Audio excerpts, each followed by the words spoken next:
Mr. President, I move that we resume consideration of House Bill number 4488 under Committee Report number 10, or an act appropriating funds for the operation of the government of the Republic of the Philippines from January 1 to December 31, 2023.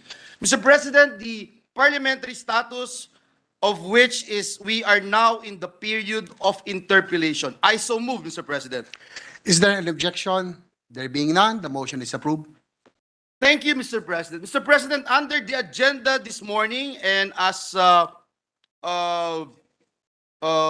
result of our all members caucus, Mr. President, the agenda is the interpellation on general principles. With that, may we recognize the sponsor and chairperson of the Committee of Finance, the distinguished gentleman from the great province of Aurora, Senator Sani Angara, and the first one to interpellate is our distinguished minority leader. But before that, Mr. President, let me put on record that we are greeting Secretary Balisacan a happy birthday. He celebrated his birthday yesterday. And perhaps the first question is, saan daw po yung treat ni Secretary Balisacan? We also would like to acknowledge the presence of Secretary Jokno, Sec Pangandaman, and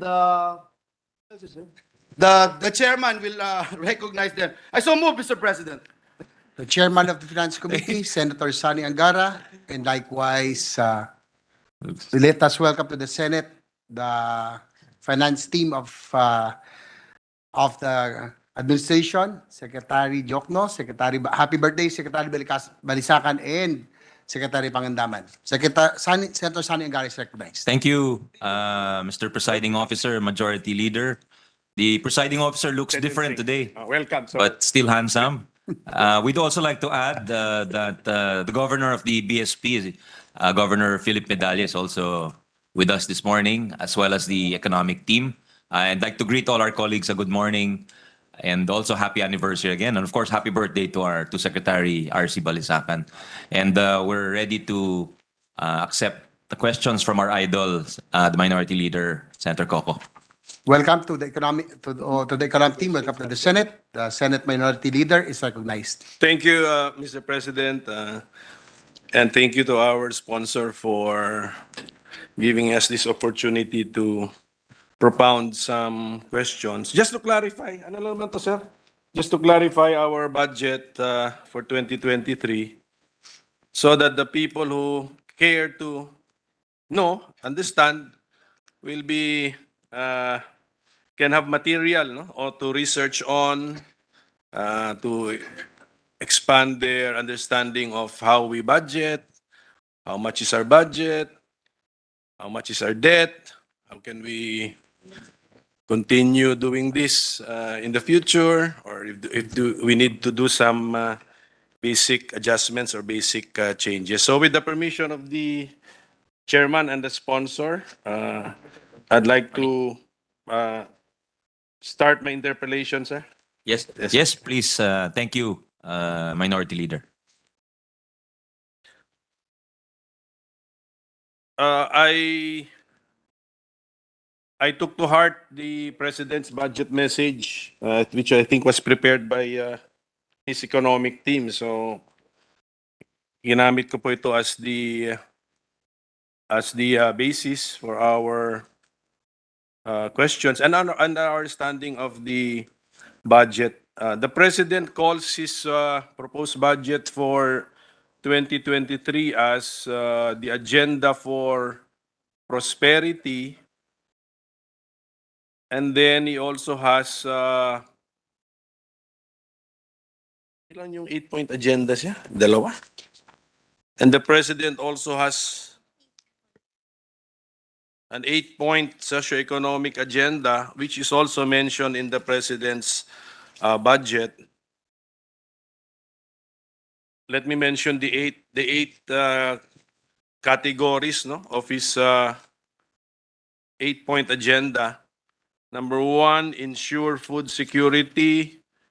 Number 2, reduce transport and logistics costs. Number 3, reduce energy costs to families. Number 4, tackle health. Number 5, strengthen social protection. Number 6, safely reopen face-to-face education. Number 7, enhance bureaucratic Yeah, dito na. efficiency. And number 8, pursue sound fiscal management. Yun po pala ay nandun sa MTFF, no? Yun po ang 8-point agenda sa MTFF.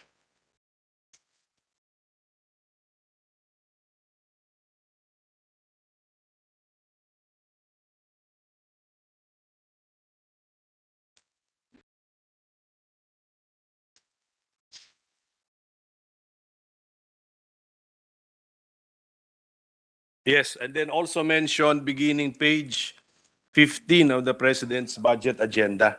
So can the DBCC or those who prepared the President's budget message tell us in broad strokes or kahit in general terms how the proposed 2023 budget pursues the 8-point socioeconomic agenda of the President? Yes, thank you, distinguished Minority Leader. The 2023 budget fleshes out the 8-point agenda in many ways. If you're talking about protecting purchasing power and mitigating socioeconomic scarring, then you can talk about or point to rather the over 200 billion in subsidies or aid that is spread throughout the budget, which would include the budget of the DSWD, the education assistance under UACTEA, the fuel subsidies under the DA and the DOTR. This is in the face of rising inflation, Your Honor, and of course, those who were affected during the time of the pandemic, a lot lost their jobs and but had to resort to dipping into their pockets or their savings to survive, Your Honor. That would also these budget interventions would also work towards addressing the second on the 8-point socio-economic agenda, which is to reduce vulnerability and mitigate scarring from the COVID-19 pandemic. And under the DSWD, there's also livelihood and emergency employment programs under the DOLE. Under the DOH, there is medical assistance for indigents. And in terms of ensuring sound macroeconomic fundamentals, well, I think that is it's underpinned under the entire budget. So basic here is how we fund the budget and keeping our collection solid. So we have to equip our agencies who are in charge of revenue collection, because that's the bedrock of our spending. In addition to a small percentage which is borrowed, dun ho kailangan bantayan din ho na manageable or responsible po yung ating level ng paghihiram ng pera. Meron tayong mga sinusunod na ratios ho dyan. Tapos yung 4 to 6 ho, yung creating jobs, creating quality jobs, creating green jobs. Well, there are interventions in the budget which are intended to make us more resilient over time. So there's protection for our waterways, anti-flood interventions under the DPWH budget. This would go towards green jobs, which point towards preserving the planet, Your Honor. Of course, there's the calamity fund, which is increased to around 31 billion. I think just a few years ago, it was almost half that amount. So there's a marked increase in that respect to enable us to react better and to help those affected by calamities which are increasing in their intensity and the negative effects, Your Honor. So in terms of upholding public order and safety, peace and security, I think that's where we have to strengthen our law enforcement and if you're talking about internal security, at pagdating naman po sa external security, andyan din po yung AFP modernization which is continued to receive funding, increased funding if I'm not mistaken. And dito naman sa ensuring a level playing field, it is also ensuring that the government basically does not is there to support the private sector and does not have any undue advantage in terms of business or competitiveness. There's no undue advantage there on the part of the government. There's competitive bidding, Your Honor. So to ensure that the legal requirements of the government procurement law are respected. So these are some of the broad strokes Yes, sir. Yes, sir. that I think the 8-point agenda is fleshed out in greater detail with the 2023 budget, Your Honor. Thank you, Mr. President. Thank you, Mr. Sponsor. Is it also proper to discuss the so-called medium-term fiscal framework while we discuss the 2023 budget, Mr. President? Because I think this should underpin, di ba? Underpin the, this should provide also the philosophical framework, if we can use such a term for the budget, Mr. President. You're absolutely correct, Your Okay, Honor. thank you, sir. Okay, but before I go to the MTFF, the sponsor mentioned our revenue collection must be solid. So may we get the ratios, sir, on revenue collection or the metrics? How much is our proposed 2023 budget? When we use the word budget, magkano po yun? And how much this budget is raised from government revenues, diba? Which consist of tax and non-tax revenues, Mr. President? The 2023 budget, Your Honor, is 5.268 trillion pesos, and revenues would total around 3.6 trillion from both internal revenue and other revenue sources, Your Honor. So we would have to borrow the remainder, which is around 1.6 approximately, Your Honor. So, given the estimates on how much of the 3.6 revenue would be from taxes, Mr. President? Breakdown. Revenues. Di ba may data na tayo dyan? Anong sagot? So, alam na natin. Where's that? Your Honor, for tax revenues would amount to 3.46 approximately trillion, with the BIR collecting around 2.67 trillion of that, and the Bureau of Customs collecting around 765 billion approximately, and the non-tax revenues amounting to around 168.27 billion approximately, Your Honor. Yes, billion. So thank you, Mr. President. So from the figures which have been rounded off, no? So we need to borrow 1.6 trillion pesos to finance partially our 2023 proposed budget. But as I understand it, our borrowing program or targets for next year is more than 1.6 trillion. Is that correct, Mr. President? And then follow-up question ko na lang, why? If we have already calculated our budget deficit and put it at 1.6 trillion pesos, Yes. why is our program borrowing more than that amount? And why has this been happening for years already, Mr. President? I think for a number of reasons. I understand that was asked in previous years, Your Honor, and the answer was for a number of reasons. It's to have a buffer also, and secondly is to take advantage sometimes of advantageous financing arrangements. So to you're not too the margins are not too thin. To put it in a manner of speaking, Your Honor.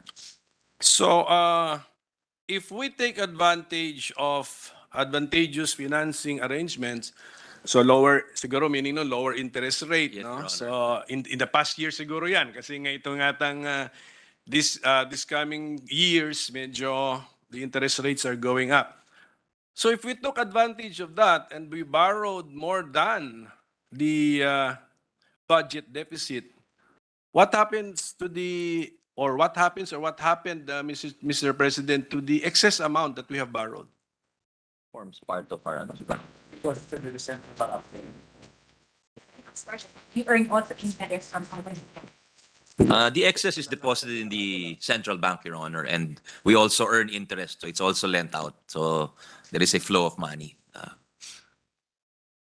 The excess, so the excess could be pesos or dollars, no? Or foreign currency. Is that correct, Mr. President? Yes, it's both, Your Honor. So if it's an excess foreign currency, is that part of the declared uh, reserves Yes, of Your the Honor. central bank? It is. Okay. So we can keep track. Do we keep track of the accumulation of these excess borrowings that we have made through the years? And if yes, may we know the balance, Mr. President? Yung cash balance Sulat yun lahat kayo kasi hindi na ako maka-notes. Kayo na mag-notes. have said inflation, but that indicates Yan yung sinking fund, di ba?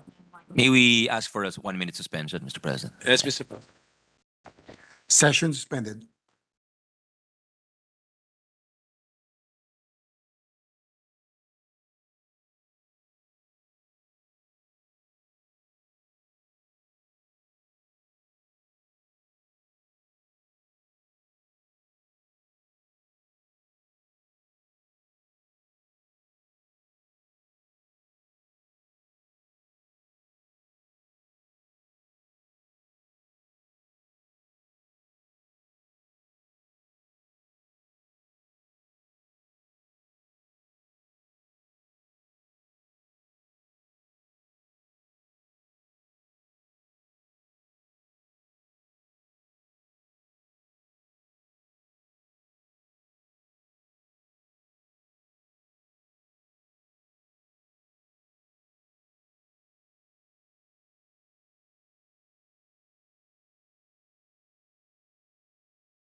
So, Mr. President, during the break, information was given to this representation. So, we are borrowing not only for buffer and for to take advantage of advantageous financing arrangements, but you're also borrowing now for principal amortization payments. Is that clear now, Mr. Chairman, Mr. That's President? correct, Your Honor. Alright, That's so also lagay- one of the Ilagay ko purposes. na rin po yun. Opo. Opo. Okay. Kasi para maintindihan po ng ating mga kababayan, medyo ano kasi itong budget process eh. Medyo Technical napaka-technical eh. Opo. Para malaman nila na ang binabudget po natin taon-taon ay ang ating interest payments sa ating utang. Ngayon, pero sa realidad, may binabayaran din tayong principal payments or amortization na hindi makikita sa budget kasi ang tawag dito is below the line entry, and there is an existing law which authorizes the parang automatic payments of the principal amortizations of our loans. So, kunyari, for example, Mr. Chairman, Mr. President, ito lang yung estimate. Kunyari, ang babayaran nating interest payment sa ating mga utang next year ay 500 billion pesos. Roughly, ganon. So, pero dapat malaman ng taong bayan, hindi lang po yun ang binabayad natin in connection with our utang. Merong below the line na 1 trillion pesos na babayaran po tayo. Is that correct, Mr. President? That's correct, Mr. President. So yun po yun. So kung ang total utang natin ay ilagay na natin sa 13.5 trillion pesos, please correct me if I'm far off the rounded figure, but it's kunyari 13.5 trillion pesos po yung ating overall debt. 1.5 trillion ang ating ibabayad in connection with that debt. Is that correct, Mr. Chairman? I missed part of the question, Your Honor. I gave apologize. I gave the total amount, sir, of the 13, debt. the- correct. 13.5 The- trillion. The total of our debt is around 13.5 trillion. That's correct, Your Honor. The question was, And then yeah, we will make payments next year, fiscal year 2023 or calendar year 2023, in the total amount of 1.5 trillion pesos related to our debts. correct. That's correct, Mr. President. 11% of our debt. So,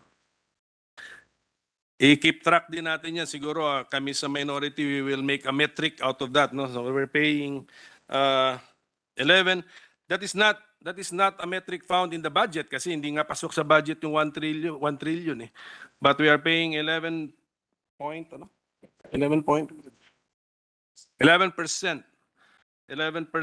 of our total debt.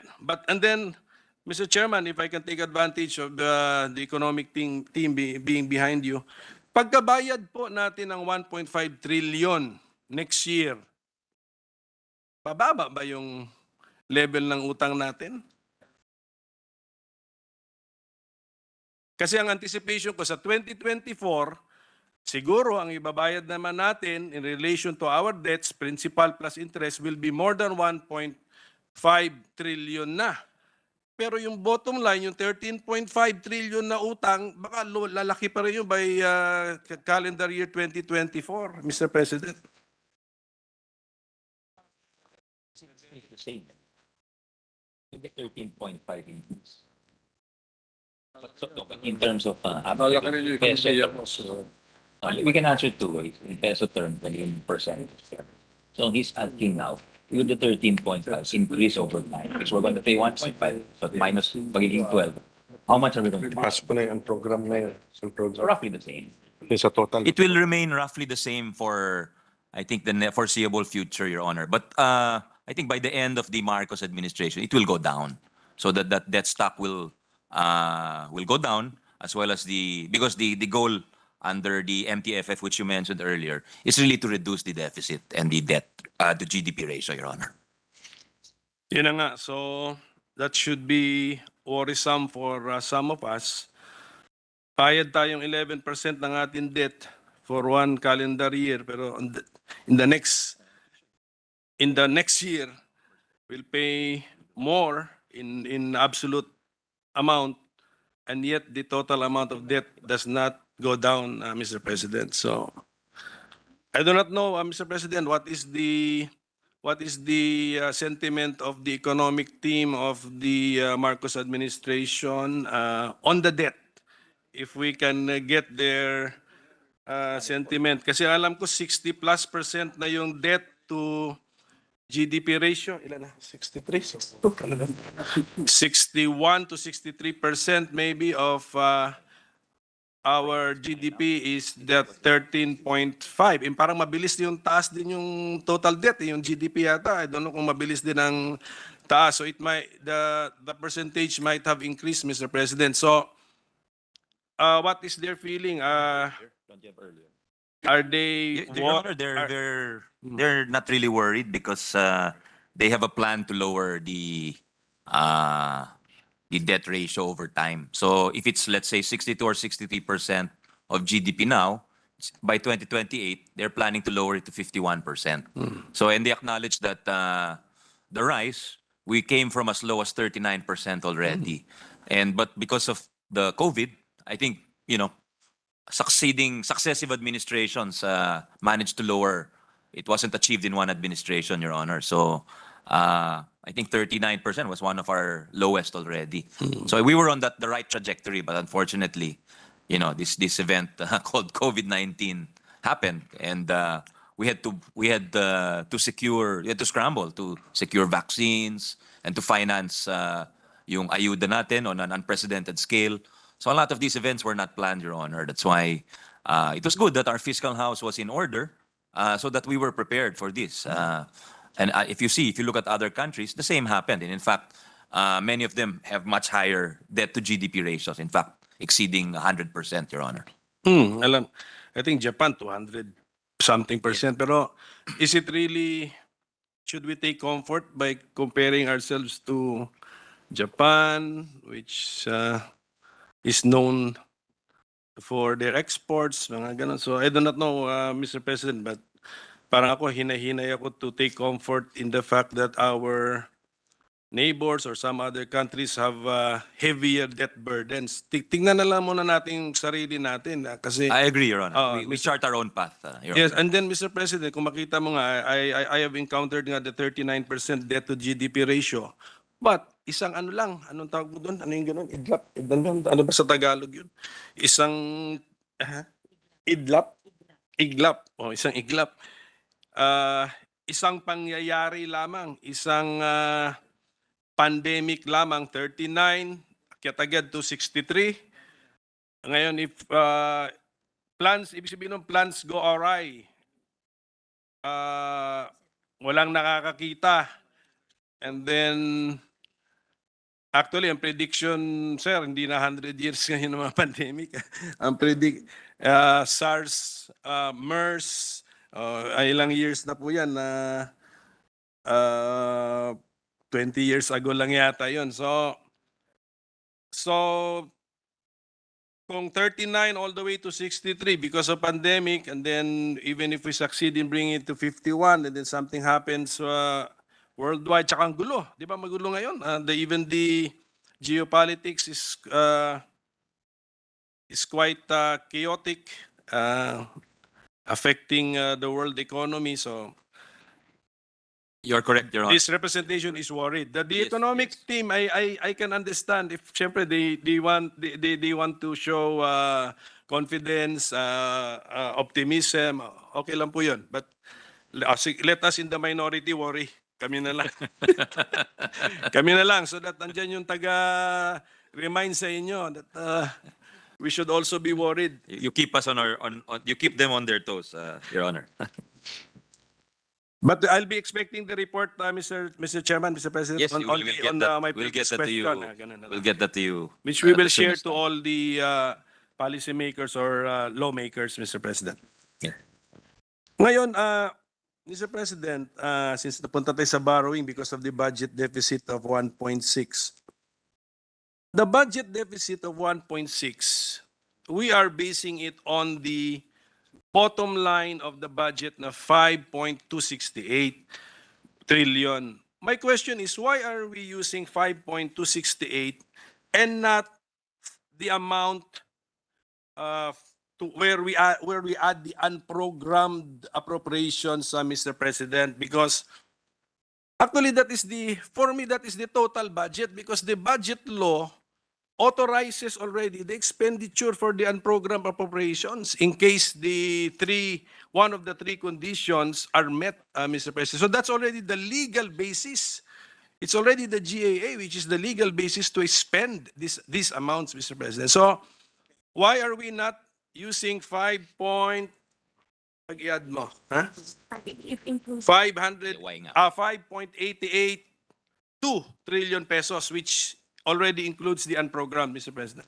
Well, the unprogrammed, Your Honor, you're correct. It's already an authority, a spending authority, but it's a standby appropriation, meaning it is contingent on the happening of certain conditions of new revenues or the material, if loan proceeds will materialize.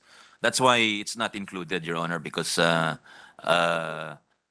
money for it or the money to support, the cash to support the standby appropriation is not yet available, Your Honor.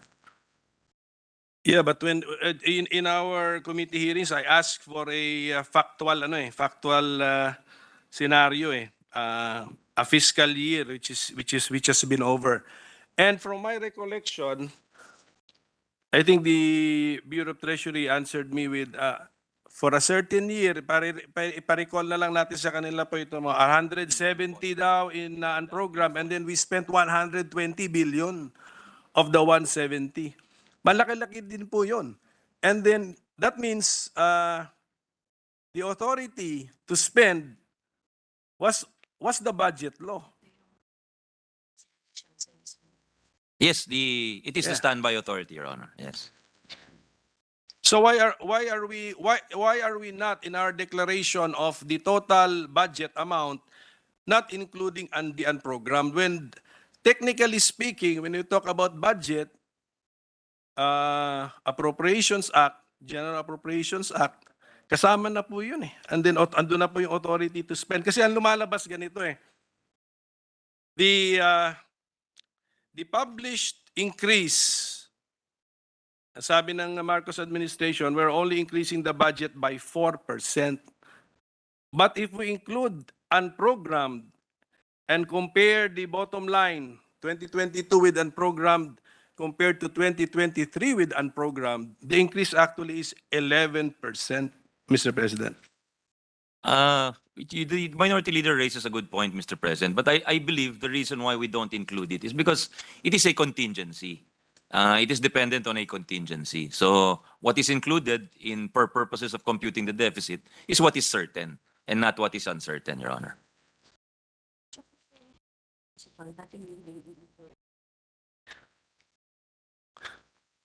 Well, yun na nga that's why yung principal debt amortization ilagay natin sa bottom line because of a law. But without this law, is it correct to say, sir, that if we repeal this law, assuming, Mr. President, we repeal this PD, even the principal debt payments will be included in the GAA. Tama po ba yun, sir? Yes, I think so. Correct, You're yes, correct, sir. yes. I agree with Mr. President, with our sponsor, that it's only because of this law. That's why this law is very contentious, and some people want to review the law. So anyway, Mr. President, it's a difference in our interpretation on what the budget amount on the budget amount to be declared. So kasi there is a year nga na napakalaki nung unprogrammed, ginastusan din naman. So, naging part din siya ng budget. Ngayon, Mr. President,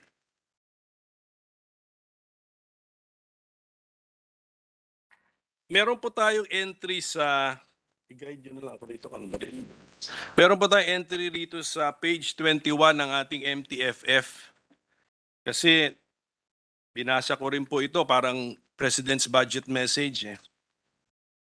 Sa first paragraph of page 21, the government will continue to exercise prudent macroeconomic and fiscal management in prioritizing expenditures. That is the foundation for its fiscal framework. So the message I get here is we prioritize expenditures. And what comes to mind are the confidential and intelligence funds spread out in the 2023 budget, which we have totaled to be, baka nga meron kami hindi pa nakita rito pero if the DBM can make the declaration, then it will be easier. So 9.3, sir, Mr. President, 9.3 billion pesos ang nakita po namin na confidential and intelligence funds sa ating 2023 budget. So 1.287. 19. if we are prioritizing expenditures,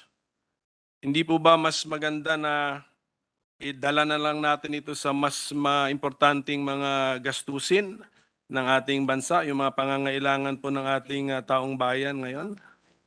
Pagkain, ayuda, trabaho, kalusugan, Mr. President. Oh, totally still higher. Your Honor, the confidential and intelligence funds are also part which contribute an expenditure which also contributes to security, which I suppose is the bedrock for prosperity, Your Honor.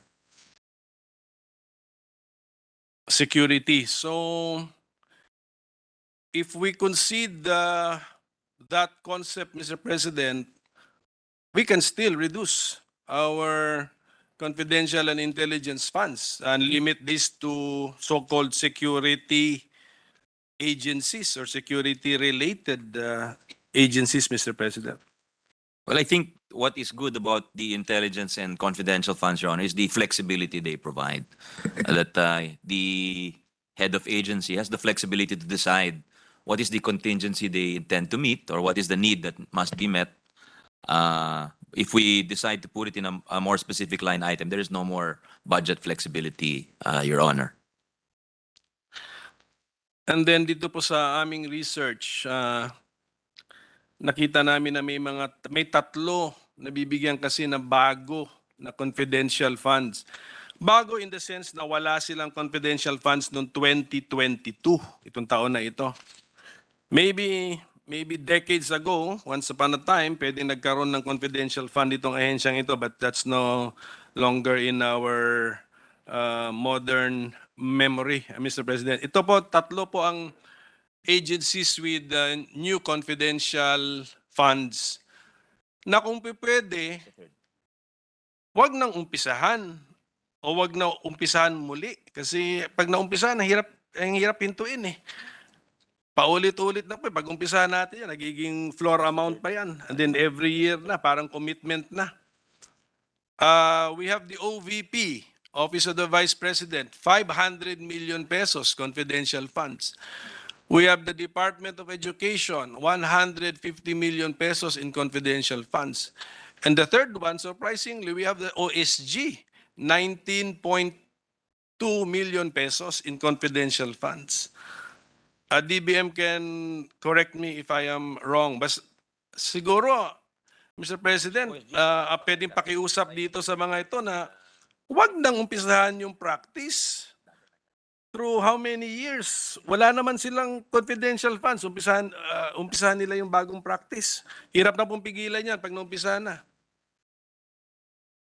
I was informed by the DBM, Your Honor, Secretary Pangandaman and Yusek Kanda, who was the OIC in the previous administration, that these three agencies, all at one point in their existence, had these funds at their disposal, Your Honor.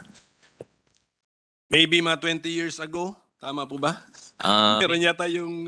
Maybe a little less, Your Honor. 10 years ago. Yeah. My memory serves me right. Si OVP siguro 10 years ago. Around 10 to 11 years 10 ago. to 11 years ago. At the maximum amount of 5 million, 6 million pesos, parang ganun. So if it's that the practice that I'm pointing out, I'm pointing out the amount, the practice of the enormous amount, Mr. President. Well, perhaps the amounts seem enormous to us, Your Honor, but I suppose we should also take it in perspective that the budgets are also growing. So when we compare it to previous amounts, there was a smaller budget then. So relative to the total budget, that amount perhaps is on the same level, Your Honor. Pero mahirap po 'yon if we kasi dapat ito merong specific reason why there's a specific reason why we're giving confidential nga and intelligence security related etc. But mahirap po para sa akin po mahirap po gawing automatic na parang percentage of the budget. Well, at any rate, if it used to be 5 million once upon a time 10 years ago as confidential fund of the office of the vice president, and it's now 500 million, so times 100, I do not believe the budget grew by 100. Mr. President. Yeah, that's only wishful thinking on our part. Yes, Mr. President. So, yun po, at the proper time siguro, if we can, we will be proposing amendments to reduce the confidential and intelligence funds and bring the amount, kung pwede, to reduce the total budget deficit, kung hindi, bring the amounts to items which are needed by our people. Meron naman tayong mga security agencies, sir. We will concede their need for confidential and intelligence funds. DND, Army, Air Force, Navy, AFP GHQ. We have NICA. We have NSC. Maybe the OPAP, RU. PDEA, malaki din, sir. 500 million pesos. Well, pagdating na lang po ng agency sa harap natin. Yes, Your Honor. It's something I think that's within the purview of Congress, and certainly the minority leaders' recommendations will carry a lot of weight.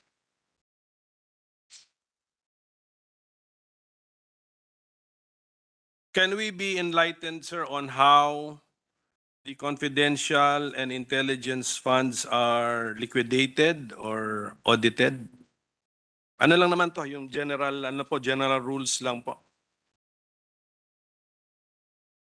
Where there are limitations on the use of the confidential fund and intelligence fund, Your Honor, and for example, they cannot be used for salaries, wages, representation, consultancy fees, construction of buildings, and for documentary requirements.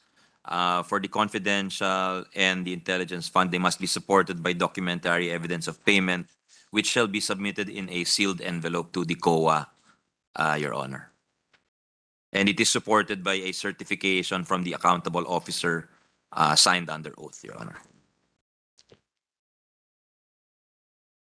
Since Congress is the body authorizing the appropriation and the expenditure of confidential and intelligence funds, do we require submission of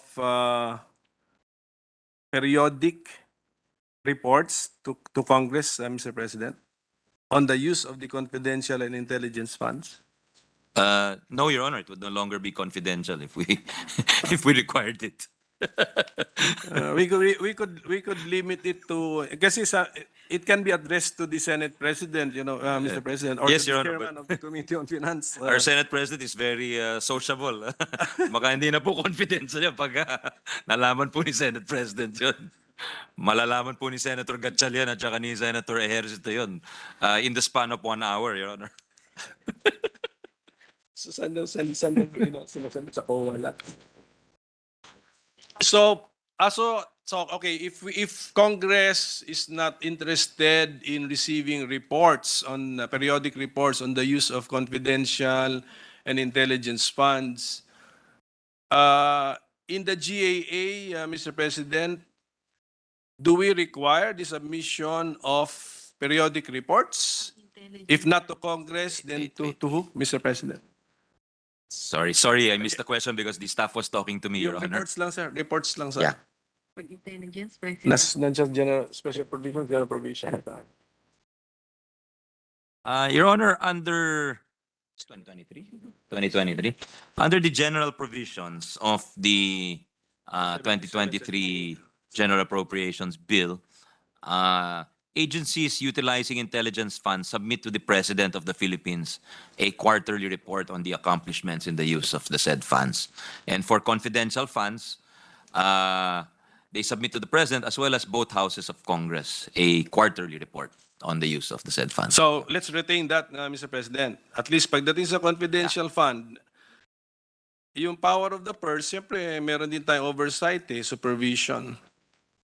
Yes, And Your I think we tried to change policy by also requiring the submission to Congress of accomplishment reports sa intelligence funds. So I think if our colleagues would also want to renew the said change in policy, Mr. President. It's something we can discuss at the proper time. Yes, sir. Yes, sir.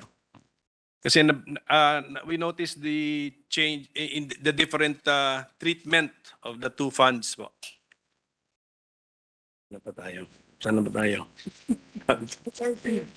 Bukas na kami matatapos nito kung ganito. LGU fund, Mhm. total budget for LGU.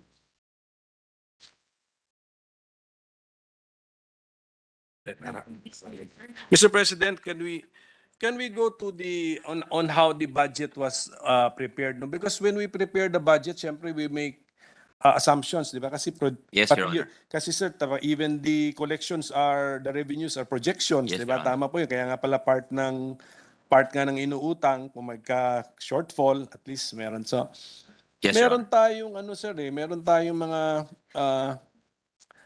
assumptions na ginawa when the 2023 budget was prepared, no? Yeah. May goals pero may assumptions. So, ito po sa page 8 po ito ng President's budget. Andito po yung mga assumptions po natin. Or projections. Let's use the word projections na lang. So for example, average inflation rate is projected to range from 4.5 to 5.5% for this year. Yun ang projection. And then this will gradually taper off to settle between 2.5 to 4.5% in 2023. That's correct, Your Honor. Kung makita natin sir, mali na yung let's say mali na ba yung projection sa inflation rate range for this year. And let's say mali kasi 7.7 na yata ang last report. How Kaya pa yung 5.4? Kaya pa nga buwan. kaya pa Yeah. It would be very difficult, Your Honor, to stick to that projection.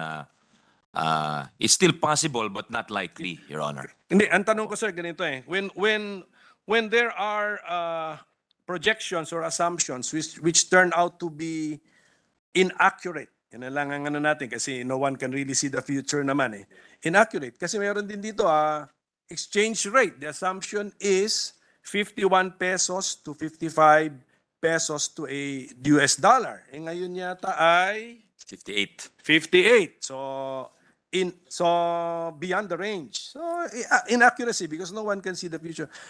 How do these inaccurate projections or projections which turn out to be inaccurate, how do these affect now the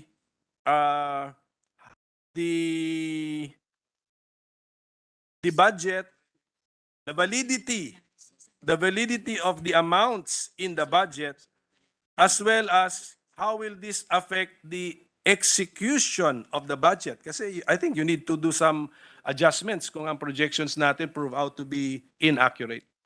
Well, marami pong effects yun, especially with respect to the exchange rate. It makes your imports more expensive. It makes your exports more competitive and cheaper.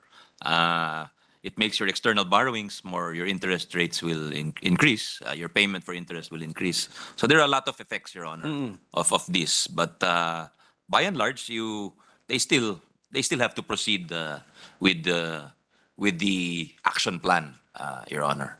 Just that make small adjustments as you go for this like for debt payment. Then the Bureau of Treasury has to adjust. The Department of Finance has to adjust, Your Honor. So, will this affect the budget deficit, the projected budget deficit? Will this make it bigger? Yes.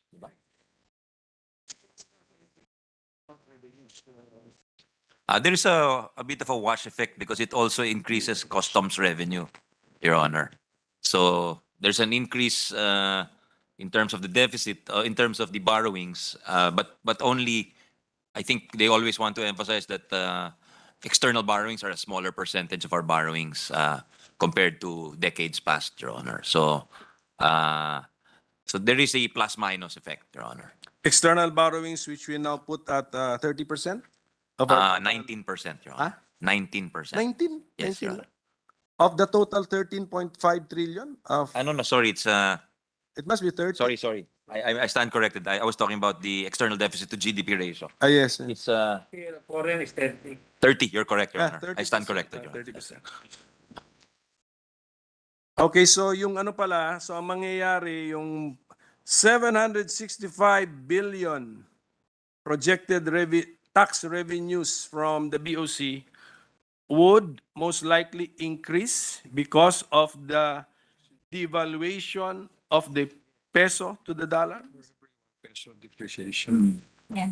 mag-improve yung deficit mo na sa For every 1 peso depreciation, Your Honor, there is a 7.6. Yung deficit, marireduce yung deficit. Magtanong ka muna, pagod na ako. again. Marireduce yung deficit by 7. For every 1 peso depreciation, there is higher revenue for the government, and its net effect is a 7.6 billion reduction in the government's budget deficit. For every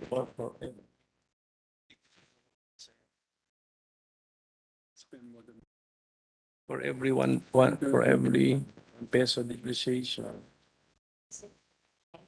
then addition, it will reduce the budget deficit. Oh, definitely. By how much? For everyone, do you have a metric? For everyone. Hindi ba, Mr. President, hindi ba apektado din yung ating interest payments, which is a line item in the budget? Only the foreign debt. Only for the foreign debt, yes, Your Honor. Yes, oo nga. Opo. So if is it safe to assume that sa interest payments natin, 30% of that would be also the weight of the foreign borrowing? So yun ang ating i-depreciate, ganun ba?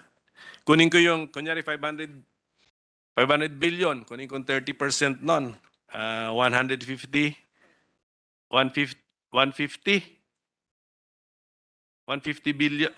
billion. Hindi, 30%.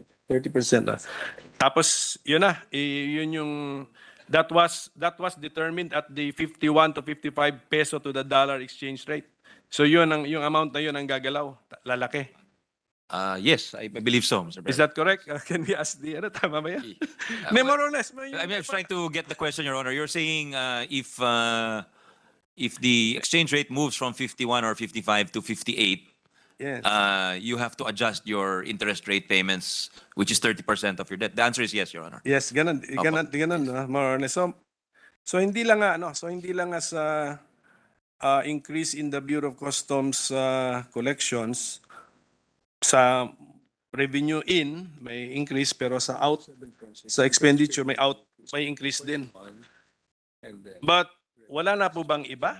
Yun lang po ang epekto na nakikita po natin. Play mo pa na ano yun. Pesos. Magkano ano? Oil.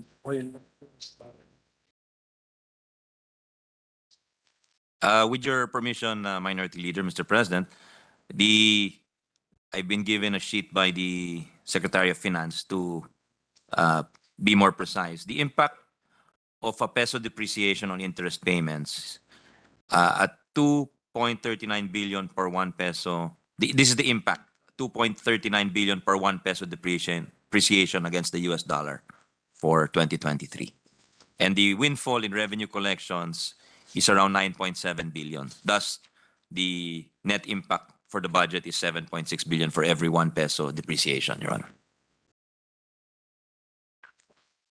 Okay, so I hope nga ganun ka-contained yung effect. Anyway, I have not reached the level of expertise na sa budget na makikita ko lahat, sir. But is that the only effect, Mr. Chairman, according to our economic managers? Yun lang po yun? Ganun lang? It also affects the principal, Your Honor. Yes, about yun yung below the line. Yeah, Yes, it below also the line. affects the principal, yes. But that is not, as you mentioned earlier, that's not within the confines. That's what, as you mentioned, below the line ho yan. Yes, below the line. Which is a reality which they also have to now take into account. Siguro nga, that's why we have this buffer. We have a buffer fund to absorb. Tama po ba yun, Mr. Chairman? That's the That's correct. That's the That's one of buffers. the That's the buffers- purposes. purposes. One of the purposes. One of Your the Honor. purposes. Yeah, thank you, Sec. Natanong ko lang. Thanks. At saka yung, how about the unprogrammed pala, Mr. Chairman? Since these are also, ano ba yung three conditions ng program? Isulat yung bigyan niyo. Ano? Di ba sa unprogrammed, Mr. Chairman, Yung maraming data, yung overhead sometimes, one of the three, di ba? There are three Meron kayong ginawa? There are three conditions where we can now tap the standby appropriation called the unprogrammed appropriations. And one of them is to borrow, di ba? Directly for the purpose of the unprogrammed appropriation. So the depreciation of the peso will most likely lead to the non-funding of the unprogrammed appropriations because all of a sudden they become more expensive.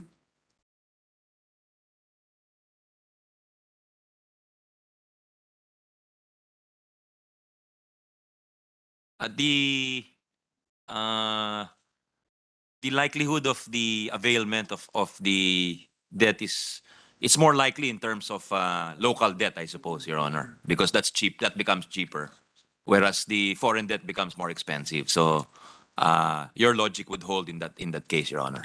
Kasi andito sir, special provisions natin, page 999 and program appropriations. Number 1, availment of the unprogrammed appropriations. The amounts authorized herein for purposes numbers 1 to 2, 4 to 7, and 9 to 10 may be used when any of the following exists.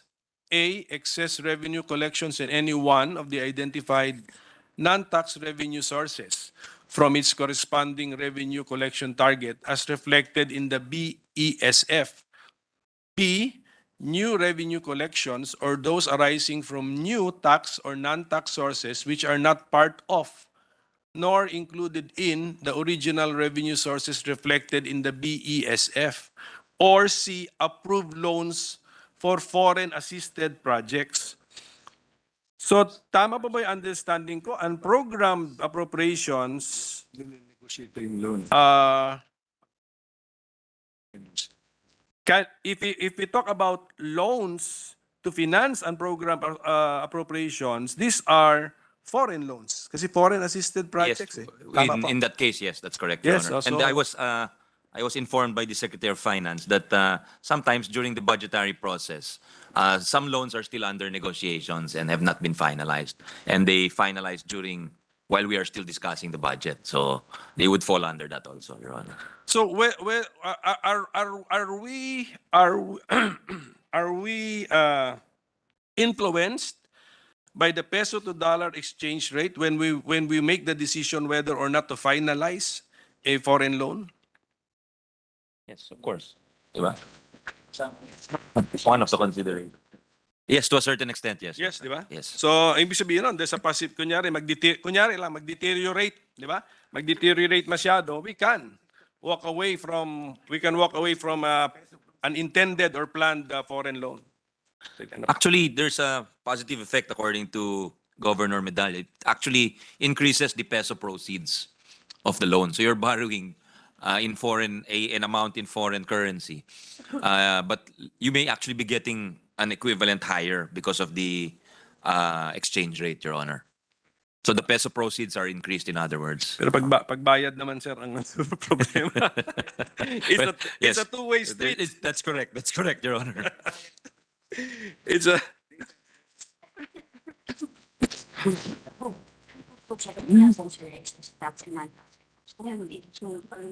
Saan ba yun? ABC. Oo nga, nangyari. Always naman, di ba? Yeah. It's the volatility. Less volatile. Maybe we can hear the insight of Senator Villar. Yes, Senator Villar is just telling us, Your Honor, he has experience in these matters, Senator Mark. He's mentioning that you always factor in the exchange rate risk when you contract a foreign loan, Your Honor. Again, after the depreciated relative to the peso. Anong gusto mong tanong?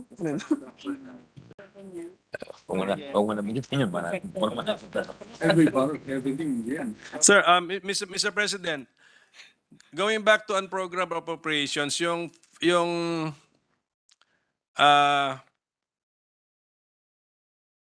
condition A, excess revenue collections in any one of the identified non-tax revenue sources, can this be projected? Are these being projected by the DBCC or the economic team of the administration? Is it being projected? Yun ang tanong. Is it being projected? Target like dividends, we have target dividends, but then can be more, then can declare excess income, excess revenues.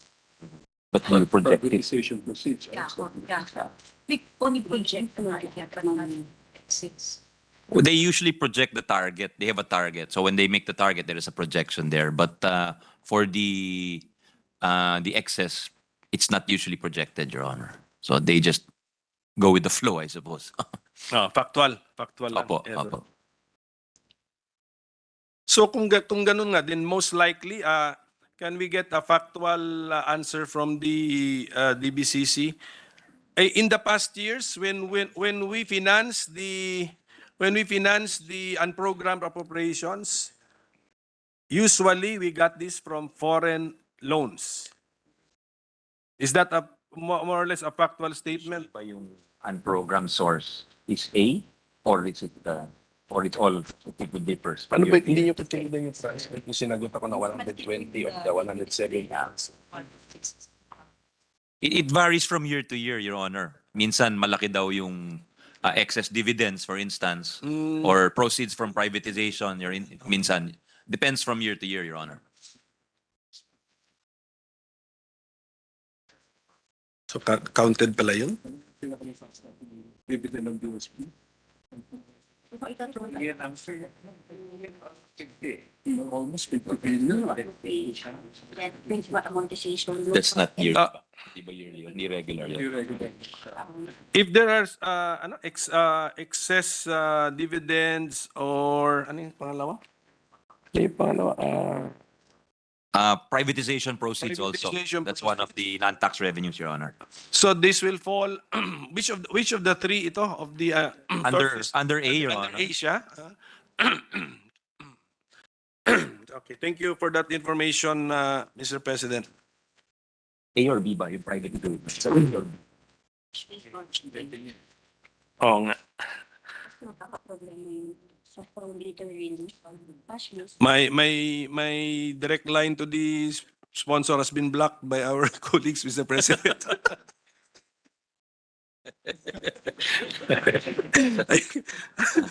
Parehong magagandang lalaki ho ito. Magagandang lalaki, sir. That's Pero- why I did not complain na at Kaya first, kayo na-distract, Your Honor. Pinabayaan ko, sir, para...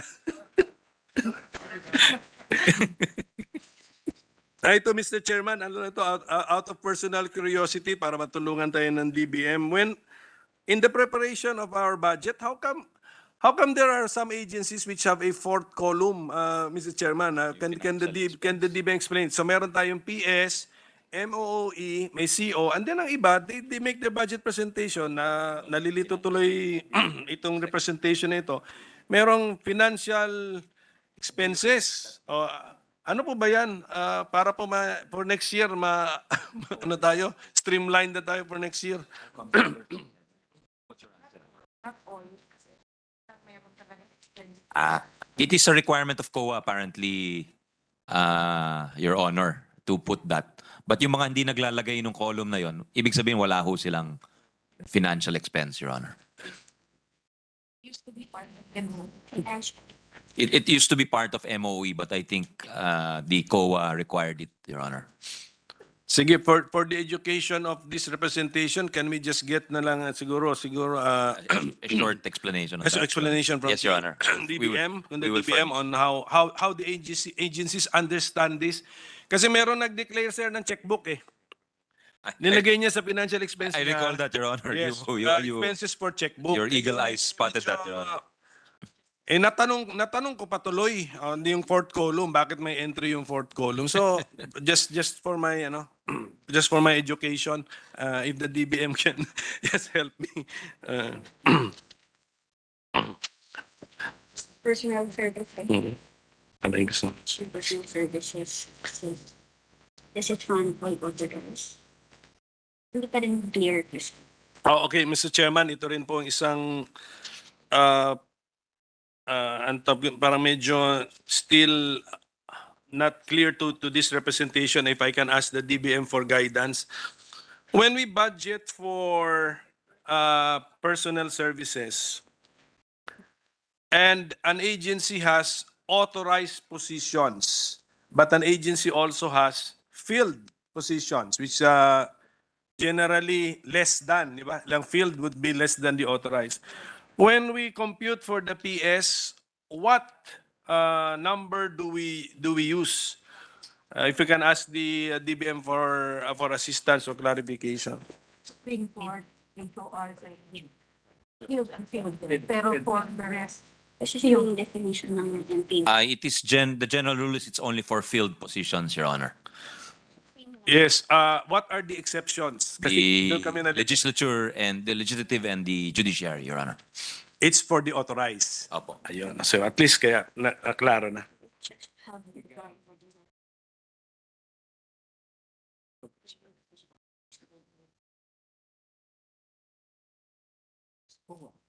Oh, kasi Also. that's why we're raising this, Mr. President, because Also the constitutional commissions, I will add, Your Honor. would be the exception to the rule. Kasama po. Oh. That's why we're raising this, Mr. President, because in the general provisions under Section 47, ito po yung pagkasulat. The appropriations for personnel services under this act shall be used for the payment of personal benefits authorized by law to be given to the national government personnel. Any available allotment for personal services within a department or agency may be utilized by said department or agency for the payment of deficiencies in authorized personal benefits. Implementation of this section shall be subject to guidelines issued by the DBM. Walang qualification. Medyo hindi lang po na clear, hindi clear sa amin kung field or authorized. But now it has been clarified. And that's why we raised this, Mr. President. Yes, Your Honor. Ano pa?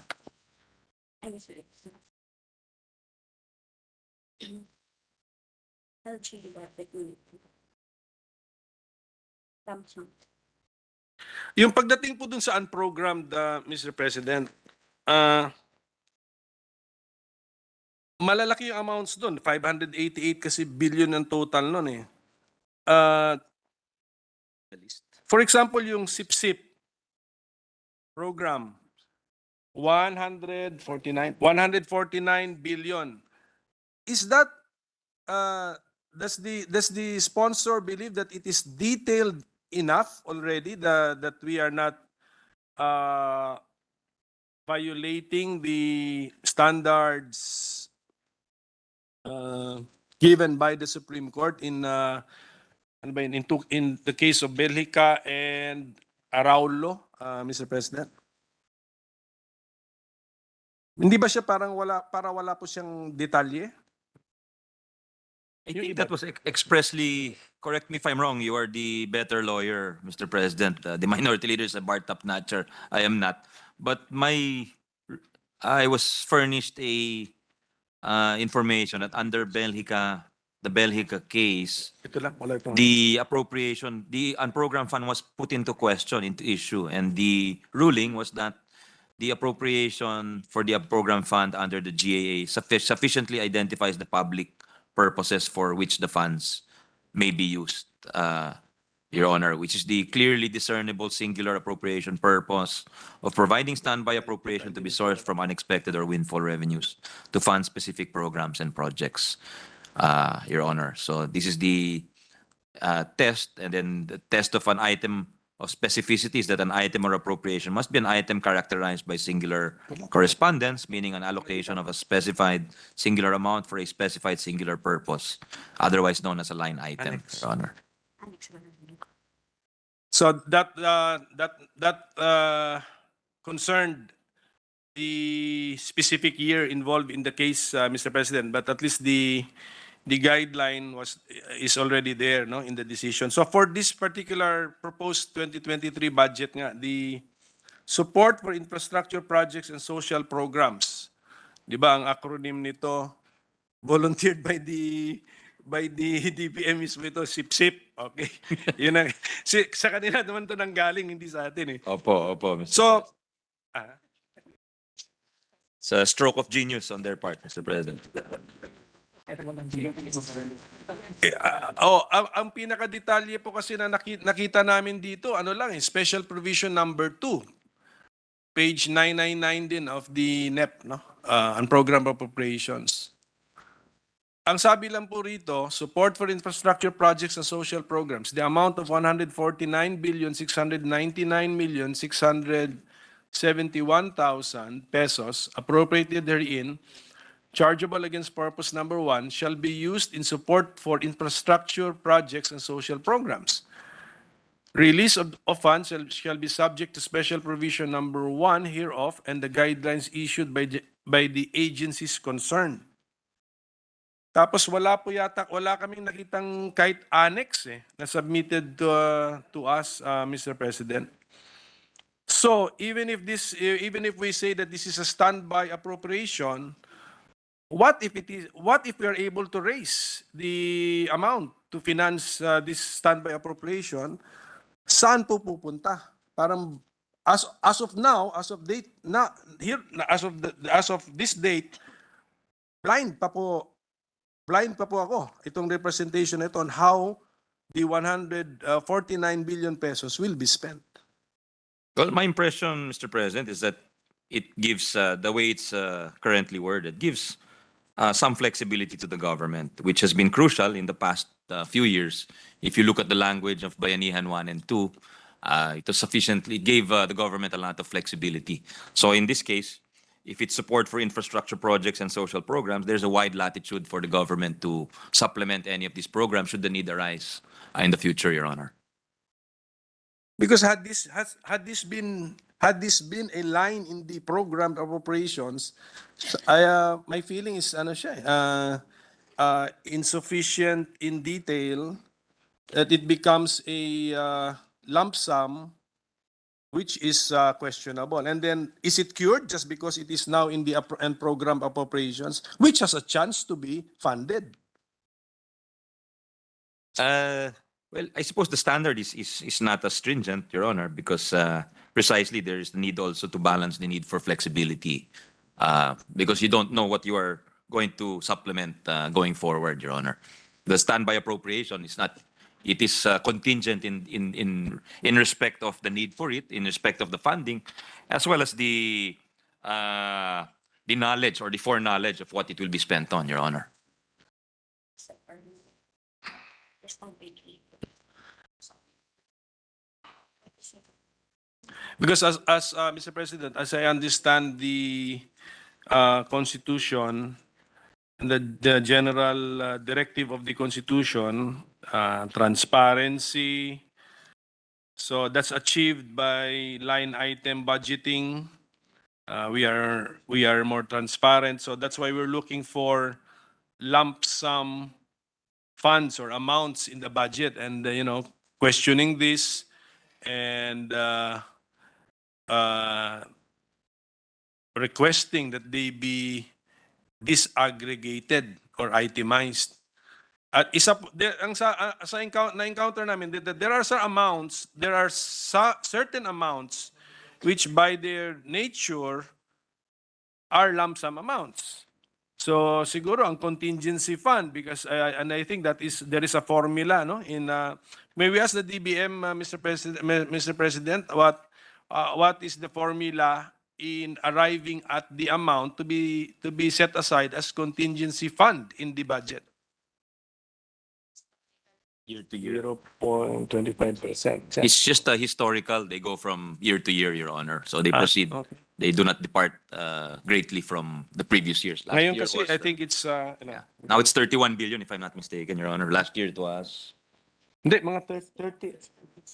Hindi, lump sum, contingency 30. contingency fund. I think it's 31. Kasama yung end dream. In dream, sir, di ba 13? End dream includes 31, but calamity is only 13, Your Honor. ang Hindi, contingency contingent 30. contingency fund is a certain line. Sorry. It's a line. Contingent fund, Your Honor, is 13 billion. 13 billion. For the previous year. What was the previous year? Or pati, kinat natin, Senator. Yes, it's been steady since 2018, Your Honor, at 13, except last year I think the need arose to fund COVID-related expenses, so we had to cut the contingent fund, Your Honor. It was one of those So, that was cut, Your Honor. yes, Mr. President. So in the search for lump sum amounts, yan ma-encounter natin yan. But we understand na by its nature, it's best left as a lump sum. Pero yung SIP kasi, sir, by its nature, support for infrastructure projects, I mean social programs. How did the DBM arrive at a very specific amount of 149,690,670 149,690,671,000? I mean may butal pa nga eh. So that means there must have been details which were totaled, Mr. President.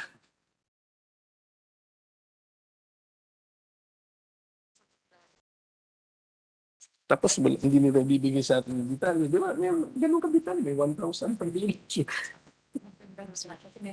Tanong nga is, what is the basis? How did you come up with the 149 billion? We are soliciting the basis, Your Honor. What was it? That's only 13 billion historical. How can you that historical? Oh, 100%. Kasi nasa audit. May 1,000 pa sa dulo. Paano mo na-compute yan? Kasama pwedeng i-supplement yung...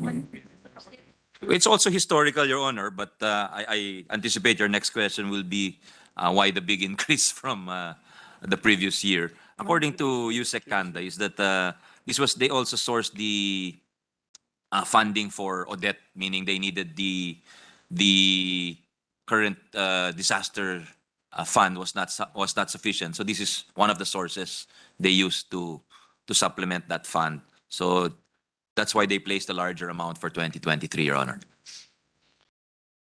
Well, my point, Mr. President, is it's such a specific number. There must have been addends, then sinum up. Yan ang yan ang kanyang sum. Opo, I think So, yung sa 2022 is also, it's not a round number, Your Honor. It's 13,191 million. So now it's 149,691. So also not 690,000, 671,000, sir. May 1,000 pa sa dulo. So but that I is- only have the rounded figures, Your Honor. So anyway, Mr. Chairman, meron ba? I mean, meron ba sa database or Wala talaga. This is just a Wait, formula. My impression, Your Honor, is that it's not a precise science and they just go by historical and by need also, Your Honor. Ano nangyari? Paano nangyari po? Magkano siya last year? 30 billion na siya. Well, how much was SIP for this year, for 2020? 13,191,000,000 approximately, Your O Honor. di, kaya nga sir, kahit na if you go by historical, how can you multiply it by more than 10? Di ba? Kung historical, formula, may gagamitin mo inflation, population increase, siguro mga ganun. Pero times 10, all of a sudden, I think there should be a basis for this kasi very specific po yung amount eh. So, Mr. Chairman, if I may suspend muna my interpellation, baka gusto mag-interpellate ng iba, so I can, So we can get an explanation for that. we can for get an SIP-SIP. explanation Opo. for that particular. Yes, Your Saka, Honor. sakit na rin yung lalamunan ko, Mr. Chairman. Opo, opo. We will. Thank you, I will just suspend, Yeah. Mr. Chairman. The majority leader is preparing something for you, Your Honor. Thank you, Mr. Thank you to the minority leader, Mr. President. Mr. President, next to interpolate is the distinguished Deputy Minority Leader, no other than Senator Risa Ontiveros. I move that she be recognized, Mr. President. The Deputy Minority Leader, Senator Tiberos, is recognized. Salamat po, Mr. President. Magandang umaga po, Mr. Chair. And to the, Good morning to our Deputy Minority Leader, also the Vice Chair, one of the Vice Chairs of the committee, to Senator Risa. Magandang umaga ho. umaga po.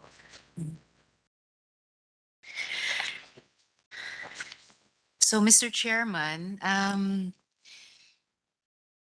go straight to one of my favorite topics to take up with our good chair every year, especially since the pandemic started. Secretary Balisacan, our birthday boy yesterday, has said in recent days that in the face of a high and rising inflation, there is a need to support our vulnerable sectors and families. I suppose that the secretary said this because he meant, or had to say this because he meant that there was a need for more support on top of what is available already in the proposed 2023 NEP. So, is there a version, Mr. Chairman, is there a version of this statement by Sec Balisacan that we can understand in budget terms? Yes, Your Honor. I think if we look at the 2023 General Appropriations Bill, there are various cash transfers and subsidy programs, which include those targeted to farmers and fisher folk, public transport drivers, and disadvantaged sectors, displaced workers, totaling over 200 billion. And there's also 115.6 billion for the 4-piece or the Pantawid Pamilyang Pilipino program, which I know you've been supportive of in previous years. So I think this will help these sectors, Madam Senator, Your Honor, Mr. President. Thank you, Mr. Chairman. I agree they will help, but I'm hoping that the spirit behind what Sec Balisacan has said in recent days is that we need that help in even greater magnitudes. So I wonder, Mr. Chair, if the DBM Secretary is being asked by NEDA or perhaps by the whole economic cluster of the cabinet to, for example, prepare a supplemental budget. Malaki naman po yung windfall revenues, Mr. Chair, ng DOF ngayong 2023 from the extraordinarily high cost of food and fuel imports, di po ba? I think I heard the Chair mention earlier the value of 9.7 billion pesos.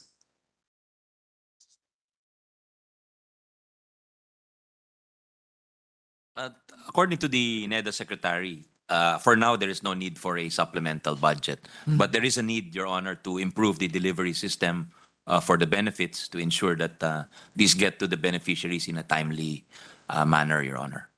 I see, Mr. Chair. Well, I'm sad to hear that there's a sense that there's no need for such a supplemental budget. Of course, an improved delivery system, which we all want, mas makaka-deliver kung mas maraming may i-deliver. And we, especially when we're discussing the budget, we always need more money for that, perhaps through supplemental budgets. In any case, I'll leave that at that. I'll leave this at that for now, Mr. Chair, until the proper time.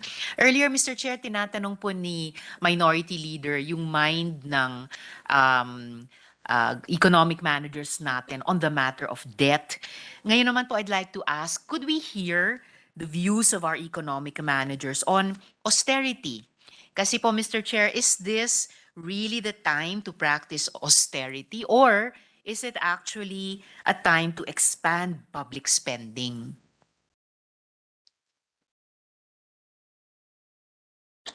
Austerity measures, according to them, are very important. You given the post-pandemic need to ensure fiscal sustainability, Your Honor. But on the other hand, expanding public spending in order to address the needs of vulnerable sectors, as well as ensuring is important, as well as to ensure the correct amount of stimulus is provided for a recovering and transforming economy. Thus, fiscal policy and in general, economic manager are faced with the need to balance the number one, on the other hand, on the one hand, practicing austerity, and on the other hand, expanding public spending. They have to navigate that these two extremes, Your Honor. And of course, Mr. Chair, tayo sa Kongreso, we also want to assist in that navigation and in achieving a certain balance or a certain golden mean.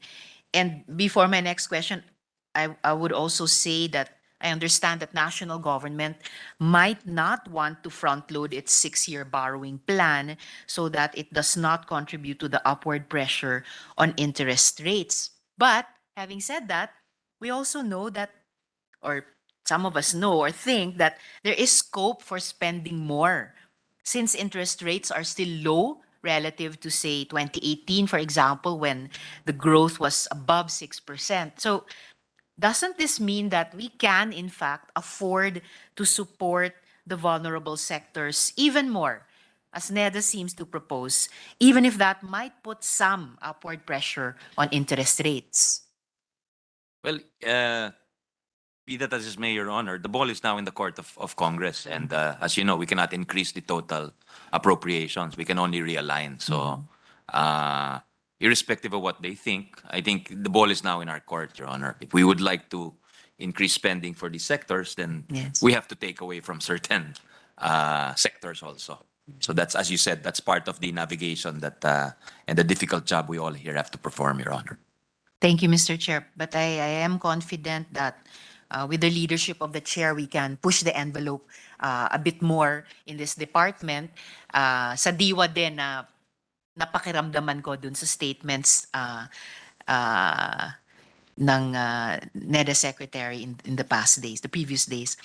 Moving on, Mr. Chair, to something, actually the chair also mentioned earlier, the matter of savings.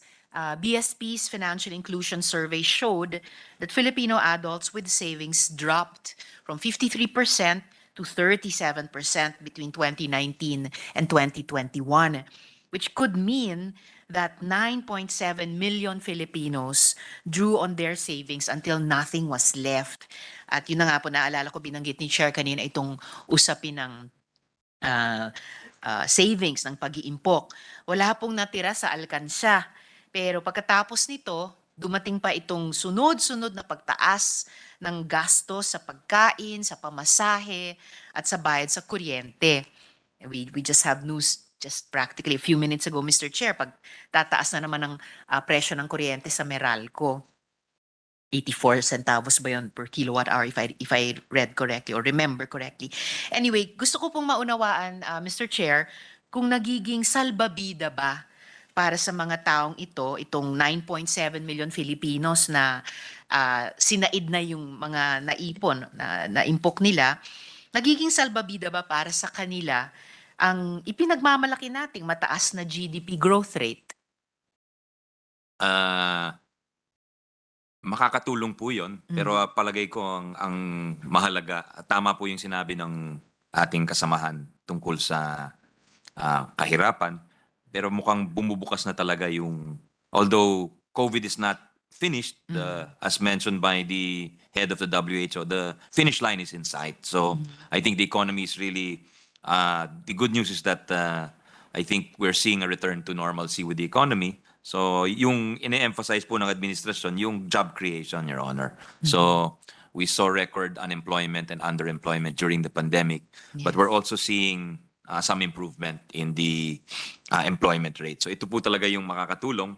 In addition to what we mentioned earlier regarding the social safety nets, the pro-people programs, anti-poverty programs that are scattered all over the different departments of the government, Your Honor.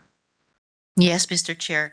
Pero syempre, at the same time, yung pagbabalik natin sa hindi lang normal, pero yung gusto nating new and better normal, yung regeneration ng mga trabahong nawala, o yung pagtugon dun sa underemployment, and then improvement sana sa earning power ng working people at yung kapasidad nila therefore na makapag-impok din, makapag-impok din will take a little time. And so the earlier actions we can take are remain not just important but perhaps urgent. So, and just so we can have a realistic expectation, Mr. Chair, alin po ba ang mas malaki ngayon at magiging mas malaki sa susunod na taon? Yung pagtaas ng kita ng pamilyang Pilipino dahil nga po sa recovery ng ekonomiya o ang pagtaas ng presyo ng mga pangunahing bilihin? At ito nga po ay isa sa mga urgent concerns dahil wala na po kasing laman yung alkansya. Well, I think the economy has to grow, Your Honor, large enough to net inflation. And I think that's happening because in real terms, during the first half of this year, yung paglaki po ng ating ekonomiya ay 7.8%. At in real terms po yun, meaning ibig sabihin yung effect ng higher prices, nakaneto na po yun. Although yung assumption nga natin sa inflation, nalampasan na ho, medyo that requires the economy to grow faster if we want to help more people going forward, Your Honor. So I think tayo dito sa Kongreso, one thing we can do really is pass the budget on time because GDP is made up of different components. Yung government spending is an important component. And when that happens, then we've done our part, I think. And doon naman sa safety nets, syempre open naman ho tayo para pag-usapan kung pwedeng madagdagan ho yun. Because as you mentioned, some of the measures may take longer than expected. Yung reskilling natin ng ating mga empleyado, yung creating those jobs, it doesn't happen overnight, Your Honor. Tama po kayo. At yung salbabida o buffer ng mga pamilyang Pilipino ay nasaid na nga nitong panahon ng pandemya, yung savings nila. So ang nipis po ng depensa nila while waiting for this economic recovery. At habang hindi pa talaga natin natutugunan yung urgent problem din ng pagtaas ng presyo. And yes, the economy has to grow large and fast enough, pero kailangan din na ma-redistribute natin ng mas maayos o ma-distribute natin ng mas maayos, mas may konting pagkakapantay-pantay para mas marami ang makapakinabang. Kasi hindi po ba, Mr. Chair, na sa ngayon more rather than less, yung mga mayayaman na lang ang may ganansya sa GDP growth na ito? Tama po kayo. Tama po kayo. We already had a highly unequal society. But I think previous to the pandemic, we were on the right track in terms of reducing poverty, Your Honor. That's why one of the main goals under the MTFF is to reduce poverty to 9% by 2028. Salamat, Chair, for reiterating that. And I would also reiterate, kasabay nung reducing poverty, or baka isang susing instrumento to reducing poverty is also actually to reduce the inequality.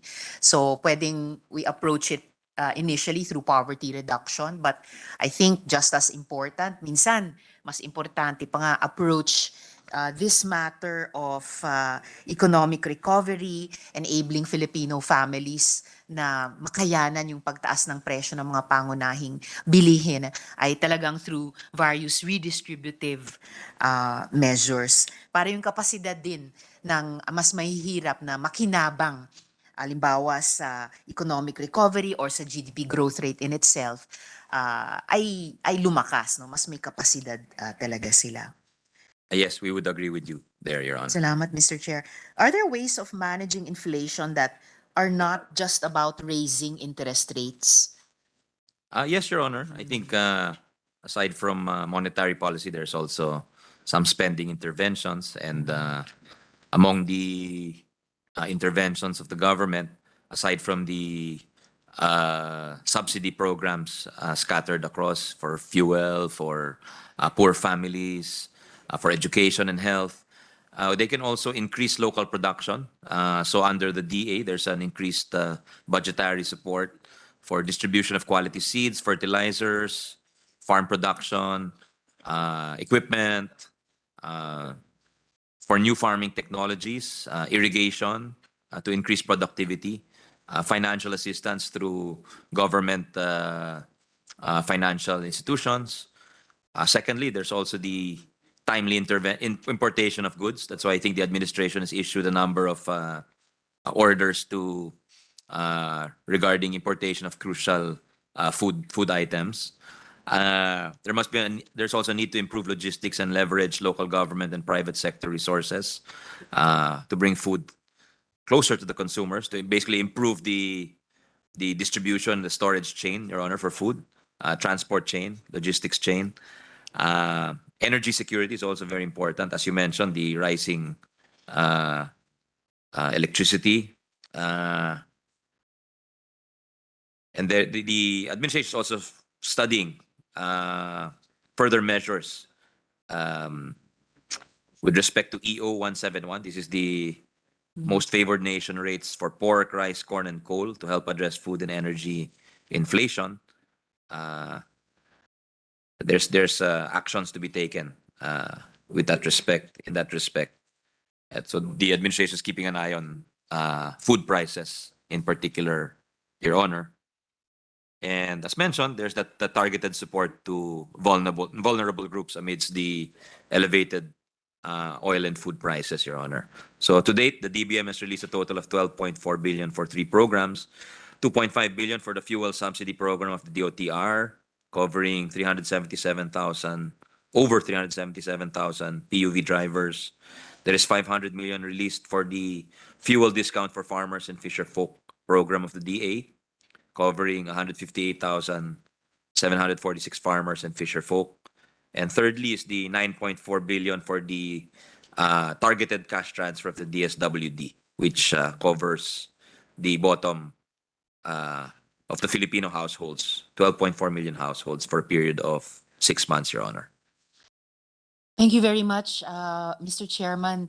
Indeed, ang dami pong ibang mga paraan para hindi lang i-manage yung inflation per se, pero tulungan yung mga pamilyang Pilipino na makapag-cope up sa inflation na yan, na nakakagulat dahil sa hirap ng buhay nila ay talagang nagkakaroon ng econ education yung mga pamilyang Pilipino. Imagine, nag-figure talaga sa mga top concerns, top of mind concerns ng ating mga kababayan, maging sa mga surveys yung usapin ng inflation. And in addition to the various interventions already mentioned by the chair, gusto ko lang i-further pick yung brains nila about various other interventions na pwede nating gamitin. Halimbawa, while transport costs are high and rising, shouldn't we be hearing our economic managers talk more about pursuing PUV modernization, yung walang kamatayang service contracting, and say addressing congestion at the Port of Manila when the price of fish is high? Ironically, sa isang archipelago, shouldn't we be hearing more about finding a happy compromise between importing fish? Siguro yung mga magulang at lolo at lola natin, hindi nila ma-imagine darating ang ganitong araw. So that a compromise between that and protecting the incomes of our fisher folk. when rental costs are high, shouldn't we be talking about supporting the budget for the housing department? Alam ni Chair yan, pangunahing concern at duty ko rin dito sa prosesong ito. And when the electricity rates are high, as you were talking about earlier, shouldn't we be hearing more about mobilizing everything that we possibly can to make power from Mindanao available for Luzon? Yes, Your Honor. I think those are all important interventions that you mentioned. With respect to power, I think that's a structural defect that has to be addressed uh, by the power. Who's it? I don't know. What's the The name? NGCP. NGCP, yes, because they're the ones responsible for connecting the. So they're, despite there being excess power in Mindanao, it's not being able, it's not beneficial to those in the other regions because of the lack of connectivity of the grid, Your Honor. In fairness to the government, it has also released 1.4 billion a few months ago for the Libreng Sakay program. So this is one of those interventions meant to address the transportation woes, the rise in prices, and sometimes it's difficult to balance all of these actions, Your Honor. Like when they raised when they allowed or they gave way to the plea of the PUV drivers for higher fares, that contributed to inflation also. So there are consequences to actions that sometimes are not desirable but are necessary, Your Honor. But definitely, I think they are definitely studying all possibilities, Your Honor. Maraming salamat, Mr. Chair. Of course, pwede na sanang naiwasang pagbigyan yung hiling ng PUV drivers para mas mataas na pasahe sa mga alternative interventions tulad nga nung nabanggit ko kaninang service contracting, Mr. Chair. Nakatulong din sa riding public natin na karamihan, halos lahat ay galing din sa mga mas mahihirap na pamilya. So, Mr. Chair, we used to always hear, actually almost every year, that the macroeconomic fundamentals are sound.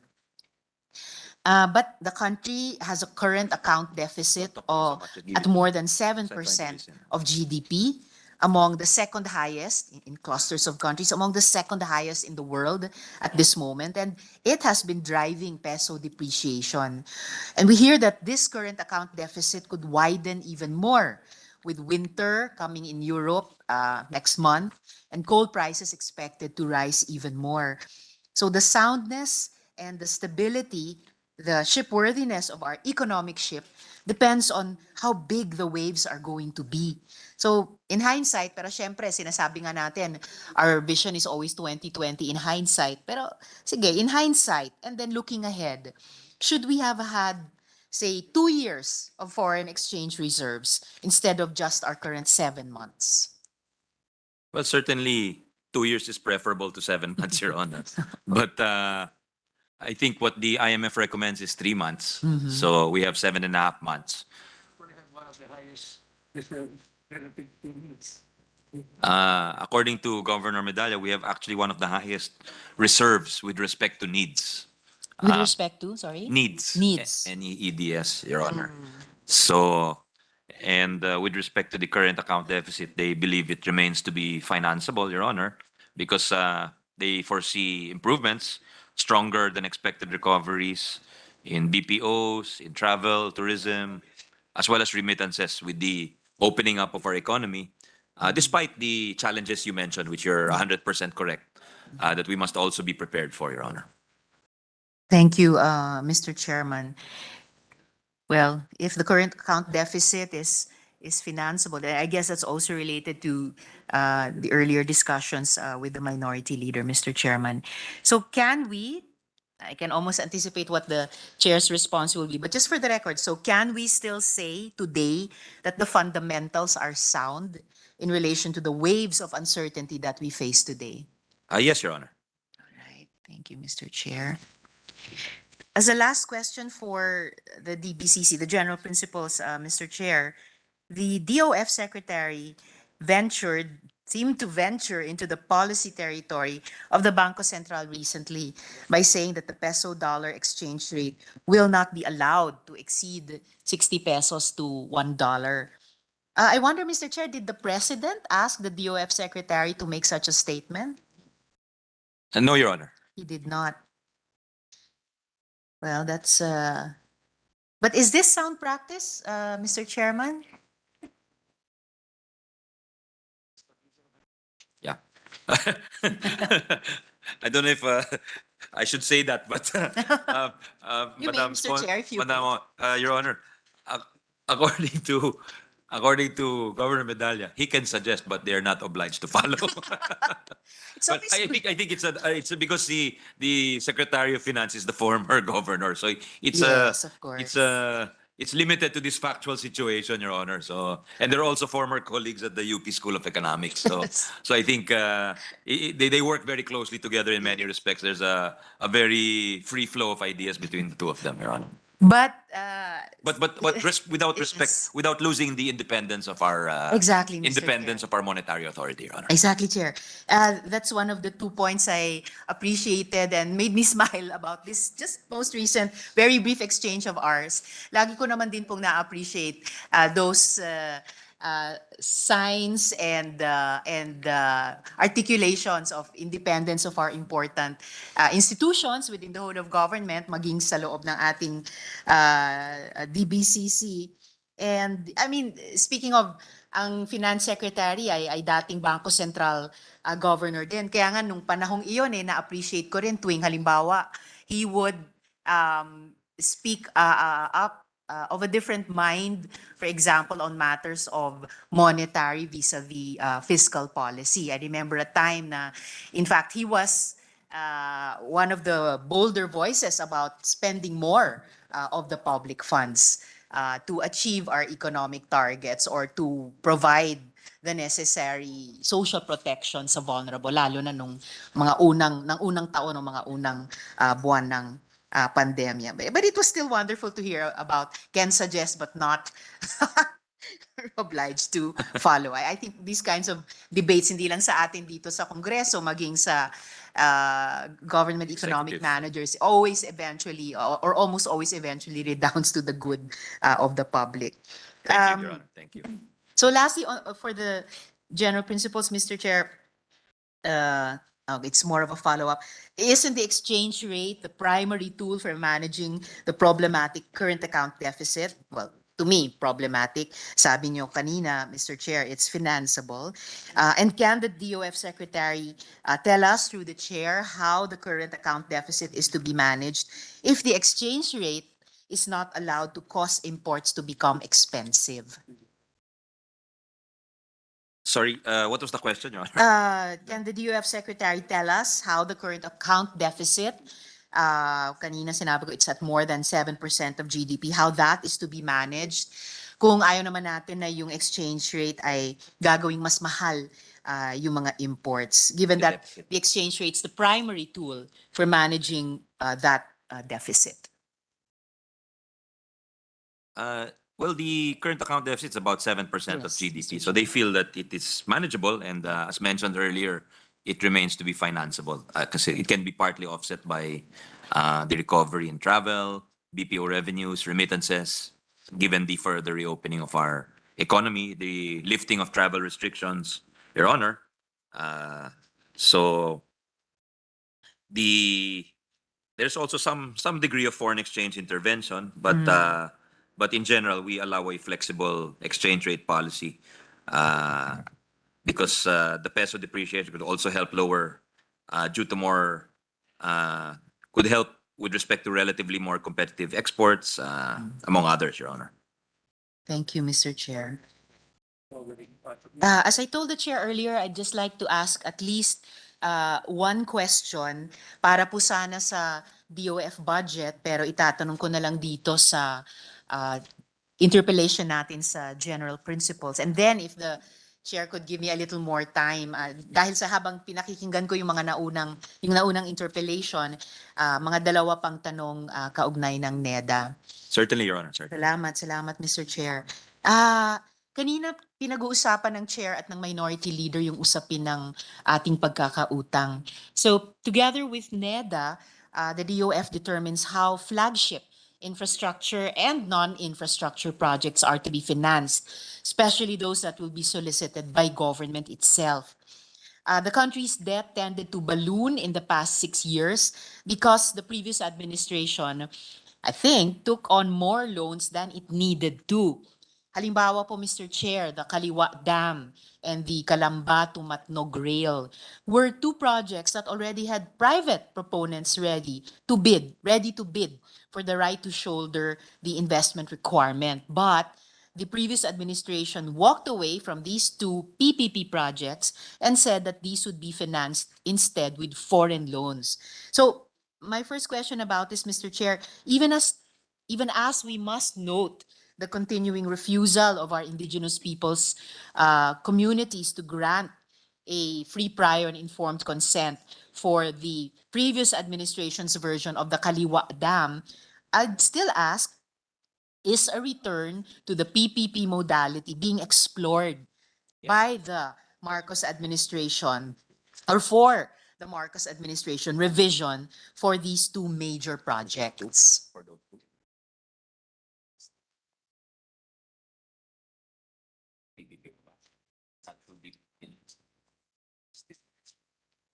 They're open to it, Your Honor. All right. Thank you, Mr. Chair. And I am happy that there has been a review and a renewal of rules on the PPP and on joint ventures. At sana nga po sa ganyang kabukasan, ma-reconsider yung mga iyon bilang bagong framework or renewed framework sa ganitong mga major projects. And it would also kasi, Mr. Chair, be a welcome pivot away from the previous administration's debt dependence, no? At least in the case of such projects as I have mentioned. Ngayon, Mr. Chair, the former Finance Secretary almost always rejected PPP projects that required tax or budget expenditures and guarantees. Is this also now going to change? Yes, it's currently under review. I think you used the words golden mean earlier, Your Honor. I Yes, think Mr. they're looking for that golden mean because they've, so to speak, we've been around the world. So we want to know what is the best practice really in respect of this. How do you make it attractive enough, you know, for there to be take up by the private sector? But at the same time, it is not disadvantageous to the government going forward, Your Honor. Yes. Again, a very welcome update for the record, Mr. Chair. And If I may add, yes, with Mr. your Chair. permission, Your Honor, Yes, please. they also said they want there to be some kind of competition in these projects, so the best deal is available, Your Honor. I agree, Mr. Chair. And are there already PPP projects in the DOF's pipeline that will need complementary financing from the GAA 2023 or maybe even in the years ahead? Are there pipelines are there projects in your sites currently? But not requiring funding, but when eventually not in the stage yet. Somewhat.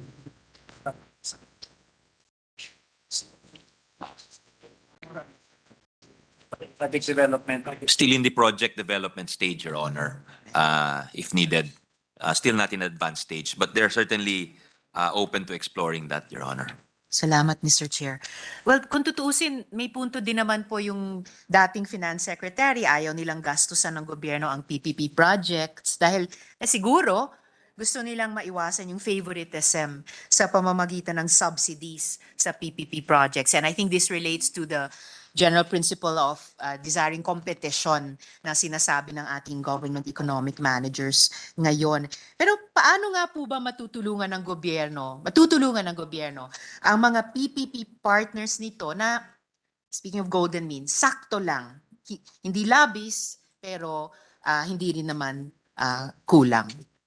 Well, I think it's difficult, Your Honor, because we've undertaken a lot of PPPs in the past, and Yes. and a lot of them have subsidies. Like if you talk about the LRT, for instance, there is private participation and the MRT, but there's also government subsidy with respect to the ticket.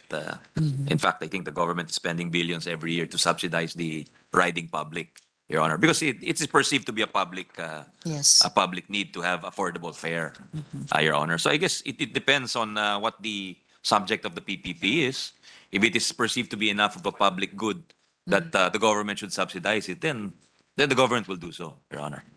Thank you, Mr. Chair. At alam naman ng chair ko na mas maluwag ako sa usapin ng public spending to support lalo na yung mga mas mahihirap nating mga pamilya at yung mga MSMEs natin.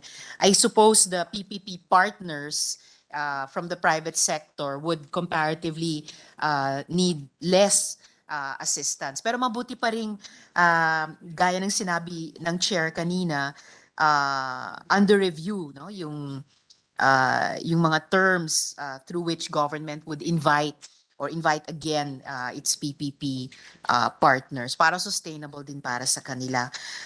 Could the sponsor identify some of the new or upcoming policy guidance documents from NEDA and the DOF that would discipline the exercise of discretion by government when agreeing, if and when agreeing to subsidies or guarantees and other undertakings for PPP projects?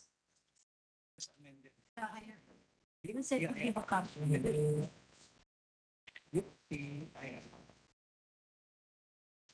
There are things there which would limit the subsidies or limit the favoritism, the discretion granted of subsidies.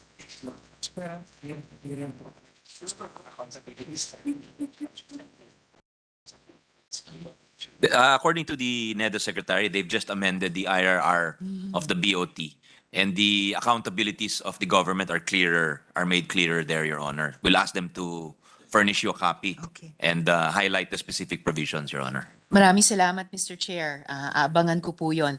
So that's just the single question that I would have asked on the DOF budget after, out of the three, yung dalawa, isasubmit ko na lang in writing sa chair or hihingian ko ng sit down with the DOF in the interest of time this morning. May oras pa ba, Chair, for just two questions that came to Of my course, ask? of course, Your Honor, Yeah, of course. salamat po. Because of the earlier Yes. interpellation as well. Ito po, a couple of questions para sa NEDA naman po. So I introduced special provisions in the budgets of NEDA and DSUD for this current GAA 2022. Accepted naman. Which urged support for the expansion of project footprints around and towards the upcoming train stations south and north of Manila so that these can become new urban hubs. Via affordable housing, access to jobs in the cities, and urban-rural connectivity. At saka din po, revenues from the capture of the land value increments that result from proximity to a major government transit project. Now, using this provision, I'm told that DOTR naman submitted the proposal for additional right-of-way around the stations, including for housing families na na-displace naman ng DOTR rail projects. Wala pa pong categorical rejection or approval nitong proposal. Ano po? Did we? DOTR. Yeah. We accepted your amendment, Your Honor. Your question is whether we accepted that DOTR amendment? Is that your question? Yung proposal ng DOTR, if the chair would know kung natanggap na po yung DOTR proposal for additional right-of-way around the stations. The NEDA board has yet to receive this proposal from the DOTR, Your Honor. Okay. And in fact, Mr. Chair, hindi ko pa rin nakikita rin, so hindi ko rin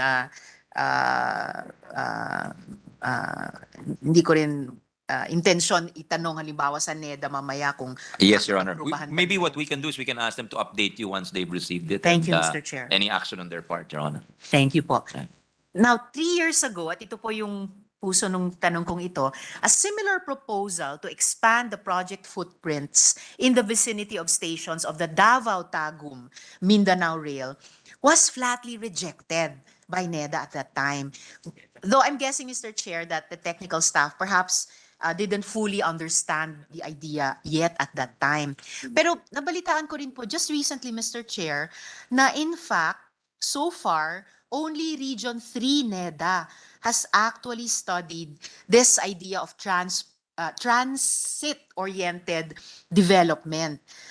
So idea pa lang siya, wala pang project. But thinking about it, it might in fact be good to have TOD, transit-oriented development, as a pillar both in the transport and the connectivity chapters of the new Philippine Development Plan. So would the sponsor know if the NEDA secretary himself has studied the idea of transit-oriented urban development? Yes, we have certain people that depend to from the point of viability and some sort of technical aspects. The secretary says that they're open to these different modes and different ideas, but certainly what is paramount to them is the economic viability of a project, Your Honor, Yes.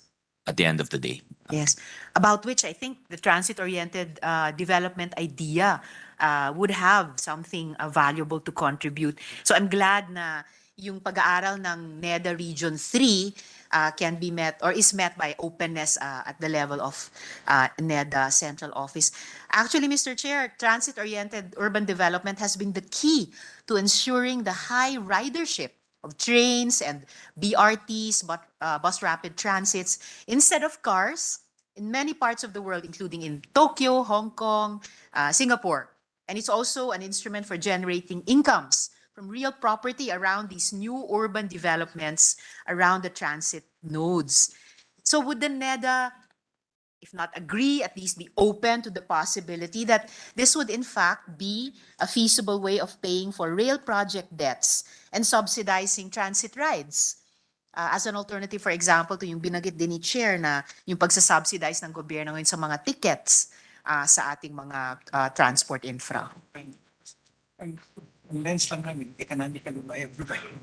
Yes, they are open, certainly. But again, he emphasizes the economic viability. Yes. And perhaps if it enhances the economic viability, as you mentioned, then that would argue towards the adoption of the project, Your Opo. Honor. At lalo na, Mr. Chair, may best practices models na ito in our own region. So what has been good for Japan and Hong Kong and Singapore, very possibly or even probably could be good for the Philippines. Yes, certainly, certainly, Your Honor. Salamat, Mr. Chair. Gaya ng sinabi ko, Chair, it's not my intention to ask Sec Balisacan to approve the DOTR proposal for additional right-of-way, which gaya ng sinabi ko rin po kanina, I haven't even seen. But could I request the good secretary at least to reply to the DOTR when he himself has understood the overall concept behind transit-oriented development na pinag-aaralan na po ng Region 3 nila, sabi nila kanina bukas sila. Yes, he will do so. He will keep you in the loop once it's received, what his response will be. Maraming Your Honor. salamat, Mr. Chair at sa Secretary.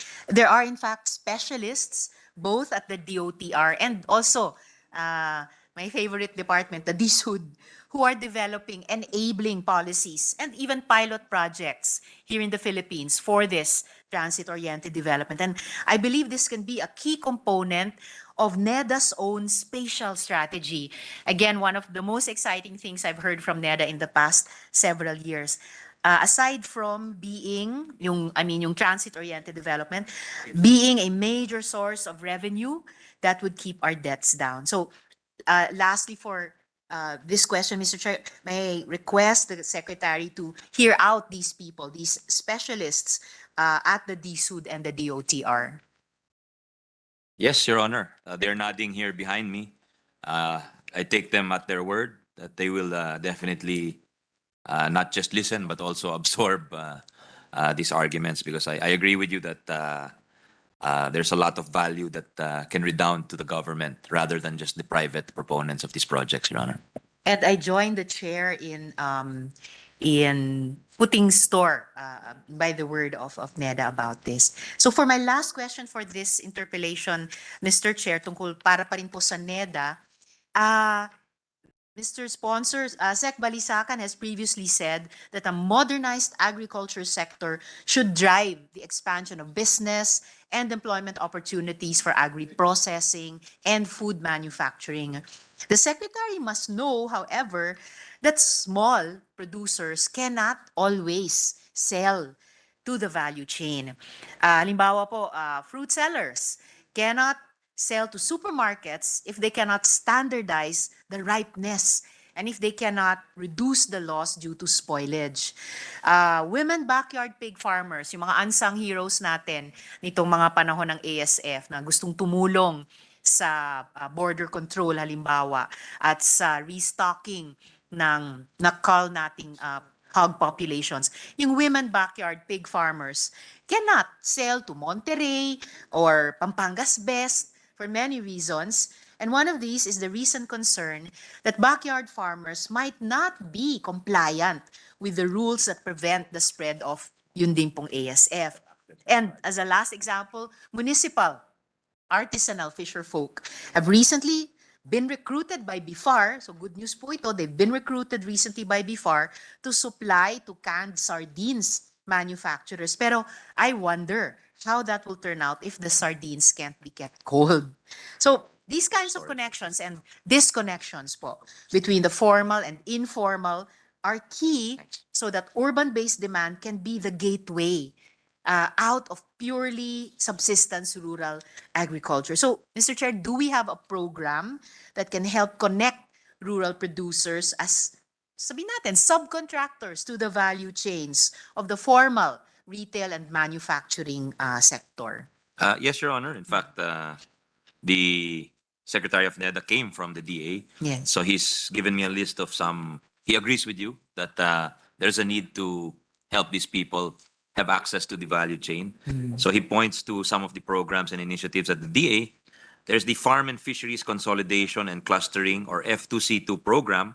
This allows smallholders to take advantage of economies and scale and increase their participation in value-adding activities and agribusiness. The backward linkages will be improved. Backward linkages meaning production, sources of raw materials, will be improved by instituting farm managers that will organize small farms and provide technical assistance and market advisories to ensure that production volume and quality will meet required standards of business establishments. So this program, the F2C2 program, focuses on community production and processing projects to promote coordinated value chain system. As of October 2022, 480 out of 767, or 63% of the identified clusters have been validated by the F2C2 program, and 118 out of 144 cluster development plans have been finalized for implementation. Secondly, there's the Agribusiness Venture Agreement and Sugarcane Block Farms program. This is investment through production and marketing partnerships, which increase the access of agrarian reform beneficiaries, or ARBs, to production inputs and capital, as well as the needed marketing and logistics support to enhance productivity and profitability of the lands awarded under the CARP. So promoting these further engagements in production and marketing, this facilitate the transformation of ARBs into viable enterprises that could provide a steady source of produce or raw materials for larger processing and manufacturing establishments, Your Honor. Third is the Kadiwa ni Ani at Kita. So in partnership with local government units, agribusiness companies, private companies, national agencies, the DA pursues the Kadiwa ni Ani at Kita in NCR and other areas. And this initiative seeks to directly connect food producers to consumers, reducing the cost of agriculture and fishery products. Your Honor, to date, the program has generated 349.13 million in total sales from the 2020 regular Kadiwa outlets operating nationwide, benefiting 27,619 farmer cooperatives, associations, and agri-fishery enterprises, and serving over 987,000 households. So under the 2023 appropriations bill, Your Honor, the DA has proposed 18.13 and 276 million for Kadiwa selling activities and Kadiwa food system, Your Honor. And fourth is the enhanced Kadiwa financial grant. This is to provide farmers organizations with additional capital to purchase supplies and equipment, Your Honor. And also assisting state universities and colleges in rural provinces, Your Honor. For the procurement of processing facilities, reefer vans, hauling trucks, the establishment of trading posts, among others. Fifth is the Community Fish Landing Center or CLFC program implemented by DABFAR. The NAPC is also, and the Philippine Fisheries Development Authority, as well as the LGUs are involved here. And this is designed to ensure high-quality fishery products for consumers through the provision of cold chain facilities, improving product handling and compliance to safety standards, Your Honor. Fish landing site monitoring is also regularly conducted to ensure the availability, accessibility, and price stability of fish and other fishery products. Sixth, Your Honor, is the regional and municipal fish ports, equipped with facilities such as breakwater, landing key, refrigeration, to address some of the issues you mentioned earlier on Yes. not having access to cold storage, Your Honor. Seventh is the Farmer and Fisher Folk Enterprise Development Information System pursuant to the Sagip-Saka Act authored by our former colleague Senator Kiko.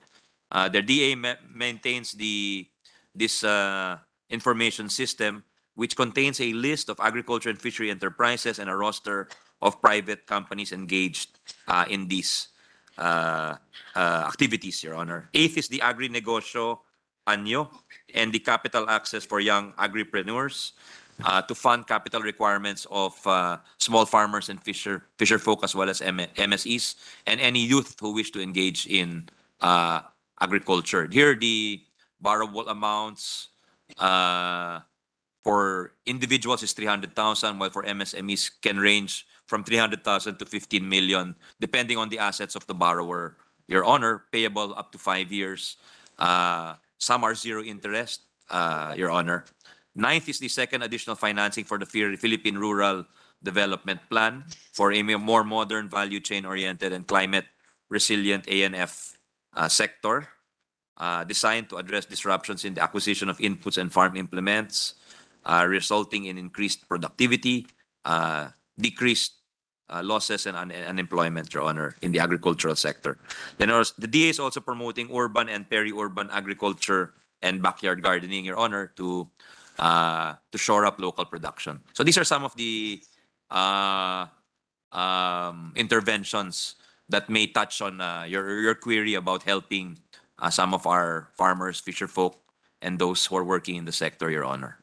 Maraming salamat, Mr. Chair, and I'm also very glad that the Chair mentioned again the PRDP or the Philippine Rural Development Plan. There was also a similar comprehensive plan designed under the previous Agriculture Secretary, and I hope that we can continue pushing forward in the implementation of these comprehensive plans for agriculture.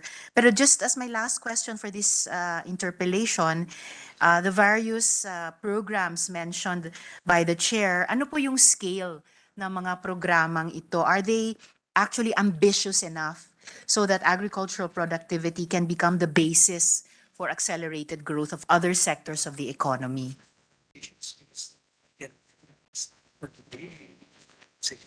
They are quite ambitious, Your Honor, because the budget for these programs is increased by over 30%, Your Honor. So I think it just shows the seriousness of the administration in addressing these issues, short-term and long-term, Your Honor. Maraming salamat, Mr. Chair, and also for mentioning the matter of the long term. I hope that in these 6 years, we'll really be able to push the envelope on the various matters that we've discussed. At alam ko naman tayo dito sa Kongreso, laan tayo to do what we can legislatively to see that through, both through our budget at yung ating ibang mga legislative work. So maraming salamat, Mr. Chair. I-follow up na lang ng opisina ko yung DOF at saka yung NEDA dun sa ibang mga, hindi ko na lang muna itinanong ngayong umaga. Thank you very Salamat much. po, Your Honor, for the very good interventions at for holding the agencies accountable and for pushing the envelope in this respect, Your Honor. We're very appreciative of that. Thank you. Thank you, Majority Mr. President. Leader. Yes, Mr. President, next to ask one question, two questions, Mr. President, is the distinguished gentleman from Cavite, the Vice Chairperson of the Committee on Finance, Senator Francis Tolentino. Senator Tolentino is recognized. Yes, of course, of course. How can we refuse our vice chair who was not a vice chair last year and asked a lot of questions? And after But asking, now he's a vice chair also, and I don't think he will ask a lot of I questions. will not, I will not. just one question. One or two. I'm just kidding, Your Honor. Of course, we will answer the questions of the gentleman from Cavite. Sometimes we're not able to answer, but they're very difficult. But Thank you. the new graduate from Columbia University, Your Honor, for his third LLM, Your Honor. Thank you, Mr. President. I'm not supposed to ask questions, but what, the minority leader is now here. Perhaps he will. I was not supposed to ask questions, and I always believe that I will always hearken to the lyrics of our financial officials, with the chairperson of the Committee on Finance as the composer. But what triggered my interest in asking questions is the Philippine Statistics Authority. All of these are based on what the Philippine Statistics Authority are providing all the agencies here present. So kung ano po yung sabihin ng Philippine Statistics Authority, yun na po yung nasusunod. We look at the different modeling systems that they provide. We cannot even question the models being used, regression model, classification model, and what have you. And as I speak, Mr. President, apparently my favorite political party in the United States is winning by several seats in the US Congress and probably in the US Senate. And if that happens, it will probably tweak the imagination of the US Federal Reserve, and it will have an effect in the Philippine situation. Globally, I would surmise. So as I speak, the lead is now widening with wins in several swing states, Mr. President. But my question is very direct, Mr. President. We have a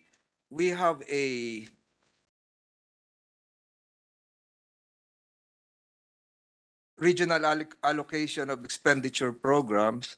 Ang nakita ko lang po dito, Mr. President, is the NCR is set to receive the highest allocation still, representing 18.8% of the budget, amounting to almost 989. This is B.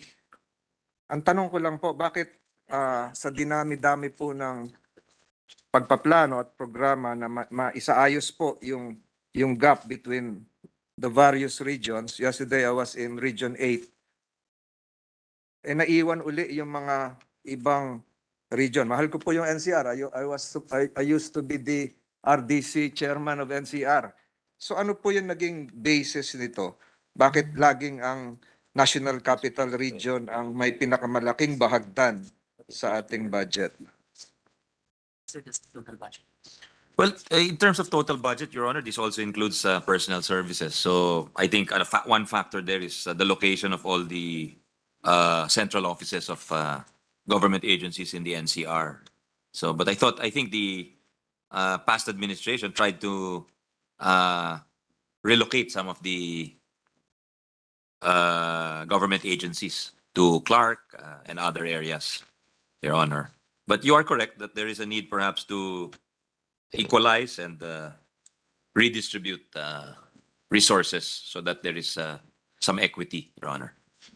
Thank you, Mr. President. So do we expect by next year or the year after next year that we will have a more equitable allocation in terms of the resources being funneled to the other regions in dire need of resources likewise, Mr. President?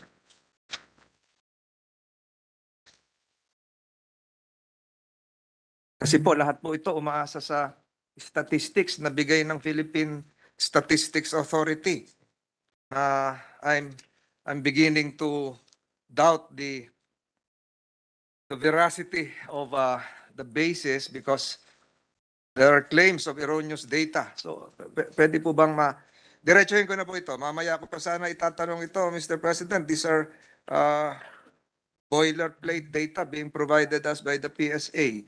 So ano po yung basihan po lahat nito? Is this PSA redux, or minsan po kasi natanong minsan mali yung PSA. Meron po bang nagsusupervise sa PSA? It is under the NEDA, Your Honor. Ano din yan? Mamaya po siguro yan. Kasi, kaya ko po nabanggit yan, Mr. President. Tagalogin ko na. Kausapin na lang. Kasi lumalabas ngayon sa mga pahayagan, Para continue. unemployment rate declines. Unemployment rate declines according to the PSA again.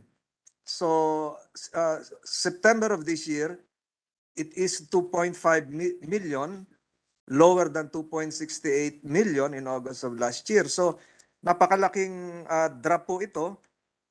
I still cannot grapple with the validity of this.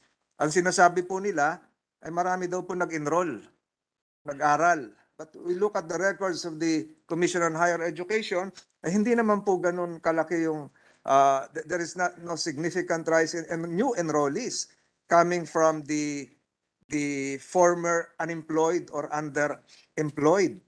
So again, it's like it's now being akin to reducing the entire universe of the underemployed and unemployed to make them part of the new students within the universe of CHED, thereby making it appear that unemployment rate declines. So if this is now considered as gospel truth, it will change the equation in terms of our expenditures, Mr. President. Tama po kaya itong ganito mga assumptions, Mr. Chairman, Mr. President? Well, I think they're correct in general. Sometimes, of course, they're not perfect. They issue a correction. Like, I think in previous years, there have been instances where they issue revisions or corrections, Your Honor.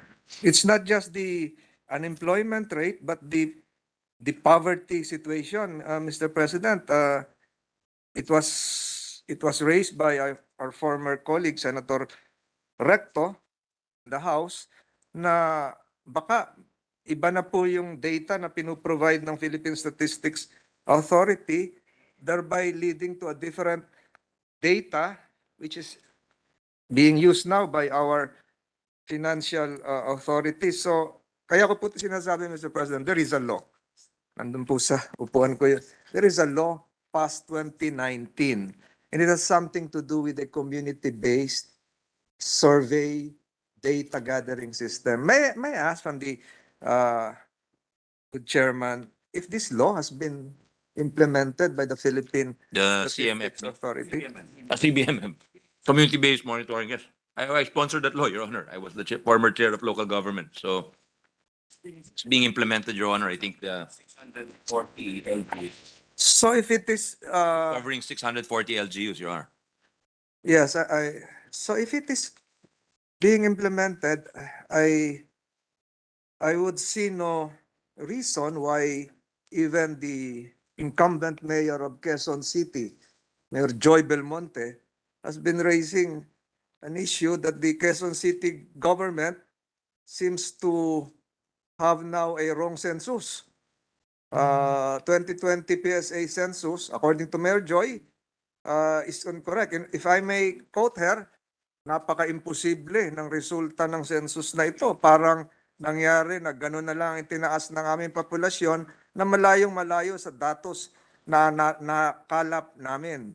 The census result is impossible. How is it that the city's population grew only that small, which is very far from our data gathered by our own office? So, this is Quezon City. This is NCR. Paano pa kaya yung mga nasa mga Maguindanao, Sultan Kudarat? So, there must be something wrong with the Philippine Sports Statistics Authority, which has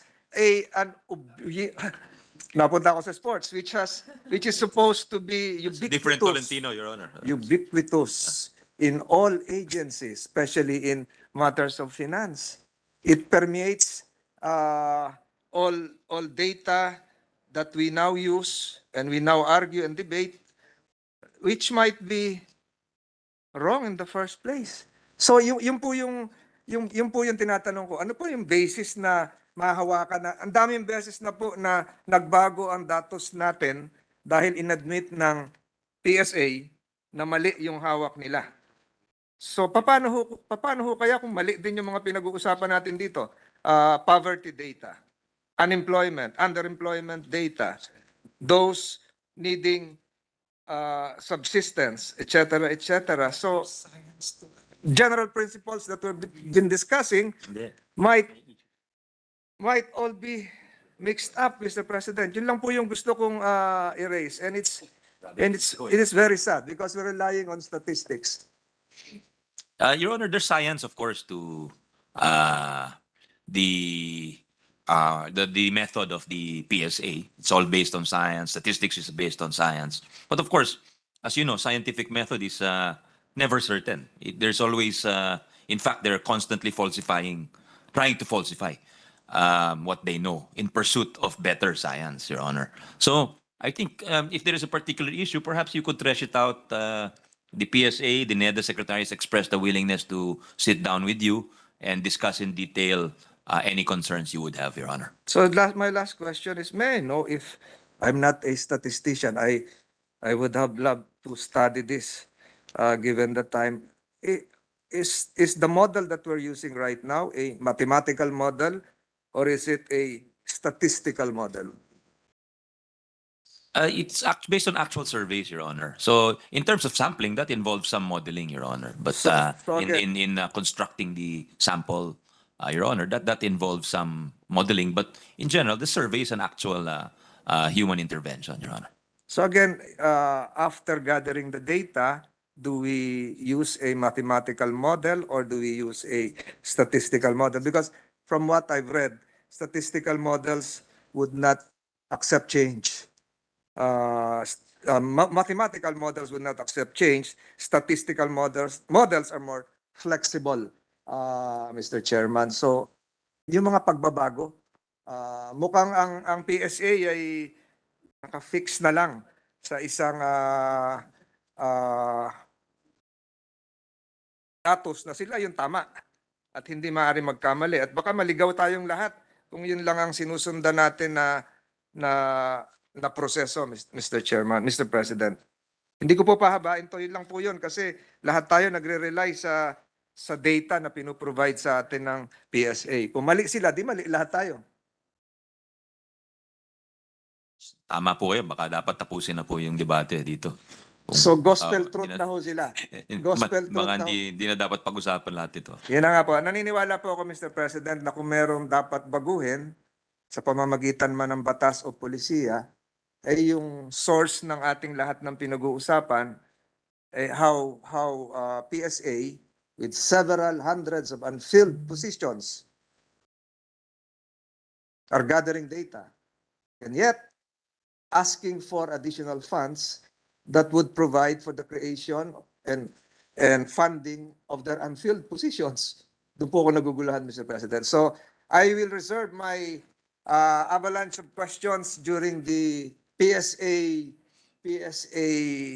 time. I think that would be this afternoon. I reserve the right I give notice that I will ask several questions in terms of modeling and other statistical data gathering formulae that they use. Salamat po, Mr. President. Thank you. That was just a sampling, a flavor, appetizer of the main course to come from Senator Tolentino. Of course, we will accept any questions he has.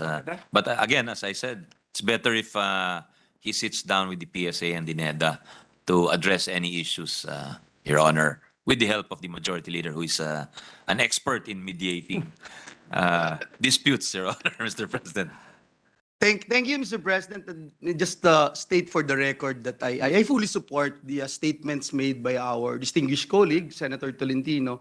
And it's important to note that our PSA should really be reliable, and that we wanted to know the process, and we will participate later on, Mr. President, with the discussions between our colleague, Senator Tolentino, and the PSA and the NEDA Secretary. Meanwhile, Mr. President, to move forward, the Senate Minority Leader would just like to wrap up the general principles. I move that he be again recognized, Mr. President. The Minority Leader, Senator Pimentel, is recognized. Thank you, Mr. President. I'll resume my interpellation, but I'll try to compress this one. On the agreement that, can I ask on the, Mr. Chairman, on the unprogrammed appropriations, when it is the turn of the DBM? Yes, Your Is Honor. that okay? So I will defer my questions on the unprogrammed and wait for the DBM na. Okay, DBM's time. Sige. So that leaves me with only three questions, Mr. Chairman. Is our 2023 budget still a cash-based budgeting? And if yes, how will it be different now from the other cash-based budgets that we have passed, but we have always extended, di ba, the validity of the provisions of the said cash-based budgets, Mr. President? That's correct, Your Honor. We, in previous years, we had to pass, because we shifted from an obligation-based to a cash-based budget, we had to, and at the end of the year, many projects were still not completed. That's why we had to extend the effectivity of the appropriations or the budget, Your Honor. So what we did for this year is it was a modified cash-based, and we had a longer horizon or effectivity for expenditures, Your Honor. So it's for the agencies have until December 31, 2023, Your Honor, to comply or for validity. And dito naman po sa 2023 budget, it's also adopts a similar setup, Your Honor. Except for PS, which is still a strict cash-based budgeting, because all of that money is spent during the calendar year, Your Honor. But for things like infrastructure, MOE, there is a longer horizon than the calendar year, Your Honor. For MOE and non-infra capital outlay, they have until June 30, 2024 to spend that. For infrastructure, it's until December 31, 2024, Your Honor. For infra, which is basically capital outlay up to December pa rin po. Opo. 2023, so it's the fiscal year. Hindi po ba yan yung rules natin sa past cash-based budgets po natin? And yet we were still we found it necessary to extend the validity of the MOE provisions, Mr. President. So for the 2023 budget, do we anticipate that we'll go through the same ritual again, Mr. President? Wala na po, kasi dati sa cash-based budget, good for the calendar year lang po, irrespective of expenditure item. PS, maging PS siya, maging MOE, maging capital outlay or infrastructure. You only have the calendar year to spend it. Pero yun nga, talagang hindi natin kaya. Kaya experience taught us that it's best to have this longer horizon. 6 months. We gave the MOE 6 months. The validity. Pero yung po, dati po alam ko sa dating cash-based nung umpisa nito, parang in-extend din natin yung period to, is it obligate or to pay? So, ando pa ba yun? Yung hanggang March, meron pa bang ganong feature sa 2023 budget o wala na po? Wala na po. Wala na po. Because of the longer horizon, there is no need to extend, Your Honor. The June 30, 2024 is to obligate or to pay for the MOE? It is to pay, Your Honor. To pay. Yes. But the general rule is to obligate within the calendar year, the Yes, fiscal Your year. Honor. Thank you for that, Mr. President. So now, is there a study on corruption, on how much of the budget is lost to corruption? Is that the concern also of the DBCC? Do they go over studies?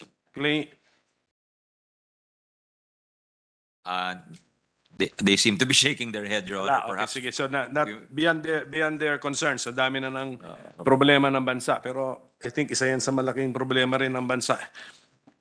And then, on my last point, Mr. President, we have studies of the NGOs and other organizations. And we'll just take this up when we take up the baka ho sa ombudsman sa COA. budget. Baka sa COA or din. COA, yes. Opo. And then my last point, Mr. President, is the House bill has been certified as urgent. Is that correct, Mr. President? Yes, Your Honor. Yes? Yes, Your Honor. In the opinion of this representation, since this is a budget law, which is actually the main piece of legislation that the Congress enacts every year, I do not see the justification why a budget measure should be certified as urgent. Parati naman po natin itong ginagawa. There is a timetable and there is a predictable period or month in the year that we have to take this up, Mr. President. I think the reason is practicality, really. It's to dispense with the required time between second and third reading, Your Honor, under the Constitution. Yes, but that period of time when it comes to the budget is very important. That is the time when we have to see the printed copy of the measure which we have approved on second reading before we vote on it on third reading. So it's a very critical period of time. And then ang sabi kasi sa Constitution, no bill, i-cite ko na lang din yung Section 26, Paragraph 2 of Article 6 of our Constitution.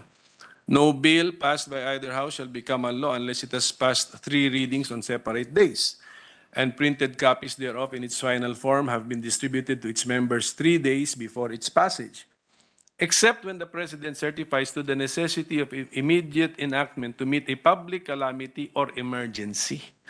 Upon the last reading of a bill, no amendment thereto shall be allowed, and the vote thereon shall be taken immediately thereafter, and the yeas and nays entered in the journal.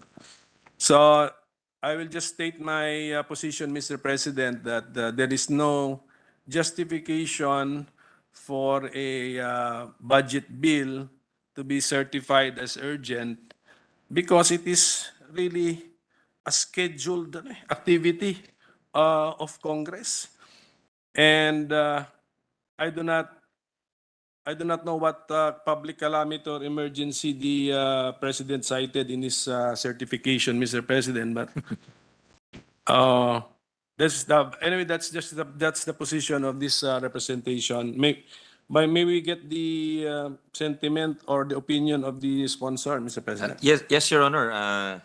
Well, the minority leader, I see where he's coming from, Mr. President, because tama nga naman, it's a duty. It's a yearly duty of ours to debate and pass the General Appropriations Act.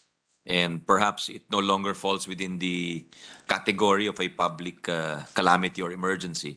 But having sat in this seat, I think the reason really is practicality, Mr. President. I think the reason is it enables us to pass the bill on the same day and dispense with certain, perhaps an overly long period might give us some difficulty in passing the GAA during the limited number of session days that both the House and the Senate have. So I think practicality is probably the biggest argument for that.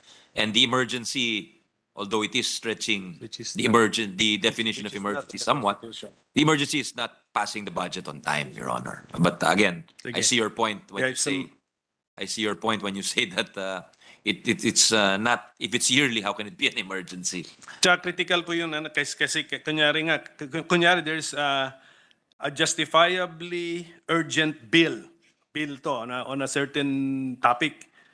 After we have amended it, kunyari, it may be at 15-page measure or bill, and then after we have amended it, kailangan mo ng time to look at the how the amendments are finalized. Ito pa ano pa to, how this is the budget law, so how many pages plus annexes pa. Well, anyway, Mr. President, my position is that practicality is not mentioned in the Constitution as one of the grounds where you can certify a measure as urgent. So that's our position. Kasi ganito, sir, ayaw ko kung naalala ng colleagues natin, di ba nagka-issue pa noon, President sa SP Soto noon that after BICAM, the printed version contained provisions not approved or not contained in the BICAM version. So, so if this can happen after BICAM, I think, nalala niyo po ba yan, my I dear remember colleagues? that, Your Honor. I think si That Senate... was I was still not the chair then. It was our Senate President Pro Temp, Lauren. I think it's 2019 budget, if I'm not mistaken, Your Honor.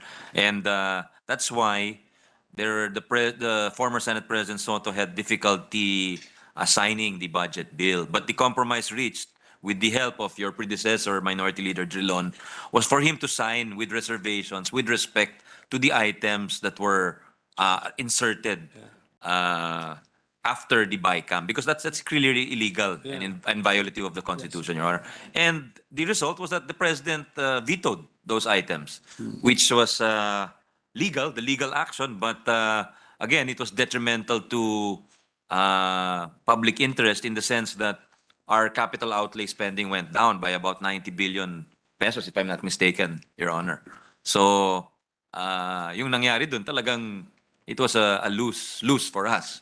Well, a loose win maybe. Win on the legal front because the illegal items did not make their way into law, the smuggled items. But a loss in the sense that that spending space was not utilized properly, Your Honor. Yeah, but we have to do things the right way. I mean, we have the proper motivation, but we have to do things also the right way. So, Yes, Your Honor. yun ang example yun that haste is not the friend of transparency. So, yun lang. So, yun lang po yung basic argument ko rin po sa certification. But, we'll probably at the proper time ask for a reasonable period of time for a non-expert like me to go over the final form of the budget that we are about to approve. I mean, number one, for transparency, and I think it's a matter of also right and duty of the legislator to know what he is also voting on, Mr. President. So, I think it's time for our chairman to have his lunch kasi medyo gutom na siguro si chairman. Thank you, Mr. Chairman, for your patience, and to all of your resource persons. Maraming salamat din. Thank you very much. Your concerns are very well taken and with legal basis, and perhaps at the appropriate time we can take them up, Your Honor. Thank you, Mr. President, to the Minority Leader. Thank you, Mr. President. If I may, there being no other member who has manifested, Mr. President, the intention to interpolate, I move that we close the period of interpellations and debates on the general principles, Mr. President. So moved. There is a motion by the Majority Leader to close the period of interpellations on the general principles. Is there any objection? There being none, the motion is approved. Mr. President, may I move for 1 minute suspension? Session suspended.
Thank you, Mr. President. Mr. President, I now move that we consider the budget of the Department of Budget and Management, Office of the Secretary, Government Procurement Policy Board, Technical Support Office, budgetary support to government corporations, including budgetary support to government corporations, budgetary support to government government corporations, allocation to local government units, metropolitan MMDA, special shares of local government units in the proceeds of national taxes, local government support fund, special shares of LGUs in the proceeds of fire code fees, barangay officials death benefits fund, Bangsamoro Autonomous Region in Muslim Mindanao, contingent fund, miscellaneous personal benefits fund, National Disaster Risk Reduction and Management Fund, pension and gratuity fund, and unprogrammed appropriations. I so move, Mr. President. There being no objection, the motion is approved. Mr. President, first to Alaska, Flash.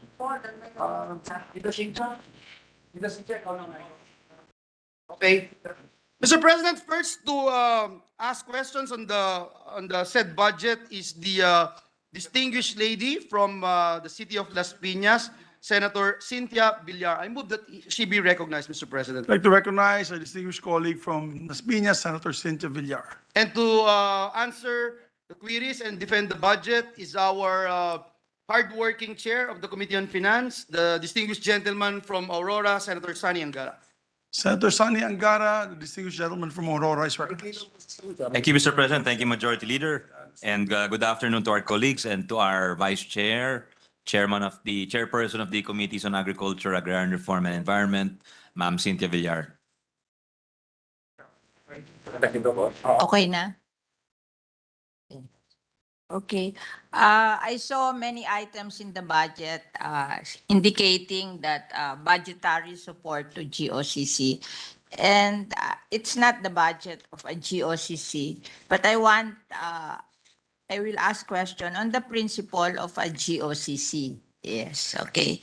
So, GOCC is a government-owned and controlled corporation, and I want to inquire about the Philippine Reclamation Authority. I don't know kasi where the Philippine Reclamation Authority reports to, but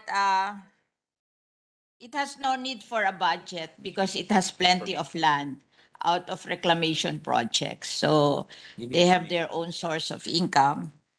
But I want to know the principle of the Philippine Reclamation Authority.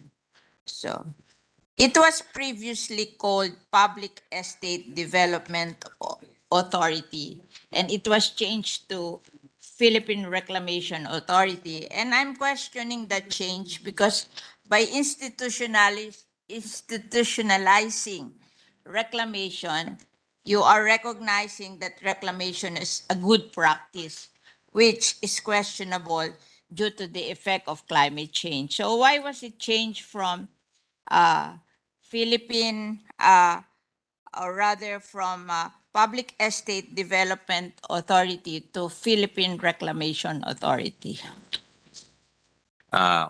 Personally, I really don't know, Mr. President, why it was, but maybe there is a law or an administrative or executive order creating the PRA. PRA, for the information of our colleagues, Your Honor, does not receive any government funds or any subsidy from the General Appropriations Act, Your Honor. It is independent, so. Because it has plenty of land due to reclamation. So they have a source of income, but it doesn't stop us to scrutinize Oh, yes, what yes. they are doing. Yes, Your Honor.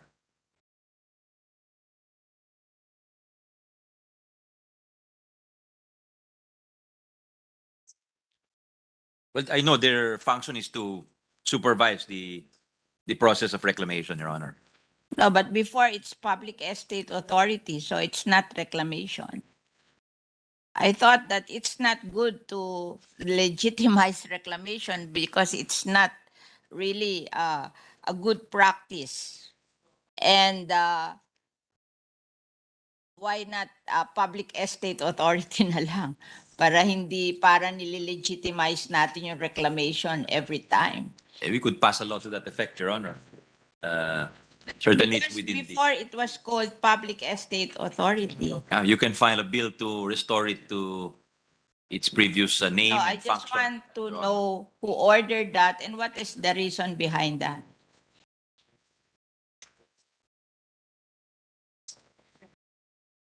Uh, no, the authority was only issued the OP, but the creation of the PRA is the question. Yeah. The Philippine Reclamation Authority, formerly the Public Estates Authority, was created by virtue of PD 1084 on February 4, 1977, to serve primarily as the clearinghouse for all reclamation projects in the country. It was designated as the agency primarily responsible for integrating, coordinating, and directing all reclamation projects on behalf of the national government. Its charter vests PRA with the power and authority to develop and dispose public lands, to enter into contracts and loan agreements with private, public, or foreign entities, and to exercise the right to eminent domain in the name of the Republic of the Philippines. So it is, hence it's created by law, Your Honor. So perhaps any It's a presidential decree or it's a law? a presidential decree has the power of law, Your Honor. Yeah, but usually, from my experience, presidential decree is very different from a legislated. Ito po yung agency. panahon ng martial law. So Oo. batas po to. Okay. Anyway, I just want to inquire why this Philippine Reclamation Authority is not serving our country for public good. I will I will give you three instances where I believe they are not serving the public good. First of all, we bought a land from them to establish, to convert the Las Piñas General Hospital, a DOH operated hospital in Las Piñas. We bought a land from PRA, a 1,500 square meter lot for 78 million. So we paid. We gave a budget to DOH to pay for the land na 78 million through the DBM. And we wanted to start building the hospital. They don't want to allow us to build the hospital because hindi daw nire-release ng DBM yung pera sa kanila. Gusto nila, bago namin start ang hospital, ma-receive niya ang pera from DBM. I'm so surprised because it is with DBM, ano na, yung tapos na yung papel, kaya lang, alam mo naman ng DBM, matagal mag-release, and it was during COVID-19, tapos ayaw niya pa start ang hospital when DOH and PRA are both government agencies. Na yung promise ng DBM to another government agency is, I think, reasonable na bakit ayaw niya pa start yung hospital. So I'm asking this question, why these things happen in government? Di ba pag government to government, wala nang problema yan? Bakit kailangan niya makita yung pera ng DBM bago niya pa start yung hospital namin? And what do you say about that? We'll ask the DBM. They're here behind us. Dapat wala daw silang pondo in PR. Hindi daw natanggap yung check from. Gusto niya makita yung pera bago kami allow na mag-start yung hospital. And that was during COVID-19 pandemic, that it's very important that we build the hospital, the expansion of the hospital. Well, according to the DBM, they don't need to show them the cash. They just need to issue the authorization, the SARO, and there's a progress bill. Mayag.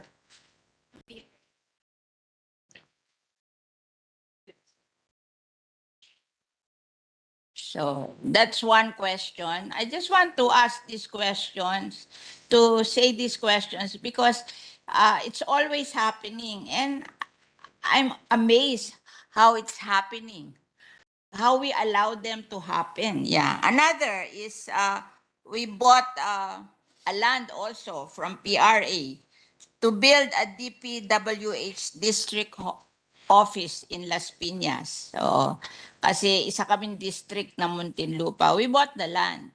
And they won't allow DPWH to build our district office kasi daw may utang daw yung DPWH sa kanila with regards to Cavitex na 4 billion. Gusto niya bayaran muna yung 4 billion bago kami i-allow mag-build ng district office doon sa lupa na binili namin sa kanya from, by DPWH. Tama ba yun? Your Honor, maybe we should ask the DBM to respond to you in writing once they know all the facts of the matter, Your Honor. No, nag-follow up din ako sa ano. Walang magawa eh. And with the DPWH also. Bakit? Yung Your Honor. PRA, magagawa na lang nila, gusto nilang gawin? At considering it's a government agency, sabi nila, hindi daw nila i-allow until bayaran ng DPWH yung 4 billion na right of way dun sa Cavitex. Ano naman ang relation ng Cavitex Or the dun GCG. sa aming district office ng DPWH? What's the remedy for inhering GCG kung sakali? The sanction. Well, there is a government, this is GCG.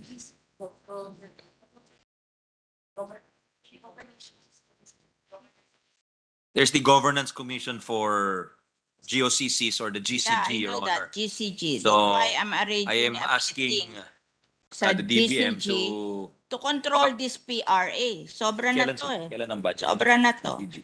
This is for public good. This is not for me. I'm so amazed that they're doing this to us. Your Honor, the GCG budget is tomorrow. We can ask the GCG. I will what- not be here tomorrow, so I'm relying on you, Chairman, to ask the GCG to control that PRA. Okay. Kasi he has been doing this yung for so long and nagsasawa na ako kasi remember yung aming pinasa na legislated protected area in Las Piñas, the Las Piñas Parañaque Wetland Park has been legislated to be a protected area. Oh, so owned by PRA yon. Pag may nag-donate sa aming NGO, doon sa aming legislated protected area, pinahihirapan ng PRA. I just want to ask, if you have declared a government property as a legislated protected area, wala bang right ang government dyan na kung may magandang gagawin doon sa government property na hindi na pahihirapan kami ng PRA? I will ask the GCG even now, Your Honor, so they can prepare their responses to your concerns for tomorrow So, when we ask I the just want to know questions, Your Honor. na bakit kami ginagawa kasi this has been going on for so long, and there are many instances na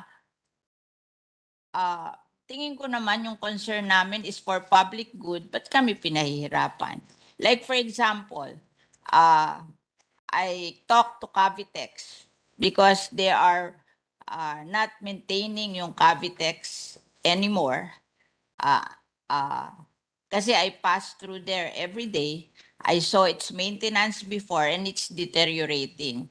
Ang sabi sa akin ng Cavitex, tinake over daw ng PRA yung maintenance ng Cavitex from Cavitex. Kaya nagde-deteriorate yung maintenance. And I'm very concerned about that because yun yung aming, naandun yung aming Las Piñas Parañaque Wetland Park and it is a ecotourism area. So, pag hindi nila minentain yun, nakakahiya naman yung mga tourists na pupunta doon sa aming Las Piñas Parañaque Wetland Park. It is the only legislated protected area in Metro Manila. At pag may conference ng environment, usually dinadala nila doon. So, kung hindi ma-maintain very well yon, di nakakahiya naman tayo to foreigners, di ba? So, bakit kukunin ng PRA ang maintenance ng Cavitex? I'm so surprised. Kinukuha daw sila magme-maintain. And we know naman government is not good in maintenance. It's better left to the private sector, and there is a Cavitex to maintain in it. It has been maintained before and it's better. Bakit niya kukunin? Parang nakikita ko na abuse of power of the Philippine Reclamation Authority. And I just want to inform the executive department that they should do something about this. Kasi hindi naman ako nagko-complain for myself, but for public good. So maybe they will have an opinion on this, especially the DBM, kasi sila yung nagko-control ng budget. Although I know that the Philippine Reclamation Authority is not asking any budget from you, but is there a way by which we can control a GOCC from doing this? Given that they don't receive any budget from the DBM, Your Honor, maybe it's more effective if we go through the GCG because legally speaking, under the GCG law or the charter, this is Republic Act 10149. The GCG can conduct periodic study, examination, evaluation, and assessment of the performances of the GOCCs. So, pagdating nila bukas, we will mention this to them. Yeah. And it goes towards their performance. And pwede I natin silang singilin, Mr. I President. just want to make this manifestation because I won't be here tomorrow. So I hope that our committee on budget, on finance, will do something about it. Yes, ma'am. We because, will, this has been a major problem for us for so many years. And it is only now that I am bringing this about because I think it's too much. So with that, that Who's is defending? all that I want to bring up in this hearing, and I hope we can do something about this in the future. Yes, ma'am. Thank you very much. We will bring it up when Senator Gatchalian defends the budget of the GCG. He's Thank you. he is the vice chair. Okay, I was not thank you cracking very a joke, but the majority leader is laughing, Mr. President. Thank you, Your Honor.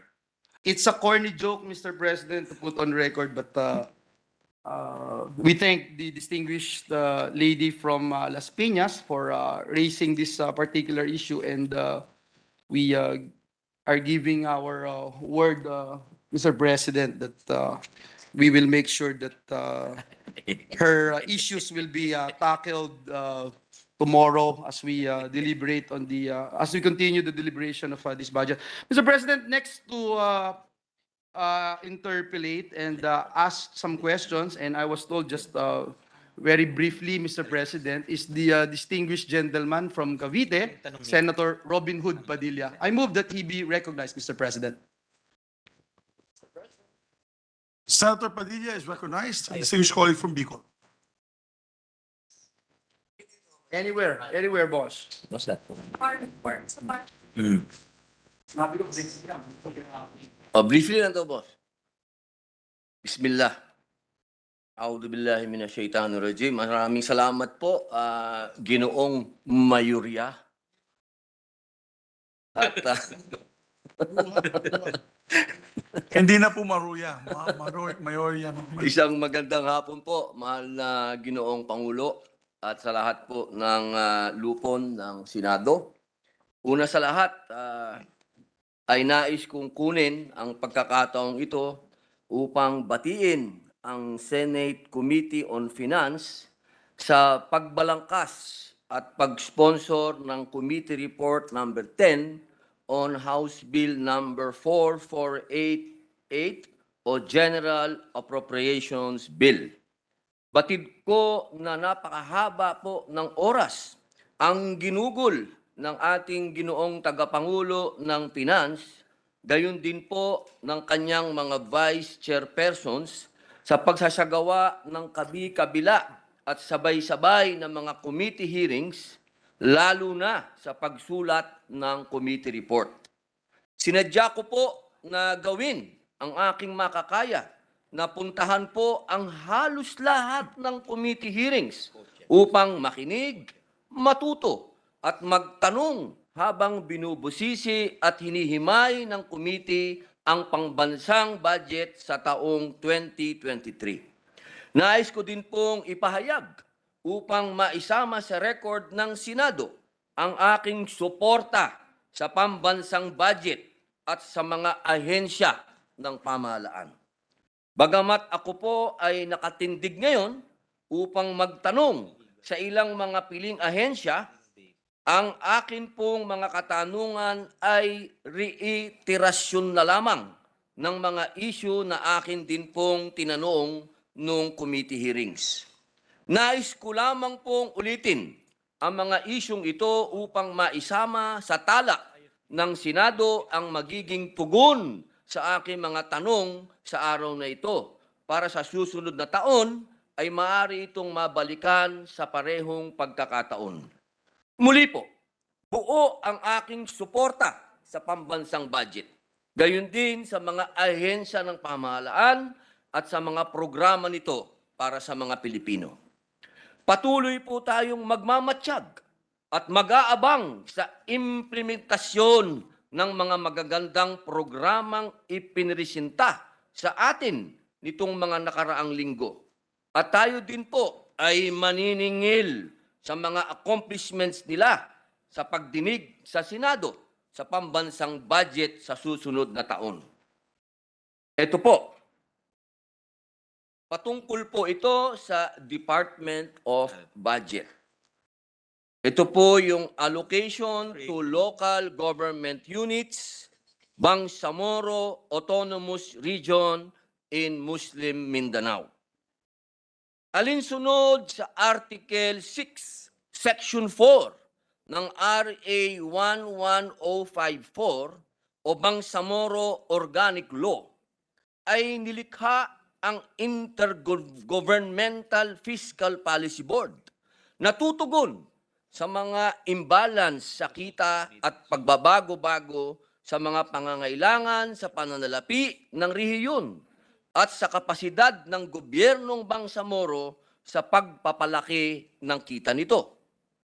Sa Article 7, Section 37 and 38 naman ng parehong batas ay isinulat ang tungkulin at komposisyon nitong Intergovernmental Fiscal Policy Board nakasaad sa mga nasabing probisyon na ang board ay pinamumunuan ng Secretary of Finance at ng nakatalagang Minister ng Bangsamoro Government, kasama ang ilan pang mga miyembro. Kabilang naman po sa mga tungkulin ng board ay ang mga sumusunod. Recommend the necessary fiscal policy adjustments by undertaking periodic reviews of the taxing powers, tax base, rates, wealth sharing arrangements, and sources if revenues of the Bangsamoro government vis-a-vis its development needs. Pangalawa, address disputes between the national government and the Bangsamoro government involving the collection of capital gains, tax, documentary stamp tax, donors tax, and estate tax. Pangatlo, determine the extent of the participation of the Bangsamoro government in the board of directors or the policy-making bodies of government-owned or controlled corporations that operate a substantial portion of their businesses directly or through their subsidiaries in the Bangsamoro Autonomous Region or where the Bangsamoro government has substantial interest. Pang-apat, determine the participation of the Bangsamoro government in the operations of government-owned or controlled corporations and their subsidiaries operating in the Bangsamoro Autonomous Region, and its share from the results of the said operations. Panglima, determine the participation of the Bangsamoro government in the Al-Amana Islamic Investment Bank of the Philippines, and the Southern Philippines Development Authority, subject to the provision of Section 33 of this article, and define the modalities for the filing of income tax returns for corporations or firms whose central, main, or head offices are located outside the Bangsamoro Autonomous Region but are doing business within its territorial jurisdiction to determine the income realized from such operations in the Bangsamoro Autonomous Region, which shall be attributed as income derived therein and subject to the sharing scheme between the national government and the Bangsamoro government. Kasama din po ang pag-review sa formula ng annual block grant sa tungkulin ng nasabing board. Nakasaad din po, Ginoong Pangulo, sa BOL na ang Intergovernmental Fiscal Policy Board ay magpupulong ng hindi bababa sa 1 beses kada 6 na buwan or as often as necessary. Noong budget hearing po ng Department of Finance, akin pong tinanong si Kalihim Sir Secretary Ben Diokno tungkol sa updates sa mga pagpupulong nitong nasabing Fiscal Policy Board. Ayon po sa kanya, itinalaga ng Department of Finance si Secretary DBM, Ma'am Secretary Pangandaman, upang pamunuan ang nasabing board. Una, dahil siya po ay kapatid na Muslim. At higit sa lahat, ay dahil mas nauunawaan niya ang mga pangangailangan ng BARM. Nito din naman, mga nakaraang araw o linggo, dahil ako po ay sumusunod sa Facebook account ni Secretary Amina, ay nakita ko po sa post ng DBM na nagpulong na ang nasabing Fiscal Policy Board. Kaya't po, mahal na Pangulo, ito po ang aking mga tanong. Sana po ay maibahagi sa kapulungang ito ang mga updates sa nasabing pagpupulong. Meron po bang mga mungkahi o rekomendasyon na maaaring makatulong ang Kongreso upang mas mabigyang kapasidad ang Bangsamoro government sa usapin ng mga polisiya sa pananalapi? Napakahalaga po kasi na mabigyan kapasidad ang BARM sa usapin ng pananalapi. Higit sa ano paman ay upang makapag-generate sila ng sarili nilang kita para tustusan ang mga iba pang mga development programs and projects nila para sa mga Moro. Partikular po dito ay ang pagbabalangkas ng Bangsamoro Transition Authority ng Revenue Code. Pangalawang tanong po, nasa Bangsamoro Organic Law ang pagsusuri ng block grant 5 taon mula sa pagratipika ng BOL. Halos 4 na taon na po mula noong naratipika ang BOL noong January 19, 2022. Meron na po bang plano sa pag-review ang Intergovernmental Board? Yun lamang po, mahal na tagapangulo. Salamat, Your Honor. Unang-una, nagpapasalamat tayo kay Honorable Senator Robin Hood Padilla sa kanyang suporta dito sa budget bill at kanyang patuloy na presensya dun sa mga pagdinig ng komite. Kadalasan siya po ang inakauna. Nauna pa siya sa chairman, nauna pa siya sa secretary ng departamento. So definitely magandang kanyang pinakita. Itong update po sa IFPB or Intergovernmental Fiscal Policy Board, nakapag-meeting na sila 3 beses, regular meeting at isang special meeting Ang huli po nung June 1, 2022. So panahon pa ni Pangulong Duterte. So nagsischedule sila ng sunod na meeting. Dahil tama po kayo, dapat at least once every 6 months. So as kine-schedule na po yun, ang mga sinasabi lang na-resolve na daw po nila sa kanilang mga meeting ay yung computation ng annual block grant, yung pag-transfer po nung function ng BIR National to the Bangsamoro Revenue Office at yung proseso dito sa pagkolekta at sa sharing of revenue and release of the Bangsamoro government share in the national taxes. Pero may mga pending issue sila na pag-uusapan sa mga darating na schedule na meeting. Ito po yung remaining deliverables with respect to the process and procedure on the collection and remittance of the Bangsamoro share in national taxes, the transfer of the assessment function, and the digitalization of the Bangsamoro Revenue Office. At may utang po yung tax study group ng DOF sa kanila ng recommendations on the proposed guidelines of the Bangsamoro government on the payment of taxes and corporations, partnerships, or firms. And dapat nakasama ho dito itong taxes and fees covered, allocation of income, sharing of taxes, procedure for filing and payment of corporate income tax returns. At pangatlo, itong participation tungkol naman sa partisipasyon ng Bangsamoro government sa Al-Amana Islamic Investment Bank at sa Southern Philippines Development Authority or SPDA, magsasubmit daw ang Bangsamoro government ng kanilang mga nominees dito sa dalawang organisasyon, yung Al-Amana at saka yung SPDA, Your Honor.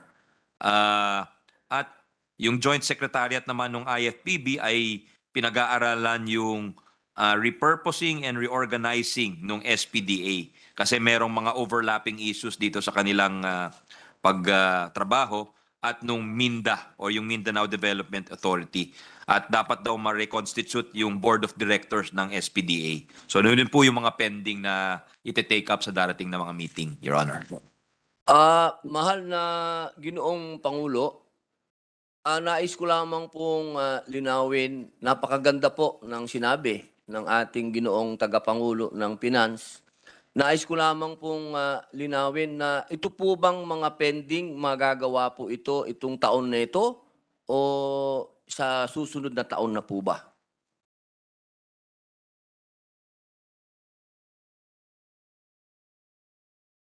Definitely mapag-uusapan at matutuloy yung diskusyon pero hindi sila sigurado kung lahat ma-implementa kasi kung medyo complex po daw o medyo komplikado yung issue, minsan tumatagal yung usapan ho nila.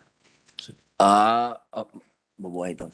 Mahal na Ginoong Pangulo, napakahalaga po kasi na ito po ay kagyat na mabalangkas at maharap sapagkat malapit na pong mag-5 taon ang ating BARM at ang ito pong BARM, ito po ay kumbaga ito po ay ipinanganak dulot ng paghihirap at pagsusumikap po ng ating Senate President. Ito po ay mula sa kanyang pinagpawisan. Ang nais po natin ay maging successful ang Bangsamoro Organic Law at ang BARM. Gusto lamang po natin na maging malinaw kung paano po masusunod lahat ang pinag-usapan sa batas na ito. At sana po hihingin din po natin sa DBM na sana po ay mapabilang po ang opisina natin na maisali po nila sa pagre-report sapagkat tayo po ay Muslim na representante, tayo po ay very concerned sa kahihinatnan po ng BARM. Kaya sana po tayo po ay mapabilang sa kanilang reporting at kung ano man po yung mga gusto po nilang maipanukala po nating batas para masuportahan po ang pagtagumpay ng BARM ay hinihingi po natin, mahal na Ginoong Pangulo, sa DBM. Tama po yun, Your Honor, Mr. President.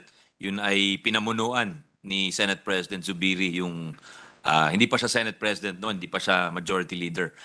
Siya ang namuno at umiikot po ng halos buong autonomous region, dating ARMM. At pangalawa, nagpapasalamat kami sa inyo sa inyong pagbantay dito sa implementasyon ng batas dahil minsan hindi na-implementa yung lahat ng probisyon ng isang batas. At pangatlo, sinisigurado po ng departamento na isasali po kayo doon sa mga updates ng pangyayari at any developments po dito sa pag-uusap nila dito sa BARM. Yun ay pangako po nila sa inyo. In fact, one of the mechanisms the Philippine Congress Bangsamoro Parliamentary Forum, there's a meeting on the 15th in is a member. Opo, at saka meron daw, pangapat, meron pong Philippine Congress Bangsamoro Parliament Forum na kasama ho daw kayo. Magmi-meeting na daw ho sa darating na mga araw. So, 15. November 15 po ang meeting. So, sana daw ho makadalo kayo. Opo. Maraming salamat po, Ginoong Tagapangulo ng Finance. Ako po ay nagpapasalamat din po sa DBM at gayon din po, nagpapasalamat po ako sa ating Ginoong Pangulo. Yun lamang po, maraming salamat po. Mabuhay. Maraming salamat sa ating kapatid at muli pasasalamat sa kanya. Maraming sa salamat sinisigurado niyang buhay na buhay itong Bangsamoro Organic Law na pinaghirapan po. Yes, maraming salamat sa ating kapatid na ang puso ay taga Mindanao at sa ating ang puso niya ay sa ating mga kapatid na Muslim. At talaga tinututukan po natin yan, Ginoong Senador Robin Hood Padilla, na ma-release palagi yung ating tinatawag na block grant para sa ganun ay masagawa nila yung mga programa nila doon.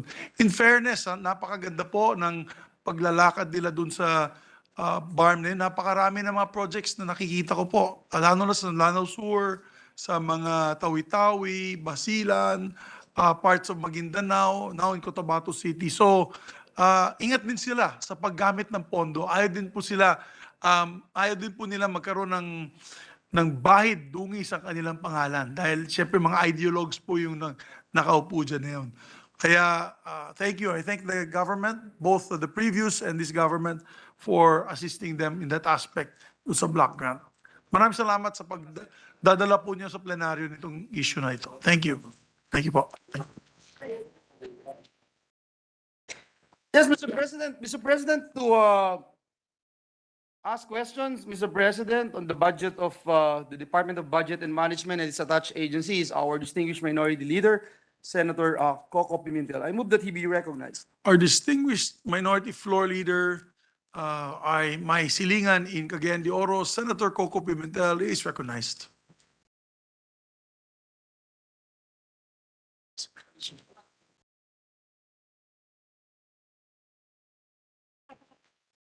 Thank you. Daghang salamat, Mr. President. Thank you. With the permission of the sponsor and chairman. Yes, of course, my idol, the minority leader. Balikan ko po yung kanina.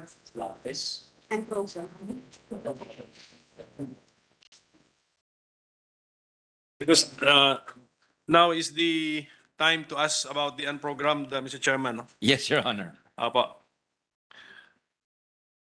Ito, tanong po to ng isang senadora. Ako na lang daw magtanong. For example, para po maintindihan talaga natin yung unprogrammed. For this year, 2022, meron din po tayong unprogrammed appropriations. I get the figure. Kung di ako nagkakamali, ang total ay i-round off na po natin, 251 billion. So ang tanong po alin po rito sa unprogrammed appropriations under the 2022 GAA have been released? We will get it from the DBM, Your Honor. They are in the process of retrieving the information.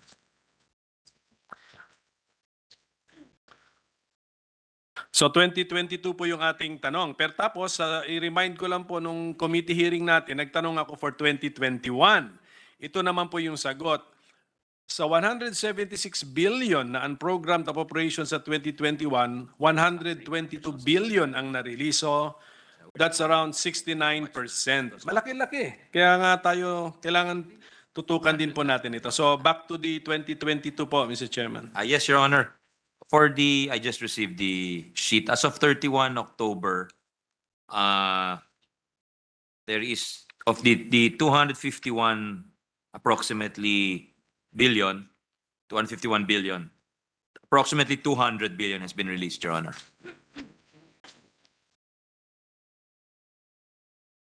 Ilan ba yun? 80%. Thereabouts, Your Honor. Yes, around 80% has been released. So laki-laki, parang ano na rin siya. I mean, in my opinion, this is my opinion lang po, Mr. President, no? Parang treatable as programmed already. 69% in 2021, 80% in 2022 as of October, end of October. So thank you for that information, Mr. President. That's why ang tanong ko po is for the 2023 budget, linagay din natin sa unprogrammed subject to the three, di ba, the three conditions for the fund to be released. Public health emergency benefits and allowances for healthcare and non-healthcare workers, 18.9 billion. Tama po ba? Which was increased by our committee report to 52.9 billion. I'm just checking for the figures, Your Honor. What's the figure? Tama ba of the itong basa ko program ito? for the health? Huh? Ano? Na-increase, diba? Yeah, where is it here? So, Asan siya? Ito. Compensation and other benefits. Yes, it's here, Your Honor. Compensation and other benefits for COVID-19 workers in health facilities. We programmed 42 billion, Your Honor, for that. yes, now I'm citing the unprogrammed, Mr. Chairman, Mr. President. Pagdating po sa unprogrammed appropriations natin, merong item doon, may line doon. Public health emergency benefits and allowances for healthcare and non-healthcare workers. Original amount, NEP amount, 18.9 billion. Senate committee report, correct me if I'm wrong, Mr. Chairman, became 52.9 billion. Yeah. So, first question, did we increase it in our committee report? Yes, Your Honor. Okay, so yun, ima-minus na lang po natin yung 52 minus 18, yun po yung increase. Ang next question, bakit po saan program po natin ilalagay ang isang napakahalagang Bakit? panggastos? Katulad na na-mention po ng chairman namin, meron na ngang 41 ba yung nasabi ni chairman? 41 sa programmed, di ba? For the It's also unprogrammed, di ba? In 2022. COVID yun. Pero ito na rin medyo COVID ano rin ito. Public health emergency benefits and allowances. It's practically the same item, Your Honor. Yes, oo. Practically Medyo the same item, yeah. spurred by COVID itong gastos na to eh. So, bakit po ganun na, Mr. Chairman, Mr. President, na kung mahalaga itong gastusing ito, bakit natin nilagay sa unprogrammed? Yung nilagay po natin, Your Honor, noong 2022 or this year's budget is also in the unprogrammed, Your Honor. At kasama na ba ito sa 200 billion na na-release so far sa taong ito? Can we ask if we can ask the DBM, sir? Yes, Your Honor. So, Pero may balanse pa po. So it's not fully released, Your Honor. saan ba dito siya? Wala siya dito eh. Ano sa mga yung listahan mo? Oo nga, alam ko na haba.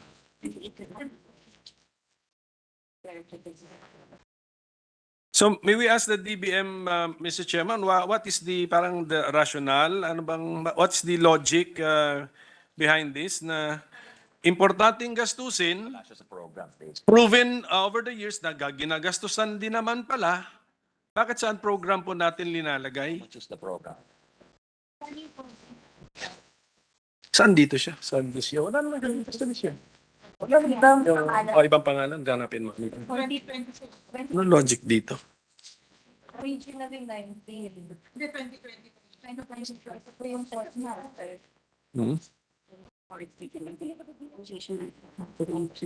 May gastos na. Naubos na yan. May gastos na. May benefit. May ano pa.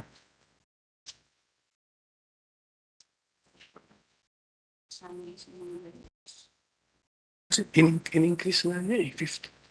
So, 34 billion ang dinagdag niya. I surmise, Your Honor, while we're waiting for the more precise answer, more direct answer from the department, is because the payment of the health benefits to the health workers is dependent on the existence of a public emergency, Your Honor. So we're not really sure if there will still be a public health emergency in 2023. So I surmise that if there's no more public health emergency, then there is no need to pay these additional benefits, Your Honor.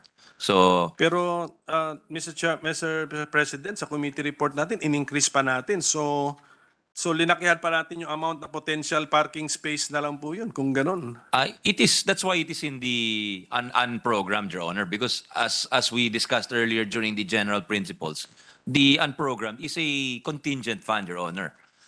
Meaning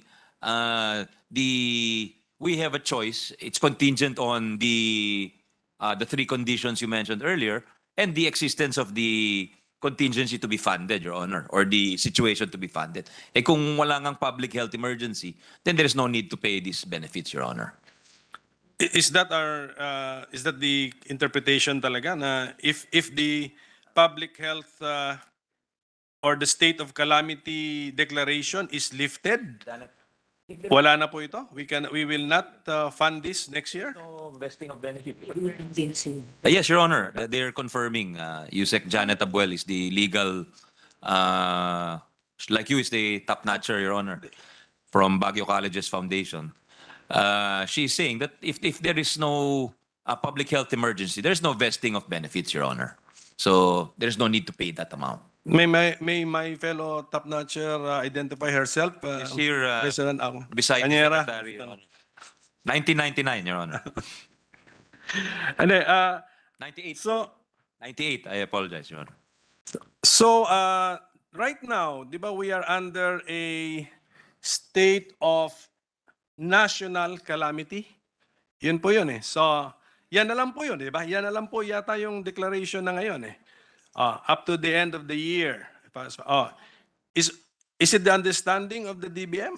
If this is not extended into 2023, we cannot touch this unprogrammed appropriation, which we increased to 54.9 billion pesos? They can touch it for arrears, Your Honor, assuming there's a situation where the public health emergency no longer exists, there's no more declaration. There are still arrears, Your Honor, to be paid. So they can use that funds to pay the arrears.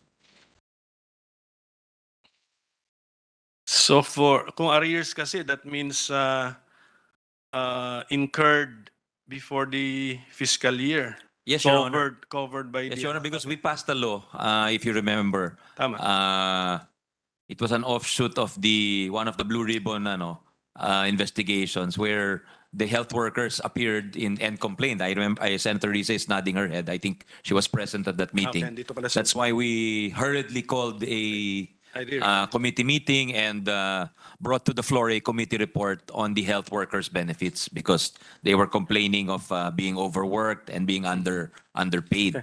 Sige. But there was a big debate during that law whether to make them retroactive, Your Honor, because there are difficulties associated with making a law retroactive. You don't have the funding to begin with, so you have to scrounge around or scramble to find the funding, Your Honor. So, but I remember members of the Senate were insistent that it be made retroactive to make the health workers whole. So that's why we are, in a sense, working backwards to find funding as we go forward. Your Honor.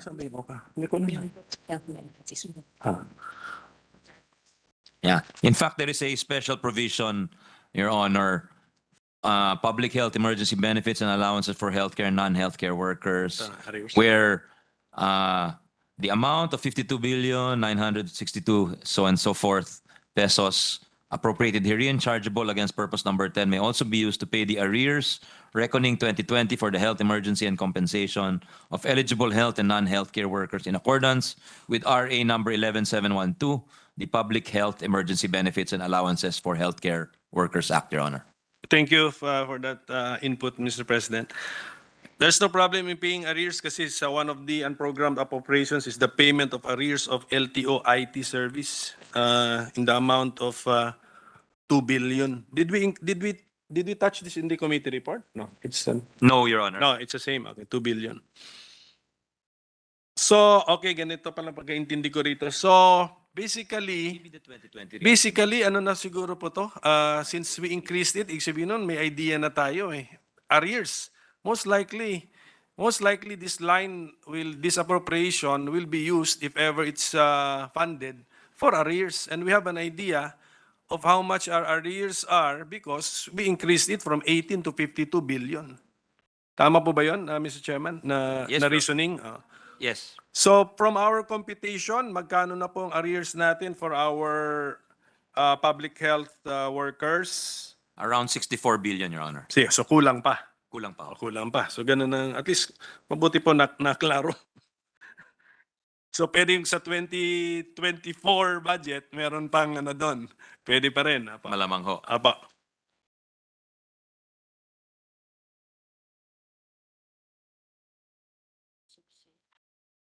O nga, has the DBM found the basis for the amount given to SIP-SIP? And then there must be some ano, Mr. Chairman, details already available because even our committee report, I think increase SIP-SIP. We added by 4 billion ba? Ay, 3.5. Ha? Plus 3.5 saan program. 3.5 That's intended for possible vaccination needs, Your Honor. That's why because that was, sino humingi ng DOH? It was a recommendation of Vice Chair Cayetano, who handled the DOH budget. I think it was one of the agency requests. So that's why we put it in the unprogrammed, Your Honor. Infrastructure projects. So the wording is support for infrastructure projects and social programs. And then we will spend the 3.5 Addition for, which the committee added for vaccination, yes. which we will deem to fall under social programs. Yes, Your Honor. Ganun ba yan? Okay, so going back now to the basic amount, yung 149. So ready na po ba ang DBM? Nahanap na ba nila yun? Kasi ulitin ko po, it's quite a very very ang tawag ko doon? Hindi man accurate. It's not a rounded figure eh. So up to the closest thousand siya eh. So there must have been some amounts added, Mr. Chairman, Mr. President. Well, what they say, they have given me a paper to say that historically they have over 100 billion in actual releases in 2020 under SIP-SIP. Then they provided an additional 22 billion for the vaccine procurement. And another 20 billion as additional funding. And another 20 billion as additional funding to SIP-SIP, Your Honor. That's why hence the figure of 149. Kunin nyo na lang. Yeah. So and they're using a ano yung 120 yung basic po for the year 2020 ano kasi That is actual releases, Your Honor. oo for the year 20 something yun. Because for 2022 ano yung SIP-SIP? Ano for 2022. 2022. Hindi, binalik ko nga sa inyo.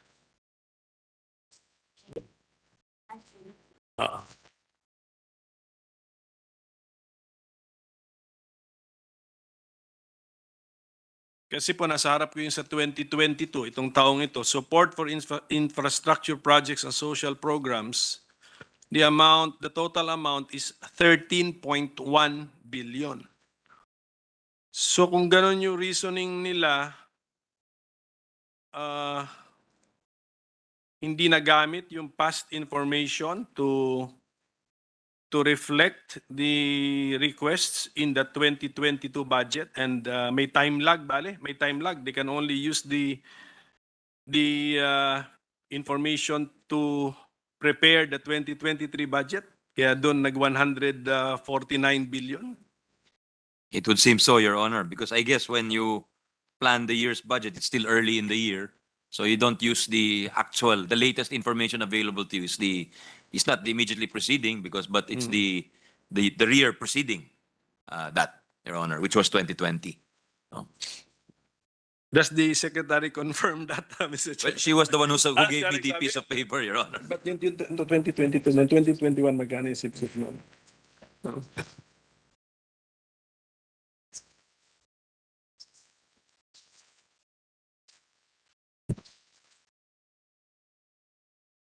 Can I ask for Ano ba tanong niya?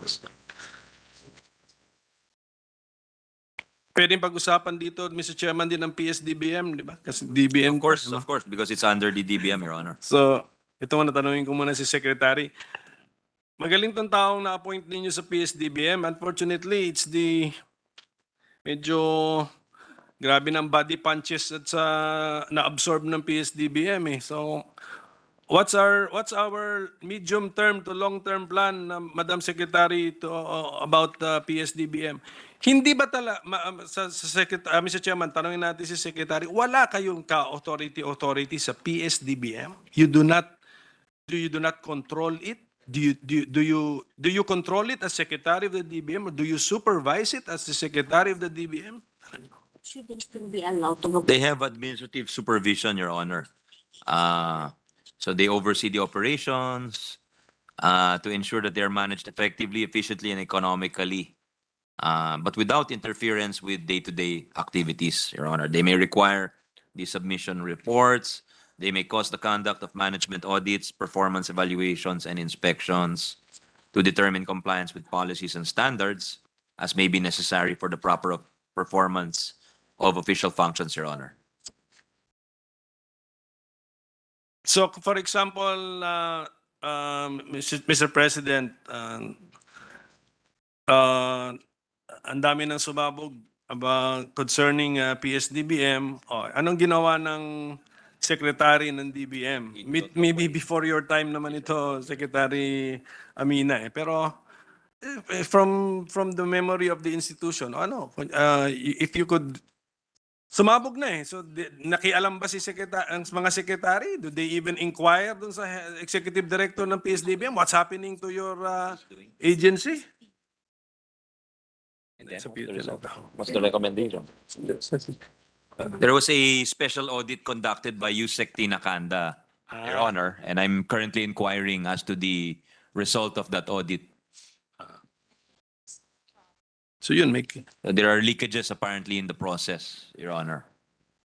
So okay, so kumilos din kasi ang naririnig ko kasi na ano namin yan, independent yan sila, ganun yun ang narinig ko dun sa formally investigation. Nakaka-disappoint yung ganung reasoning na Process, diba? hands off kami dyan, di ba? Basta Secretary, ang gusto ko lang sabihin, masira ang PSDBM, sira DBM.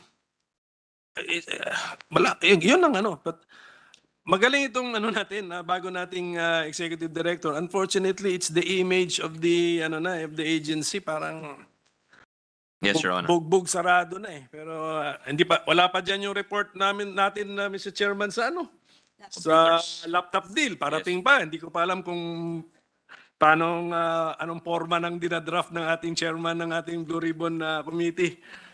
So, He's too preoccupied with the PSA, Your Honor.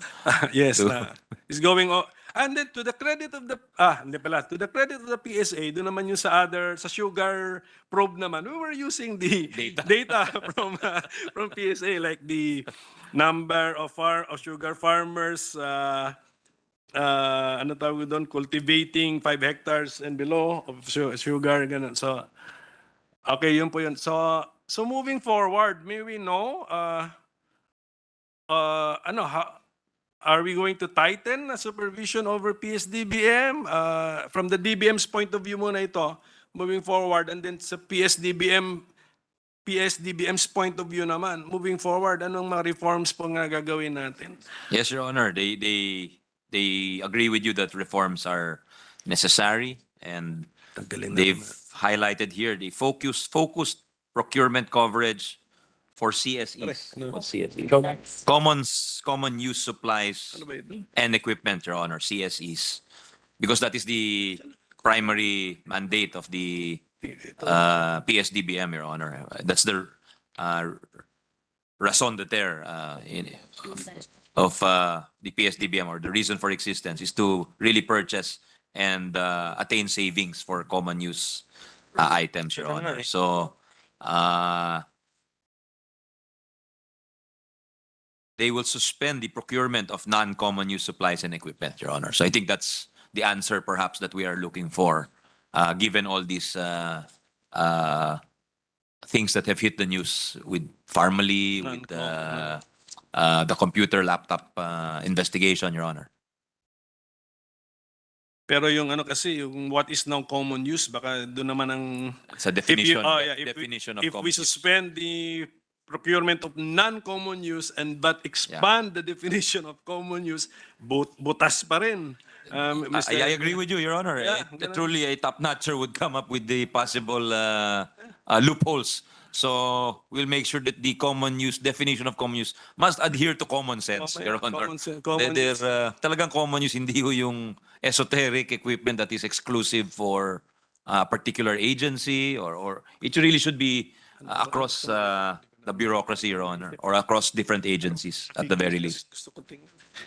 Yes, Mr. President. At saka, maybe get the opinion of the Secretary.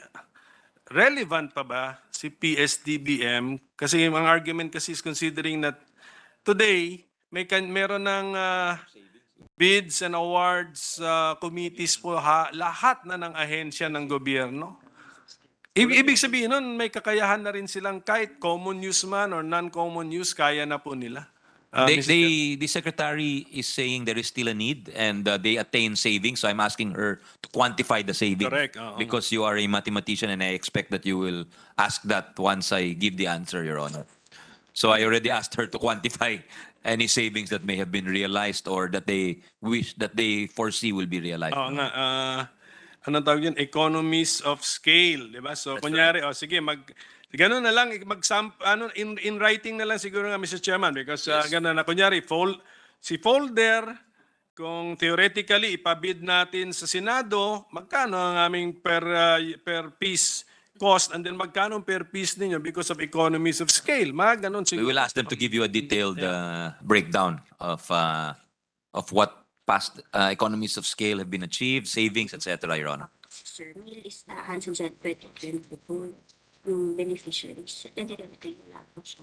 Tapos yung broker project. Oo nga, Mr. Is this the time for the Growth Equity Fund, Mr. Chairman?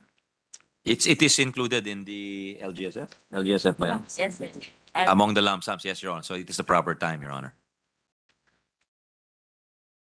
So, who will be the beneficiaries? And this is not a program, no? This is a program fund. This is a program fund. Yes, Mr. President, this is a program fund. 13.9 billion. Mas malaki pa nga ito actually sa NTF-LCAC na parating nababanggit eh. Di ba si NTF-LCAC, 10 billion. Parating binabanggit kasi in the nature of a lump sum. Pero yun, may annex yun. Merong 900 something, 900. The annex ba? 900 yung NTF-LCAC, sa pagkakalam ko may 900 barangays yun na naka-annex. So ibig sabihin nun, as of today, we have an idea, di ba? When we approve now the budget, we have an idea saan pupunta because of the 900 barangays. Itong si Growth Equity Fund, ang mention lang po dito is an EO, tapos the ultimate recipient or beneficiaries of the fund, as of today, we have no idea. So isn't this now a good example of lump sum that we are looking for, detecting, and then discouraging expenditure in the nature of lump sums, Mr. President? It's a lump sum, Your Honor, but there is a criteria for the beneficiaries. So they must belong to income brackets 4 and 5, and they must be identified as the poorest, most disadvantaged, and lagging LGUs, Mr. President. Kaya nga, so it's correct to say that as of today, the beneficiaries of the fund or even have not yet been identified. Or ano ba yung sinabi niyo po, Mr. Chairman? Fourth and fifth class municipalities, yun ba? So yun na yung universe natin. It's the same as fourth and fifth. Ano ba sinabi? Yes, Your Honor, it's the same because the wording here is income brackets 4 and 5. So I asked them, it's the same as fourth and fifth class municipalities. So pwede na nating sabihin, kung if we are asked to, let us say, justify that this sum is not a lump sum, pwede na natin sabihin na fourth and fifth class municipalities ang beneficiaries po nito. Opo. Okay, sige po. Opo. So thank you for that clarification, Mr. President. So, sir, madam, nasa mga... Bakit hindi nyo lang ito? Kasi dapat ay relationship ng pag-government kung gamit nila. Ano sa kakapitch yung government policy? Ito bang local? Yan, national taxes.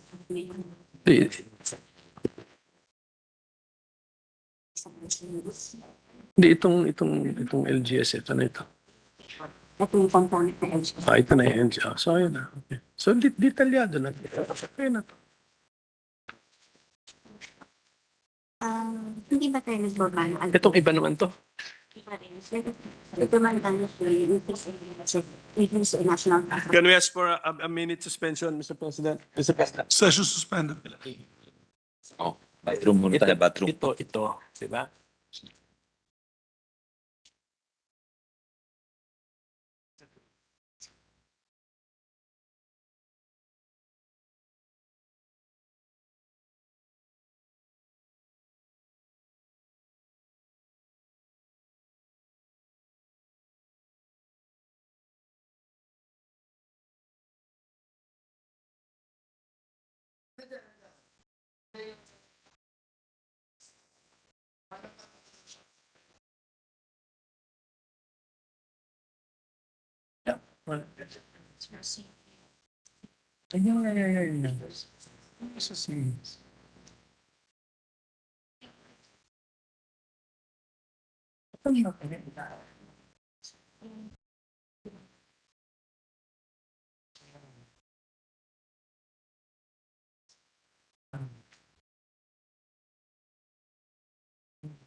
Members, it's not it's 25 members. Kasi sir, meron na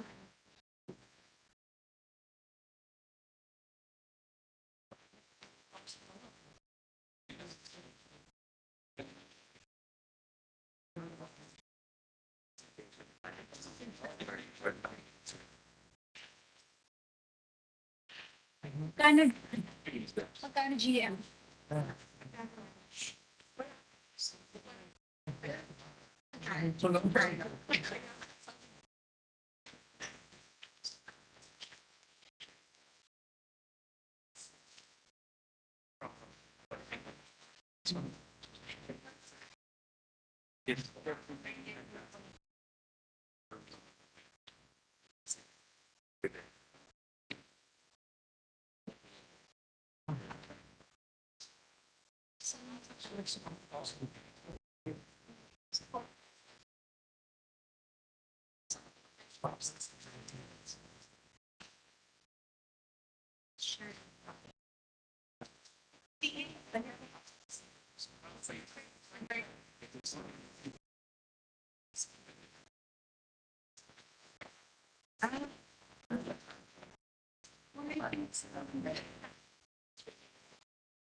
Why don't we just give them the augmentation? Why are we giving others?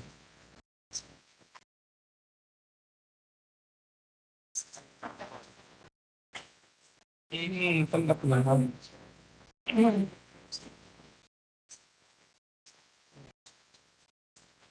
Galing yung bonus din. Sir, nabigyan Additional over and above. Binigay ni so ito yan.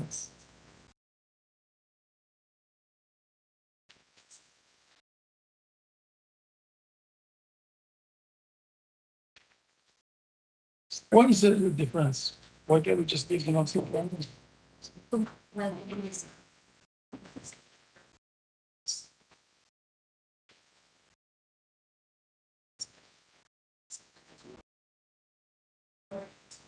I'm gonna exercise that. Bonus here, last year, for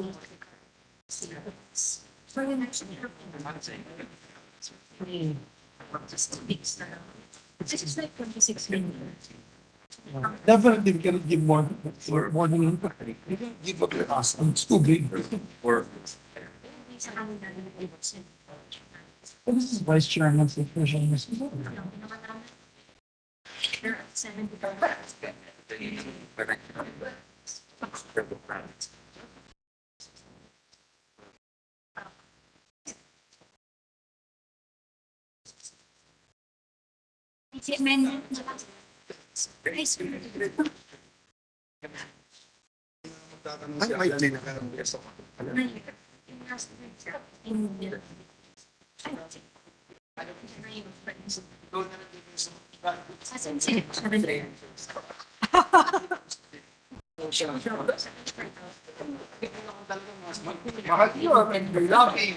Oh, but yes, nagselos, sir. Tanong ko, open receive is almost have work order receive. Work order receive. Para sa iyo, dami. Ano, nililited yung pandong namin. Kapag tatlo, siya pa magtatanong.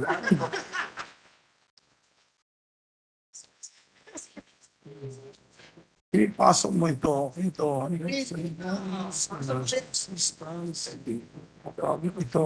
Pasok mo yun.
Mr. President.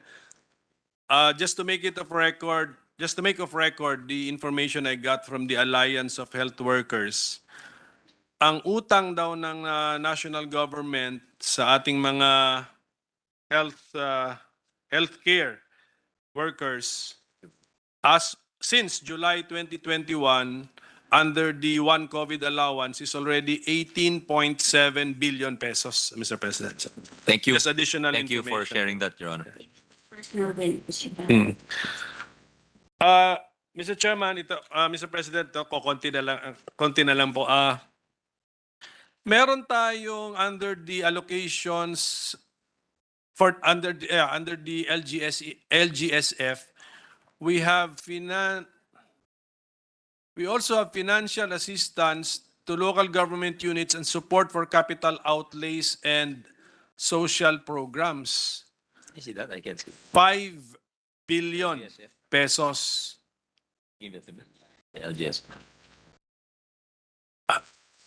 So, hindi po ba parang paulit-ulit na po? Kaya meron naman saan program, meron din dong social programs. Tapos, yung SIP-SIP. Tapos meron na po tayong Mandanas Garcia ruling na increasing the share in the national taxes, the national We tax have asked the allotment. GCG what we can do to them. Should, How does the DBM justify this amount, Mr. President? Under LGSF, financial assistance to local government units and support for capital outlays and social programs. Sino naman po ang beneficiaries po nito? sa LGSF po. Pagkasama. Hindi ho ba yan ang ano? Hindi pa ho yan ang LCAC, no? NTF-LCAC. Iba pa ho Opo, yan. iba po yung support to the barangay development program of the NTF-LCAC. 10 billion po yun. What's it for? This is for the projects of the LGUs, Your Honor. Mga hinihingi po yan sa Office of the President. I think it's funded through this mechanism, Your Honor. There is a special provision on that, Your Honor. That's on page 697 of the General Appropriations Bill. If you'll allow me to read it, Your Honor. It says that the amount of so forth can be used for financial assistance to LGUs for the following projects. First, implementation of agriculture-related programs and projects such as provision of agriculture support services, including planting materials, distribution system, and operation of farm produce collection and buying stations. B, extension of on-site research services and facilities related to agriculture and fishery activities. C, construction, restoration, and improvement of infrastructure facilities, including farm-to-market roads, slaughterhouses, small water impounding projects, fish ports, and water supply systems. And D, provision of various production inputs for crops, livestock, and poultry and fisheries. Two, information and communications technology systems and infrastructure development, such as but not limited to establishment of integrated business permit and licensing system, digitalization of payments for collections and disbursements. Three, or III, construction, maintenance, and or rehabilitation of the following projects: green open spaces such as public parks and plazas, arboretum, botanical gardens, infrastructure for active mobility such as physically separated bicycle lanes, bike racks, elevated or at-grade pedestrian footpaths and walkways, implementation of programs, projects, and activities for disaster response, rehabilitation and recovery, including procurement or acquisition of disaster equipment and vehicles for disaster response and rescue activities. Disbursement and utilization by the LGU shall be subject to the pertinent provisions of Republic Act 9184. Thank you for that, Mr. President. So in effect, si Growth Equity Fund na si Growth Equity saan si 13 Yes, si Growth Equity Fund na 13.9 billion, sabi ng special provisions natin for poor, disadvantaged, and lagging LGUs. Ayan po yun. Si NTF-LCAC natin na 10 billion for cleared barangays as certified by the NTF-LCAC. Ito pong financial assistance to local government units, lahat, for all. Open to all. Kasi nakita ko nga wala pong limitation doon sa special provision. That's correct, Your Okay, Honor. sige. Okay, but the only limitation is that there is a menu of Items eligible. yes, items that you can spend on. Okay, so thank you for that clarification, Mr. President. So, in effect, kung ipagsama natin si national tax allotment, bumaba naman pala si national tax allotment po for next year kasi nga that 3 years it's That's correct, Your the Honor. formula is based on Lower tax base, Your Honor. right. Yes, okay. So thank you, Mr. President. So Mr. President, ito na lang po yung siguro hopefully last na po ito. Sa committee report po natin, sa atin na po ito, sa committee report natin, we reduced the MPBF by 27 billion. 27.3 billion pesos. Wala pong maapektuhan na sa original plan of the executive branch when they proposed the NEP. Kasi ang original NEP is 84 billion ang MPBF. Sa committee report ng Senado, 56.7 billion ang final amount ng MPBF. There will any original plan in the NEP be affected by the reduction in the amount of 27.3 billion? Ito, lipat dito sa iba. Ganyan yan eh. Paglipat, nandito sa taas. Nandito sa taas. Dito sa taas yung paglipat. Tingnan mo. Ayan, ayan yun. Increase. Ayan. Ayan yun. Sura yung naghanap. Ayan. Tingnan na nila yan. Hindi na vote nila. Kinakargahan nila yan. Ano, Risa, wala na content. Okay ka? Ay, lampiday. Lampiday.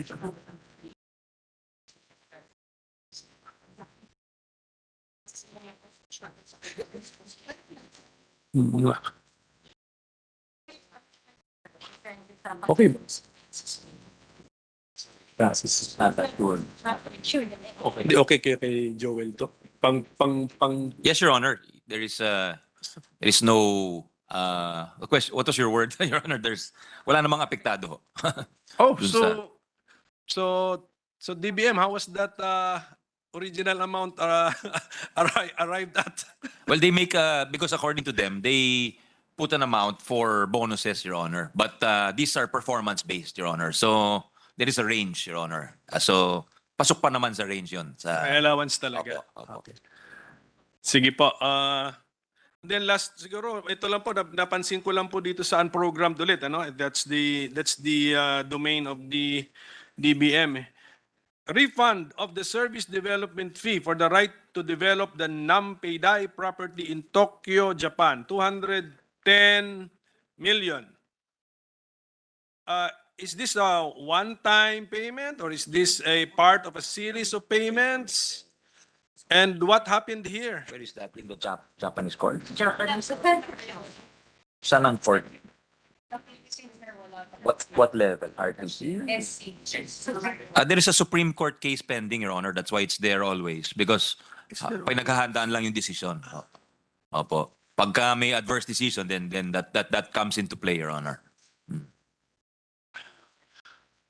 So the 210 is also found in this year's budget din pala?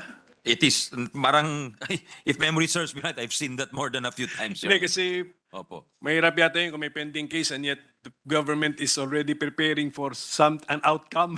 But So, it can come at any time, Your Honor. The case can come at any time. As we mentioned, the unprogrammed is a Yeah. contingent fund. Okay, But so the the facts- authorization is there, the Your Honor. facts of the controversy will be found in the Supreme Court decision. Yes, Your Andun Honor. na yung facts doon. Opo, Your Honor.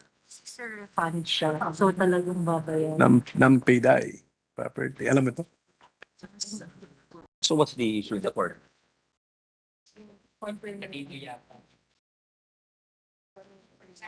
Sir, binayaran tayo ng star na fee. Tayo ngayon ng bayan. Ganyan ang pera sa akin para makapon ng lahat. Last na sa'yo. Sa BBM. As an agency for science. Well, right, I see. Well, there is no legal basis yet to pay it, Your Honor. Kaya nga That's eh. why they need that decision before they pay it, Your Honor. Hindi kaya nga. So parang hindi ba to sign of ano to? Sign of willingness to pay pa. So pwede ba natin tanggalin to, Mr. Chairman, Mr. President? I mean, let us react when the order is there. There was a contract, I think, Your Honor, and the money was advanced by the contractor, Your Honor. So, and now, I think, anong nangyari? Hindi natuloy. We were sued in. It was canceled, Your Honor. The project was canceled. So now the contractor is asking for that refund, Your Honor. So they filed the case, but we're waiting for the outcome of that case, Your Honor. So there is a likelihood that it really came from a third party, Your Honor, non-governmental. So at some point, perhaps it's more than likely that will fall due, Your Honor. So return of an amount already received by an agency of the national government. Ganun po ba yan? Parang ganun na. Parang ganun. So unjust enrichment naman ng gobyerno, balik. Yes. So why are we waiting for the decision? That's exactly what I asked, Your Honor. Is there a TRO or an injunction? Wala naman daw, pero wala silang legal basis to pay it yet, Your Honor. So because of that case, they're just awaiting the outcome, Your Honor. Cannot the GAA be the legal basis to pay? They sought the OSG recommendation, and the recommendation was just to have it ready, Your Honor. Sige, mas alam nila yung mga ano, pero well anyway, parang ano na to. Parang signal na ito sa korte na you you can safely decide in one way because the funding is already there. So kaya nga kung ganun lang nga sana, I mean Mr. Chairman, if we can rethink this entry. Anyway, we can always pay this at any time. We can pay this at any time. 200 ano ba to? 10 million, Your Honor. 210 million pero nasaan program din nga naman pala. So kailangan utangin din. So Mr. Chairman, last na lang po ito. Talagang I promise you last na po ito for this agency or group of agencies. Kasi the DBM is here. The DBM is the champion of the proposal to right-size the government. Tama po ba yun, Madam Secretary? Di ba? Tapos, ang tanong, saan bang details nito? I mean, ano yung... It's a concept eh. It's a concept proposed and has been proposed 6 years ago. But I've been waiting for the details. Kung alam na nila, siyempre may alam... bago ka makapagsalita na we should right-size the government, i-collapse itong ahensya na to, i-abolish ito, ilipat ang mga surplus personnel dito sa iba. So there must have been a preliminary study. So, sino ba may kopya niyang study na yan? They will furnish you a copy. There are preliminary recommendations and ideas, Your Honor. So I'm sure they will appreciate very much your inputs. Yeah. Yun lang ang ano ko lang is ang aking reservation is that if an agency has been created by law, we cannot delegate the power to an executive department to abolish the Yes, Your the Honor. agency. That's correct. Baka mukhang bawal yun. I don't know if that's the position of the kompanyera natin, Mr. Chairman. You're correct. She agrees with you, Your Honor. So thank you for that, Mr. Chairman. Basta meron yatang commitment to submit ano pa, di ba? The details of SIP-SIP, itong plan, and then what? Yes, Your Honor. And the preliminary Study of the recommendations, Your Honor. right-sizing. Utang po nila sa inyo yun. Oh. Maraming salamat po, sir. Mr. Thank you, Chairman, Your for the Honor. patience and Distinguished Minority Leader, thank you very much. Thank you, Mr. Maraming salamat, Senator Pimentel, our Minority Floor Leader. And natutuwa talaga ako sa mga acronym. SIP. SIP. Dahil ko lang narinig yun. Okay, who's next, Your Honor? Mr. President, last but not the least is the distinguished gentleman from the city of Taguig and Pateros, Senator Alan Peter Cayetano. I move that he be recognized, Mr. President, to ask questions, Mr. President. Our distinguished colleagues from the city of Taguig and the town of Pateros, home of the best, ano ba yung itlog na yan? Balut in the world, is recognized. Senator Alan Cayetano, Thank former you. Speaker of the House. Good afternoon, Mr. Senate President, sa ating Majority and Minority Leader. Good afternoon to our Good afternoon, distinguished colleague, Chairman. former Speaker, my former Majority Leader, former Member of the Cabinet, Your Honor, Mr. President. And to the DBM family, magandang hapon sa inyo. Pwedeng humingi ng tubig lang. Pag DBM ang kausap, nawawalan ng boses. It's a special provision. Mr. President, may I ask the very able and napakasipag and industrious na chairman na aking kababata, if I can ask him some questions, if you yield to some questions. Of course, be an honor, Your Honor. I know these are very important concerns on your mind. Thank you very much, Mr. Chair and Mr. President. Let me start with a biblical principle that I think we will all agree on, no? Regardless kung anong ating religion, with due respect to everyone.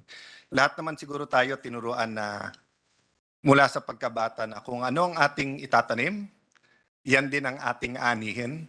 So I think it was former Secretary Bongkodin who described the budget as the most important legislation passed by Congress every year, no? I'm paraphrasing, but basically, may katotohanan talaga yun, Mr. Chair, no? Dahil nga, we can talk about many projects, programs, we can talk about the economy, monetary, fiscal policy, we can talk about presyo, trabaho, kita, about health, education, have the best projects, but kahit anong ganda ng kotse, pag walang gasolina or walang kuryente, walang power source, hindi din arangkada, no? So I wanted to start with that because my questions will dwell on kung anong ating tatanim, yan ang ating anihin. Having said that, Mr. Chair, I do understand that a lot of questions have been answered. You have discussed exhaustively yung debt to GDP ratio, yung laki ng utang. Secretary Ben has been explaining the strategy from both the Duterte now to the Marcos administration. We have discussed the priorities, the 8-point program. Minsan mahirap lang thank you. Minsan mahirap lang iporma or ilinya lahat kung wala tayong guiding principle, no? So I'd like to read what for me is the best guiding principle more than slogans. It's the preamble of the 1987 Philippine Constitution, no? We, the sovereign Filipino people, imploring the aid of the Almighty God in order to build a just and humane society and establish a government that will embody our ideals, aspirations, promote common good, conserve and develop our patrimony, and secure to ourselves and our posterity the blessings of independence, democracy under the rule of law regime, truth, justice, freedom, love, equality, and peace, do ordain and promulgate this Constitution. Napakagandang guidepost kasi pwede tayo mag-away or magdebate sa foreign policy.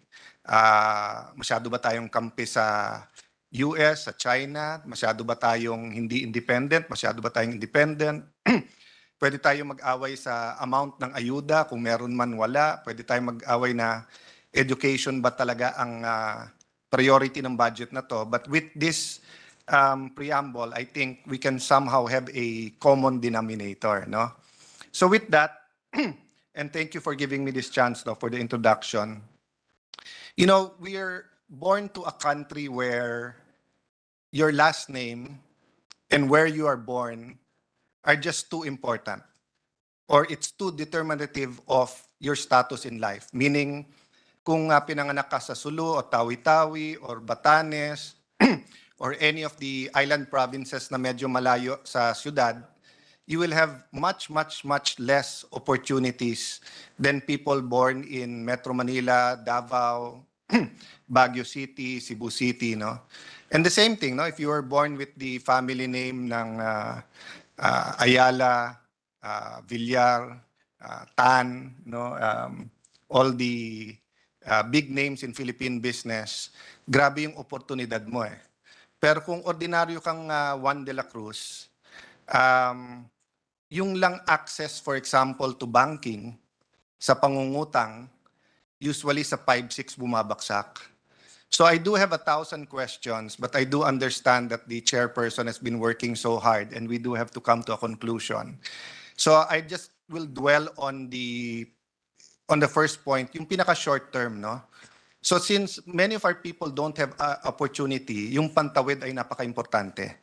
That's why even during the best years ng Aquino administration and best years of the Duterte administration before the pandemic, meron tayong 4Ps. Ito yung pantulay.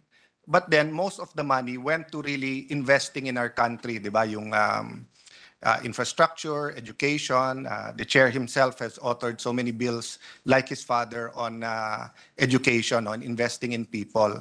But nung dumating yung pandemic kasi, for many people like myself, I had to re-examine my view of a dole out. So hindi pa rin nagbabago in the sense na hindi dapat tayo nagdo-dole out or just because may mamalimos, mamimigay na lang tayo.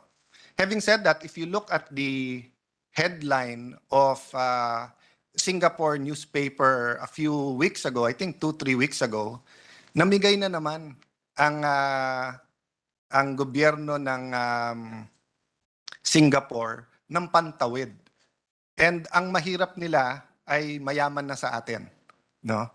So is it correct, Mr. Chair, that nabanggit mo sa sponsorship speech at saka sa pagsagot ng iba natin mga katanungan ng ibang mga senador na pag tinignan mo naman, meron almost 200 billion in different forms of subsidy.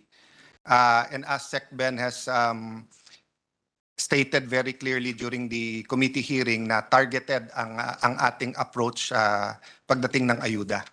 Tama po ba yon na more or less 200 billion? That is correct, Your Honor. As a general rule, Mr. Chair, magkano ang administrative cost for any government project? I mean, for the public who's listening, correct me if I'm wrong, no? The General Appropriation Act contains both programs and projects. Programs are basically what you have every year. Diba? So like our education, diba? Program yan kasi hindi naman titigil yan. But project, yan by year, no? So kung ang project mo ay gumawa ng highway, pag nagawa na yan, wala na sa GAA yan, no? But we have had a long period sa 4Ps. So as a rule of thumb, 20-30% ang ilan percent ang administrative cost for any program that we any project? 3 to 5% is what the DBM Secretary is saying, Your Honor. Yun lang administrative cost, 3-5% lang. So like if I look at 4Ps, 100 billion, only 3-5% niyan ang napupunta sa administrative.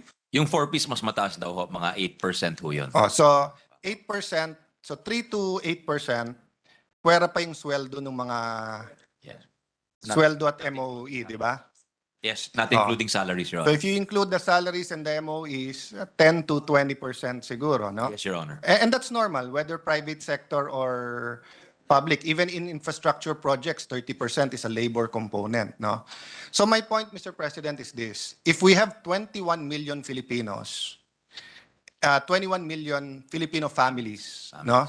Which is equivalent to 100 to 110 million Filipinos.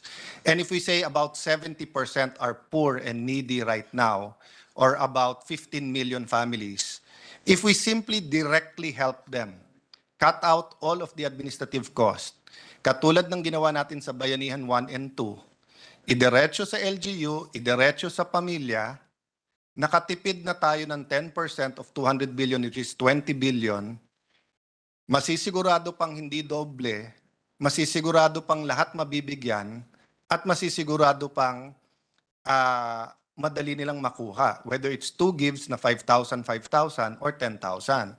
So my question is, rather than put, 18, 19 billion in AIC sa DSWD, 5 billion in SLP in DSWD, DOTR para sa taxi driver, jeepney driver, ba't hindi lang natin bigay diretso na 10,000 bawat pamilya? Sa 15 million families, may matitipid ka pang 50 million. So meron ka pang natira para dun sa iba. Wouldn't that just be a more, a simpler, mas simpleng paraan na dumiretso sa tao ang pera? Lastly, let me add to that.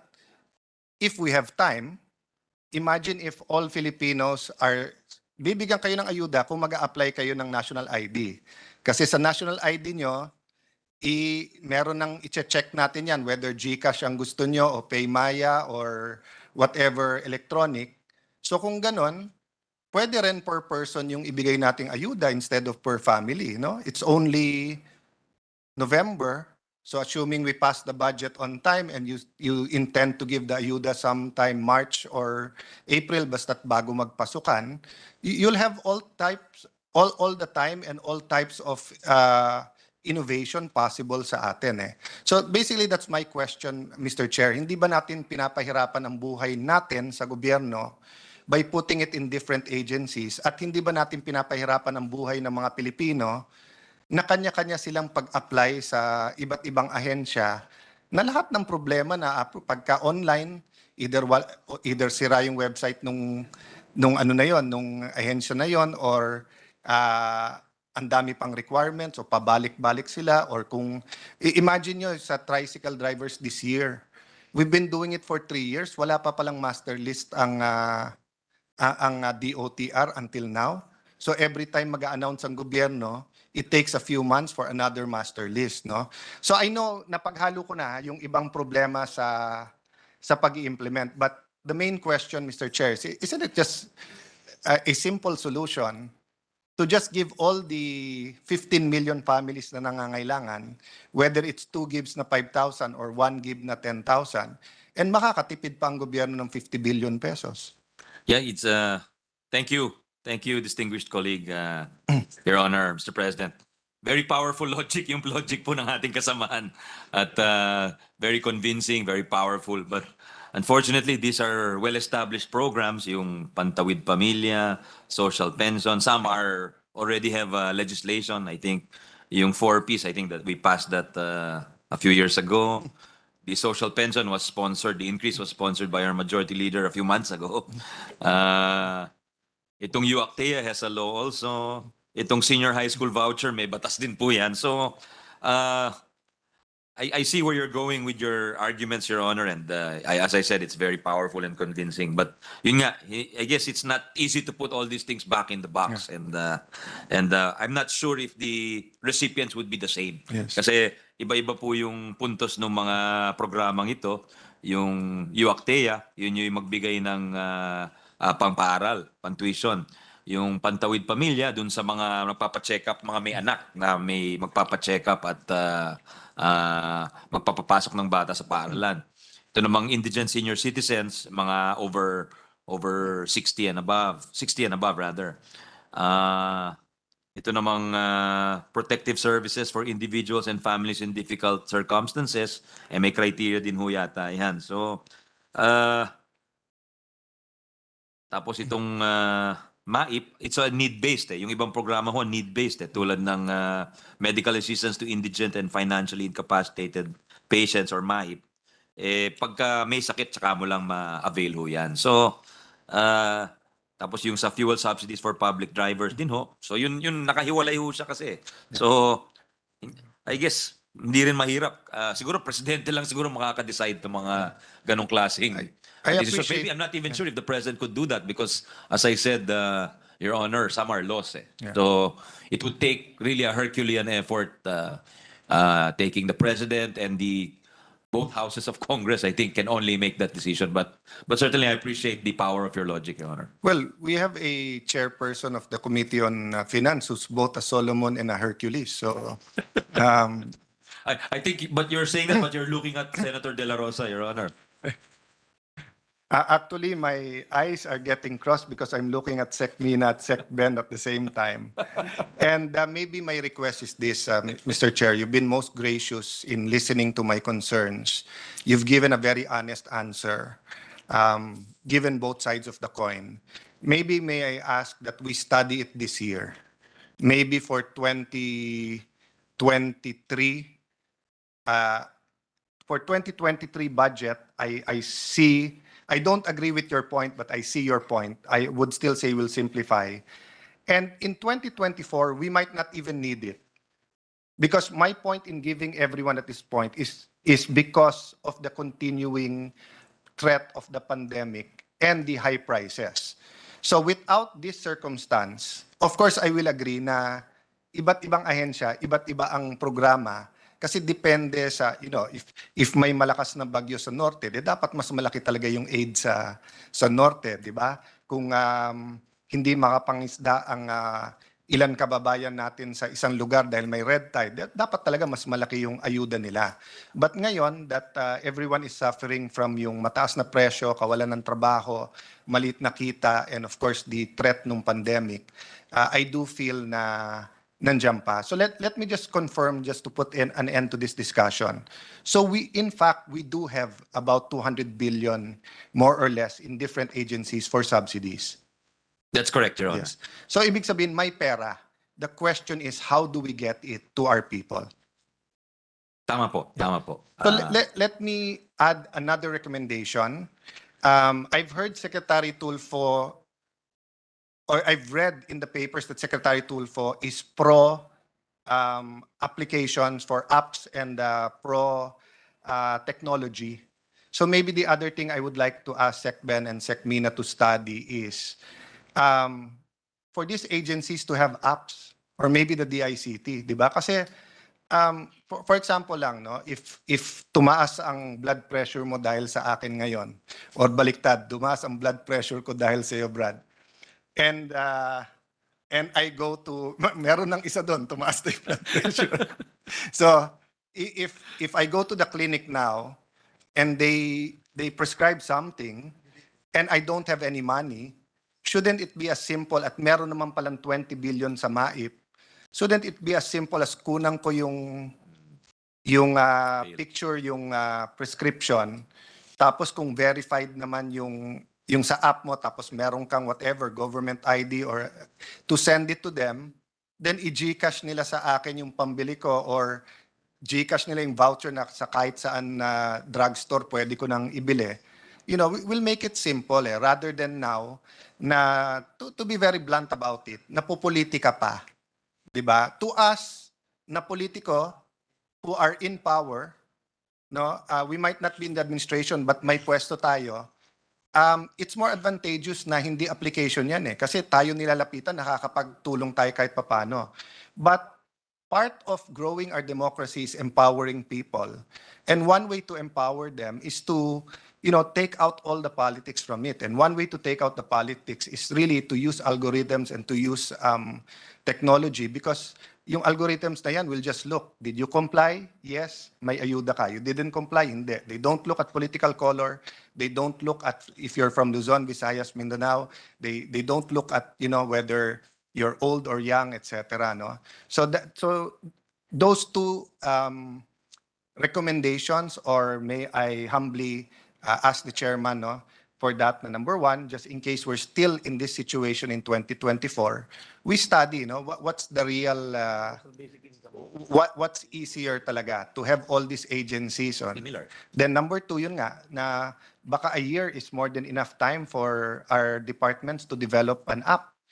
Kung hindi man lahat, baka pili lang tayo ng isa, dalawa na, di ba, for example, ang DSWD, kung hindi nila magawa yan sa AIX, SLP has a half or one-fourth of that, yung Sustainable Livelihood Program. But if you have a sari-sari store now or karinderya, and you cannot borrow money sa bangko, you cannot, wala kang isasanla, sa 5-6 ka tutuloy. But if the government is saying, don't worry, meron kaming SLP. Pero right now, hahanap ka pa Di ba kung paano makukuha yun It's not that easy, di ba? Senator Villar is saying land bank DBP. I would also want that, but yung SLP is a grant So I would rather kung halimbawa sari-sari store ako, na lockdown yung lugar ko ng 2 months, so naubos yung paninda ko, I'm willing to continue it. The barangay captain can certify that I've had a sari-sari store for 5 years. Why can't I just send a message sa app ng DSWD at makuha yung 5,000 to 10,000 na sustainable livelihood program? So recommendations lang naman, Mr. Chair, but I think there's a way to make it easier for people to, access grants and also to build up capital, pag kailangan nila. Yes, Your Honor. That's really well taken. Particularly I'll take the second first, Your Honor, with your permission. That's very powerful. And I know that the secretaries of DBM and DOF are advocates of digitalization because I think Sec Ben in his previous job as BSP governor was pushing for that. That's why I think the number of unbanked or at least those without an app, it really increased. Of course, by necessity for some. No? Yeah. During the And I pandemic. think yung e-payments really grew during his Yes, time Your Honor. as the BSP. That's correct. Governor, I think diba? of Safer, course, there was a mas natural reliable. momentum from COVID, but I Yeah. think with the tacit or consent of the authorities, our banking authorities, this was shepherded, Your Honor. So I think he will continue that in his stint at DOF. In fact, I think I've heard some of the agencies under his department, like the BIR, mention exactly what you're saying, Your Honor. The use of apps to depersonalize for the same reasons that you've mentioned, Your Honor, para wala nang ang politika. Kasi minsan sinasabi bakit vinivictimize or sinisingle out daw yung isa for audit, for instance. So they're trying to depersonalize it by the use of computer algorithms, as you mentioned. And there is a digital payments roadmap. Yes, I forgot that Secretary Mina also was the deputy governor at the BSP. So they really pushed digital payments, and I think they're definitely supportive of what you're saying, Your Honor. Doon naman ho sa unang binanggit ninyo, to study, the secretary also said they're willing to look into that. In fact, we very briefly had an interchange on universal basic income, which is being discussed in a lot of countries, Your Honor. In fact, I think the Senate has been host to some of the fora on universal basic income, which some countries are already pushing. There's a growing argument for that. So I think all of these things have their right time. Maybe it could be that your idea is way too advanced for its time, but at some point, people will come around to your views, Your Honor. You're definitely a maverick in this respect, Your Honor. When it comes to the budget of the chief presidential legal counsel, let us ask him his secret to a long life. So even if our ideas are advanced, if we live to be as healthy as former Senate President and now Chief Presidential Counsel Enrile, then hopefully kahit advance yung ating ideas, makita naman natin mamunga yung mga tinatanim natin dito. No? So let me be the first to reserve during his budget to ask what his secret is. No? A side benefit of all that we are discussing now, Mr. Chair, Mr. Senate President, is getting rid of corruption. Kasi magugulat ka, Madam Secretary, yung ibang programa na parang graph ridden, di ba? I mean, pag narinig mo na may graph sa BIR, sa customs, mawalang galang ha, I'm not saying that you're corrupt. I'm saying that that's since we were born and since before you were born, may mga agencies, basta't collector. Even sa Bible, di ba? Tax collectors eh. Di ba? They were questioning the Lord Jesus, why do you sit with tax collectors? And then, of course, there are 1,001 jokes about DPWH, no, about all the commissions there, all the commissioners in the Philippines and everything, no. But minsan magugulat ka na yung ibang programa na pag-uusapan na may corruption pa rin, yung hindi mo ma-imagine na meron. But with digital payment, it sort of takes that out kasi it doesn't make it impossible, but it takes it quite difficult. So for example, yung sinasabing minsan sa AIX, pag namigay ng 5,000 each, ang nakakarating lang 4 o 3,500. Kasi 1,000 sila sa gym, 1,000 ang ibawas mo, 1,000,000 na yon. So hindi small fry yon, di ba? But while it's true na kahit digital, pwede mo naman sabihin, bigyan kitang 5,000 pero akin yung 1. But it'll be very difficult kasi kung digital, paano mo hahanapin yung 1,000 na yan or mas madaling hulihin pagka umikot sila. No? That's one of the side benefits talaga. So I guess that's also one of the reasons they've been pushing for that. Mr. Chair, may I ask permission na itutuloy ko lang dito sa social protection para hindi na ako magtanong sa finance department. Yes, dahil nandyan na rin naman si Sec Ben. No? So, in our discussions with the DPWH, tinanong ko sila, sabi ko, nalaman namin sa committee ng government-controlled and owned corporations na ang laki palang bahagi ng SSS ang inactive ang members. So dalawa problema. Dun sa active, napakaliit ng pension, not enough to live on. That's why many elderly Filipinos still depend on their children or relatives. And then dun naman sa for various reasons ay inactive, wala talaga silang makukuha. No? So I asked the DPWH, may mahirap ba kayong nakitang contractor? Medyo nagtawanan sila. But nung inexplain ko na hindi ka naman pwedeng kumuha ng kontrata na wala kang financial capability, in fact, meron kang, hindi escrow meron kang bond, di ba?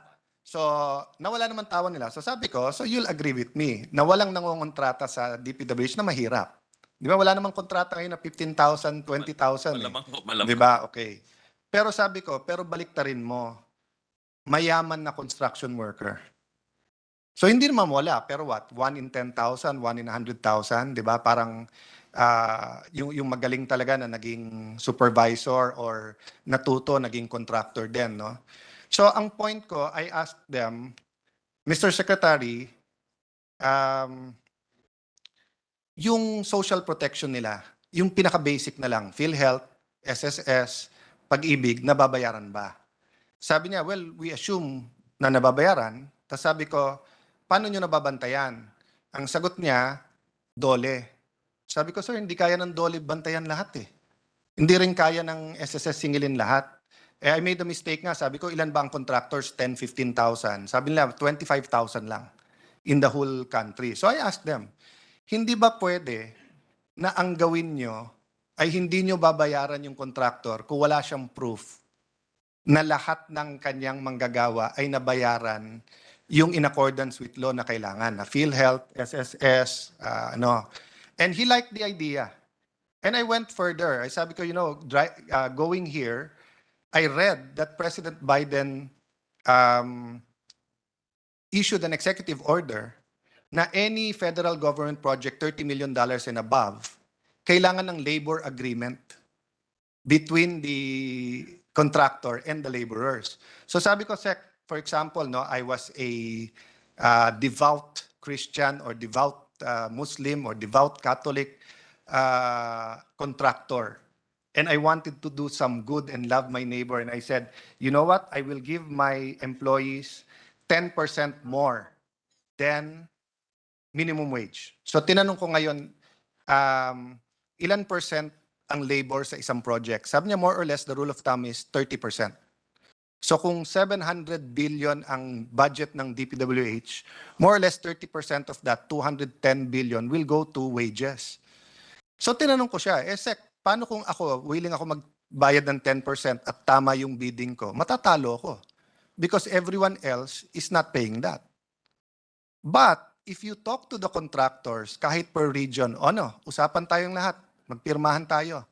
Sa computation natin ng labor, lahat tayo, minimum wage plus 5% or from 10%. I'm trying to look for the document I read. May bansa kasi na gano'n, na basta't public works at gobyerno, they give a premium to yung manggagawa for two reasons. One, to help them. Secondly, pagka kasi gumanda yung ekonomiya at nagkaroon ng boom, sa private sector pumupunta lahat ng skilled. Kasi yung private sector is not bound by public bidding, so they can hike, 'di ba? So kung ang minimum wage mo is 550, pero wala talaga, kailangan matapos building nila, they can pay 650, 750, 850. But yung contractor, kung ano binid mo, ano binid ng kalaban mo, hanggang doon ka lang, di ba? And I think that's going to be our problem once na gumanda talaga ng husto yung ekonomiya. We will run out of skilled workers for two reasons. One, nasa abroad yung marami, and then number two, yun nga, I think bubuhos sa construction, whether that's housing, whether that's commercial, no, mga condominiums, buildings, and I know our finance people are hoping for that, no? So my question is that, can the DBM, and I include the Secretary of Finance because if I'm not mistaken, siya yung head ng cluster that deals with social protection, and to hindi para itaas ang bangko ni Secretary Ben, I asked the SSS, have they ever met? Because when I was in the DFA, nagpa-meeting ako ng lahat ng agencies that have to do with OFWs. Sabi ko, basta't may kilalaman kayo sa OFW, pati DepEd, yung kanilang desk na has to do with OFWs, lahat ng agency, napuno namin yung malaking hall sa DFA, and nagulat ako nung lumapit yung isa sa akin. Of course, with Sec Bebot, dalawa kami. Lumapit sa akin yung isa at sinabi, Sir, buti kinonvene mo kami. Alam mo ba, first time to. First time daw na may mag-convene na lahat. So tinanong ko sa SSS, nangyayari ba yan pagdating sa social protection? Meaning yun nga, yung SSS, GSIS, PhilHealth. Sabi nila, Sir, once lang, nung panahon ni President Erap. And kung hindi ako nagkakamali, ang Secretary of DBM noon, di ba, si Sec Ben, di ba? So sila ng Secretary of Finance nila during that time. So I just like to put on the table again, no, and to ask if they can look into how government, being the during these times of economic difficulty, tayo naman yung government expenditure naman ang bumubuhay sa ekonomiya aside from the OFWs, to look how we can ensure payment dito sa social protection. Second step pa yung pagandahin pa ito. Madami tayong kailangan gawin sa SSS but yung makabayad lang. So I'll give you an example, Mr. Chair, no. Mayor Lani of Taguig. Marami kami yung barangay health workers, which are usually volunteers. Ginawa niyang either casual or contract workers. So they're paid, yeah, I think sa Taguig they're paid 9 or 10,000, 9 or 10, no? Pero under the ruling ng civil service, hindi sila pwedeng GSIS. Pero nung kinausap niya yung SSS, sabi niya, ma'am, tatanggapin namin. So nakipagpirmahan, so lahat sila may SSS. No? So the same thing, no? So whether the DILG, if they can push na yung mga can afford naman na LGUs, na kung hindi GSIS members, pero pwede naman mag-SSS, yes, mababa pa yung pension, pero better kaso sa wala. Di ba? So I just like to encourage, our economic team to really make a dent to help SSS and the other agencies na not only to get more members but mabayaran sila and to grow. As you said, minsan yung ideas natin ngayon, Mr. Chair, pero 30, 40 years from now natin makikita yung tinatanim natin ngayon eh, di ba? Yes, Your Honor. I think the Just a very quick clarification before our chair answer the questions raised by our distinguished colleague. As I was listening attentively, the gentleman from Taguig made mention about the job of DOLE, which is to ensure that every single worker would be able to get his PhilHealth, and although, Madam President, sometimes hindi magawa yung trabaho, gusto ko lang ilinaw and i-clarify dahil marami yung nanonood sa atin. Hindi ibig sabihin wala na silang pupuntahan, Agree. no? Agree. Just to Yes. put that on Yes. record. No. Pag hindi binibigay yung SSS, hindi binibigay yung PhilHealth, pwede pa rin po silang pumunta sa DOLE at ireklamo po nila ito. At the same time, Mr. President, Madam President, to point out yung pinasa rin ng kongresong ito, yung occupational safety and health standards, po pwede rin po nilang ireklamo yan. So, just to put that on record, Madam President, distinguished colleagues, para lang, for our public listeners watching these Yeah. debates, I think it's important to note that DOLE, sometimes hindi talaga magawa yung trabaho, but they're doing their best. We are funding their budget, but let us put on record na trabaho po nila ito talaga. Let me fully agree with our majority leader, the Testdaman and Mr. Trabajo. I fully agree with you. We will pass the ball to each other, whether trabaho, ayuda, kapital, yan. And I agree with you, no? I'm not saying that DOLE should not do its job, but I am a witness to the debates between Secretary Ben and Secretary Bello. Secretary Bello, in all these years in the Duterte administration, would give SecBen, I think, a budget of asking for SecBen, parang 20,000 inspectors ang hinihingi, di ba? Something like that. He was asking for that para daw ma-inspection lahat ng kumpanya para masigurado lahat ng compliance. And SecBen, of course, was explaining to him. occupational safety. And SecBen, being the numbers guy that he is saying, I can give you 1/4, 1/5 that number, and you can do it random. And there has to be a better way. I'm just saying na, yes, DOLE, it's just like drugs, di ba? You cannot depend on government to solve it. Parents have to participate. Our priests, pastors, imams have to participate. Parents has to be there, di ba? Ang teachers natin have to see, di ba? Pagka mapula mata niyang parate or nakita mong bangag, we all have to, to help eh. So yun lang naman point ko, Mr. Majority Leader. But gets ko yung point mo. It doesn't excuse. And in fact, one point on that, I'm excited to work with Secretary Leguesma. I asked him kasi, check for example, yung mga dating tricycle driver na nagbabayad na ng SSS, biglang natigil. Pero ngayon, dahil may face-to-face na klase, balik na yung ekonomiya, umaandar na, question, kung bibigyan ba natin silang tupad, pero may agreement na part ng tupad nila, ilalagay nila sa kulang nila sa SSS. Sabi niya, magandang convergence na program yan. Let's have things like that. So, it's not only enforcement. We can actually work on some convergence programs with the existing ayuda. Of course, the training, di ba? But ang point ko lang, if we can be proactive during this time, kasi we keep talking about deadlines eh. Na PhilHealth, pagdating ganito, wala ng pera. Ang SSS, ganito. I know, ang isang sakit ng ulo ng ating chairperson, ng ating Secretary of Finance, who was in both economic team ngayon kay Sec Mina, yung pension ng ating mga sundalo. Di ba?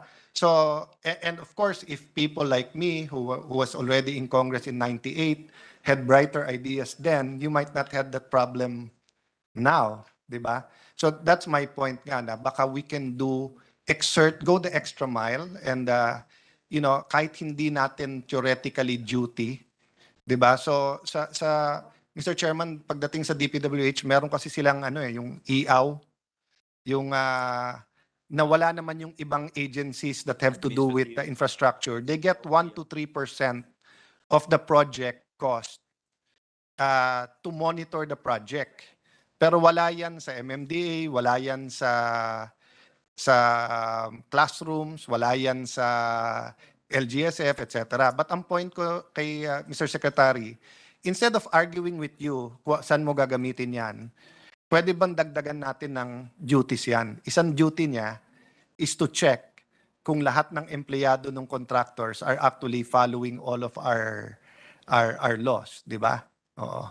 So, anyway, so the question nga was, may I kindly ask the two secretaries and the economic team, to champion this among the cabinet members to find ways na sakop nung Yeah, with your permission, Your Honor. There's a lot to answer, Your Honor, but one by one, yung tanong ho ni former Speaker Alan na meron bang construction worker na mayaman? Ang sagot ko doon, hindi ko nasabi kanina, kapag na-train siya ng TESDA between 2010 and 2016, malamang malaki yung chance niyang yumaman. Akala ko kung may sipag at tiyaga. Opo. Yun, maaari din ho. But seriously, speaking, the gentleman, Mr. President, nakuha ko natin yung talagang kanyang pinupuntahan through many avenues, which basically social protection, protecting our people, if I'm not mistaken, Your Honor. At meron nang sinulat dito si Secretary Mina na she really picked up on your points, Your Honor, that in fact, you can make it a requirement for PCAB, I think that's the construction license, to be a contractor under DTI. The DTI gives the licenses, so that's one.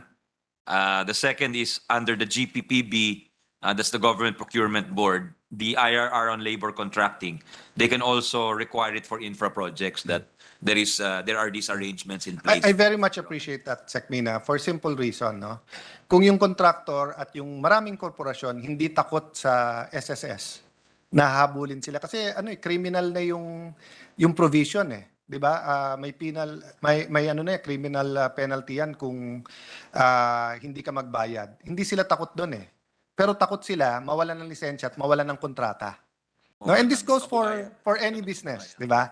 So, meaning sa housing department, can you make sure na yung trabahante nyo sa housing, 'di ba? Can the DFA make sure or na pala ngayon, 'di ba, yung sa migrant workers na department to make sure that the recruiters are doing their part, no?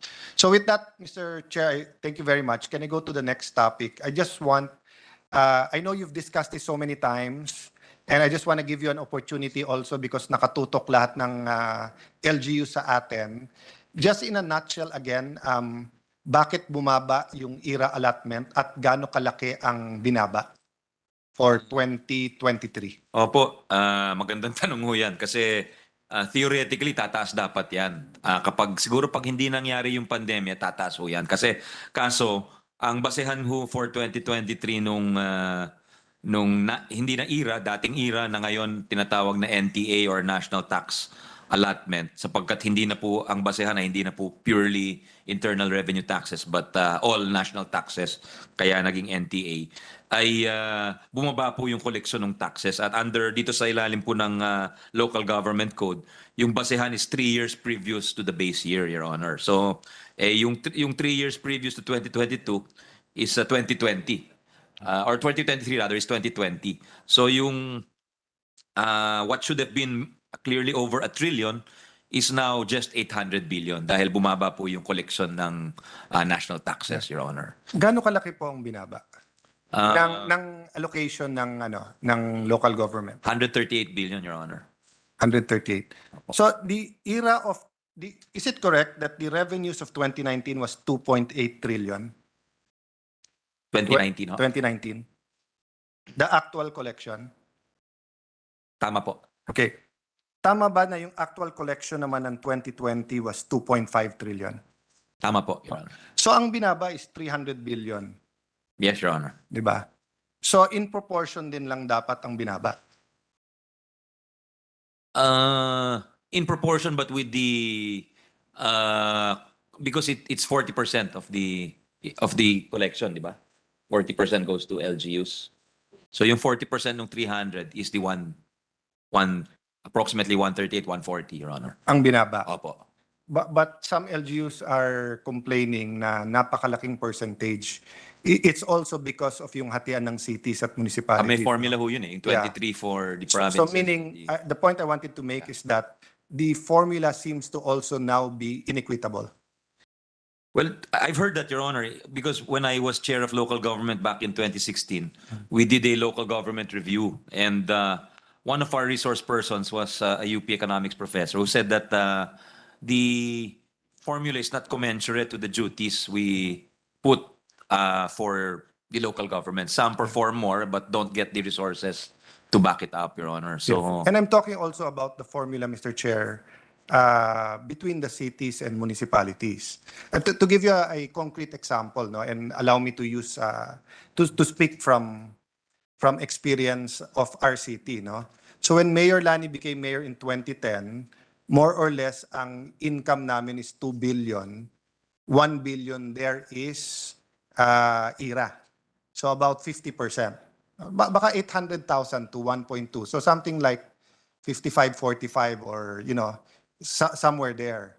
By the time she left office in 2010, 10 billion na yung income namin, mga 1.1 billion lang yung IRA. So from a 50% dependence to a 10% dependence, we're hoping to collect, I think, 17 or 18 billion next year. So nawalan ng ilang daan milyon sa IRA, but yung mawalan ka ng, I think, 400 million or 300 million, 400 million, but yung mawalan ka ng 400 million during the time na 50% kang dependent, napakalaking tama nun. Pero yung mawalan ka ng 400% during the time na 5% ka na lang, 6% ka na lang dependent. So that's what I'm saying, that if you ask me in 2010, whether cities like Taguig should get less IRA, I probably would answered you na alam mo, laki ng population namin, mas mahal ang cost of living sa Metro Manila. All of these answers which are true, di ba? But doesn't negate the fact that other LGUs need money. But if you, so, you know, I had the privilege of working with both sa House and here, like for example, with Joker Arroyo, di ba? And ngayon, colleague natin, let's say si Nancy Binay, no? So, if you talk about Quezon City, Makati, Taguig, siguro Quezon City and Manila dahil sa laki din, baka they'll have a different view, no? But I'm just saying that I think many of us now will be more open to reformulating that. Maybe wag nyo kaming bawasan, pero wag nang dagdagan. 'Di ba? So kung ang ira ng Taguig ngayon is 1 billion and mag-boom ang bansa in the next 6 to 10 years, why add pa? Palaki ng palaki din naman yung local sources. Pero dun sa mga rural municipalities na walang business tax, walang RPT, wala silang subdivisions, 'di ba? Wala silang um, wala silang sources of revenue, walang fees na nakukuha, they will forever remain uh, dependent on IRA.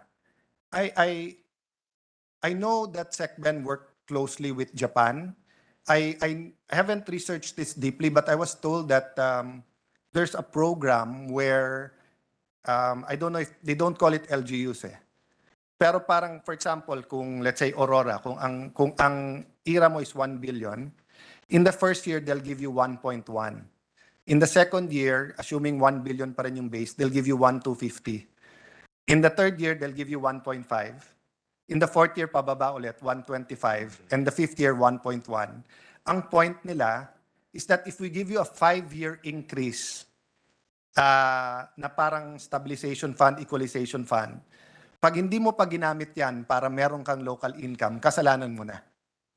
Pero ngayon, hindi natin masabi sa napakaraming LGUs na mag-ano kayo, mag-business kayo, mag-ayos kayo para kasi talagang agriculture lang yung makikita mo doon. Tapos agriculture na, tapos karamihan, calamity, malapit sa calamities, no? Whether bagyo, bulkan, etc. No?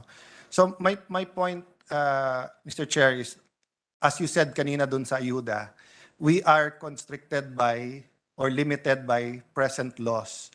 And I think we have our work cut out for us before the budget hearing next year. But if we can look into this might be possible solution. So everyone's saying kasi give the local government a bigger pie. It's not only a bigger pie.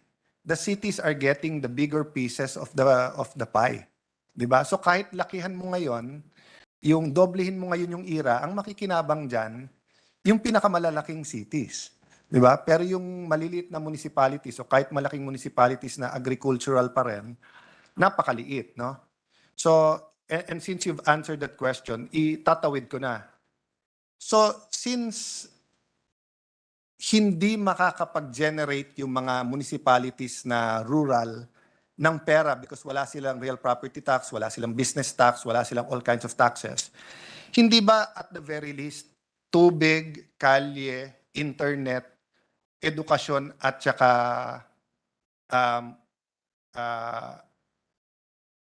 health ay dapat ibigay natin sa kanila? Bakit sa Europe o kahit sa US, let's say California or let's say Napa Valley, di ba? Why do people sometimes prefer to live in the rural rather than in the highly urbanized? Because may internet din doon, may magandang health facilities din, may magandang eskwelahan din, di ba? It's just, hindi lang sila concrete jungle.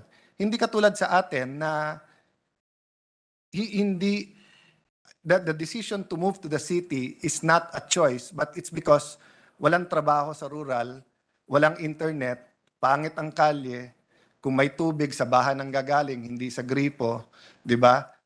Mahal ang kuryente and everything, no? So, in speaking about the general principles and equity, may I ask if the economic team is confident that this budget will be, how do I put it? What's the right and politically correct word? Hindi biased, but will favor, no, rural areas to at least have the basics. 40% of all barangays in the Philippines does not have a primary health unit, does not have a barangay health center. So we keep saying natuto na tayo sa pandemic, let's listen to the scientists, let's listen to the doctors, health. But actually, 40% ni walang barangay health center. So how can we tell them we're all about health? PhilHealth is a big help, but when we ask them in the committee level, their prices is pegged pa rin on 2015, 2016. So halimbawa yung dialysis, it's a big help that through their package, mahigit na 100 na na sessions ang sinasagot nila. Pero ang presyo nila is 2016, 2,600. And anywhere you go into Metro Manila, baka ang pinakamura sa dialysis is 3,800, 4,000, 4,500. No? So Metro Manila na yon. I wonder kung, sa mga bundok ka o sa mga bukid or sa isla kang magkasakit ng ganito, saan ka pwedeng, hindi pa nga presyo ang problema doon, walang facilities. No? So I was wondering kung we are confident that this budget, will start to favor or start to provide the basics for these municipalities and areas that are very rural, or are we still favoring cities and Metro Manila? In general, no, in general. Well, thankfully, Your Honor, Mr. President, the chair of the subcommittee on DOH, who's also named Cayetano, provided funds for a lot of the provincial hospitals, Your Honor. Yun ang kagandahan ho ng subcommittee report niya. There was, she ensured that a lot of the... Pero Ilocana din yung dugo ng Cayetano na yun. So I don't think it's enough funds. Well, it's a good start at the very least, Your Honor. So pag may nakita ho kayong pagkukulang, I'm sure there is more than a willingness to address some of these shortcomings, Your Honor, kung meron man. Well, usually you're always asked the question. I mean, talking about the economic team and the chairman of the Committee on Finance in the Senate and Appropriations Committee in the House, that equitable ba yung distribution or nasa Metro Cebu, Metro Davao, Metro Manila? And I think the documents naman will speak for itself per department, no? But I think more than geographic and regional, yun nga, we should have a checklist na pinaka-basic. Pinaka-basic, kuryente, tubig. I think internet is basic na rin eh. Especially na yun na ang trend ng services natin, whether private or government sector, di ba? Tapos, siguro naman basic yung, kung hindi basic yung specialized at mga high-tech na ospital, pero basic naman siguro yung well-staffed. Education and health, I think. Education I and would health, classify yeah. as basic, Your Yeah, Honor. and even sa health, no? I'm not saying that each city, municipality, or congressional district should have a wow hospital, no? But the president talked about specialized hospitals that the other parts of Northern Luzon, Southern Luzon, Visayas, Mindanao should have what we have in Metro Manila: Heart Center, National Orthopedic, NKTI, Children's Hospital, Fabella, no? But I'll even go more basic, di ba? So elementary school, high school, and then yun nga, yung so health, education, kuryente, tubig, internet, no? I don't know if they want to add for that, but siguro naman dapat after the 6 years of this president, no? And we'll look back and we can have a scorecard na at the very least, lahat ba nung kasulok-sulukan ng Pilipinas have etong pinaka-basic na ito, no? That would be a very good scorecard to have, Your Honor. And ako, if I had my way, I would totally agree. If we had total freedom to recast the budget, we would really do it with a rural bias, Your Honor, because that's where a lot of the poverty statistics show that a lot of the poor people are in the Well, countryside. whatever naman we can do, cannot do this budget since this is a new administration. The administration for me is usually most powerful in its third and fourth year. That's my view. Na the first 2 years, it's getting its act together, getting the consensus. The third year, usually they win the midterm unless may malaking skandalo. Fourth year is the peak. Fifth year, everyone's thinking of sino nang next eh. Diba? So the planning and the trial and error should happen in the first year, but the second year, and diba, katulad ng specialized hospitals 2 to 3 years ang construction yan eh. So if you don't start constructing by 2025, malamang yan hindi mo na matapos by 2028, no? And secondly, I'm not a all or nothing kind of guy. No, every time we propose, I mean, we've been together for, well, since childhood, but in Congress since 2001, Brad? 2004. 4, Your Honor. 2004, no? So Our that's Deputy Minority Leader. 18 years na rin, di ba? And usually pag may proposal tayo, ayaw ng maraming agency na kahit subukan muna sa isang region or sa isang lugar. Gusto nila kung sabihin halimbawa, wag nang centralize yung bilihan ng libro sa DepEd. Ba't hindi na lang digital or bakit hindi na lang yung region? Ayaw nilang, sige, subukan ng Region 7 or ng 1. Gusto nila, gawin natin lahat. But you know, we are a diverse people eh. Di ba? We're all Filipinos, pero we have subcultures, we have dozens of languages, di ba? Dialects. And also, the benefit of having a rural bias is that hindi mapupuno yung cities. The reality is many cities now have to cope because tumataas nga income nila, pero per capita, meron silang challenge because, so halimbawa, during Aquino and Duterte's time, nagkaroon ng construction boom. Dadating yung construction workers sa Metro Manila, uy, libre ang edukasyon dito, may bag pa, may notebooks, o libre yung ano dito, sa probinsya namin hindi. So pretty soon, his or her whole family is already here. But if you had the basics there, I think Filipinos don't want to go abroad or don't want to leave their province if they can have a decent life there. Yes, Your Honor. Yes. And I hope we can, in the exercise of our oversight powers, start making our own scorecards in coordination with the economic team. Kasi unfair naman sa kanila yung sinong 10 pinakamagandang departamento, sinong 10 na pinaka-corrupt, sinong walang ginawa. Those are all perception eh. Hindi yan based on agreed upon criteria na we can all work on together, no? Mr. Chair, I think it's dalawang topic. Ito yung sa loans lang, Mr. Chair. Yes, Your Honor. I think Sec Ben, dahil ilang beses na rin po siya naging secretary ng DBM, has heard this discussion a couple of times, but baka it's a good time to bring it up again. No? Article 29, first paragraph of Article 6 of the 87 Constitution says, no money shall be paid out of treasury except in pursuance of an appropriation made by law. Okay, so I think very clear naman sa atin lahat yan. Basta pera ng gobyerno, hindi pwedeng gastusin yan kung walang appropriation. No? Okay. Having said that, nangungutang tayo. And I'm not talking about yung kind ng utang na niro-roll mo yung utang mo or pambayad sa budget. I'm talking about specific loans. So the MMDA chairperson was in the other room and talking about the specific loan for EDSA halimbawa. No? Okay. So for example, the loan was entered into in 2022. Kung may grace period yan ng 1 year bago tayo magbayad, so sa 2023 pa ipapasok sa proposal sa atin for the 2024 budget.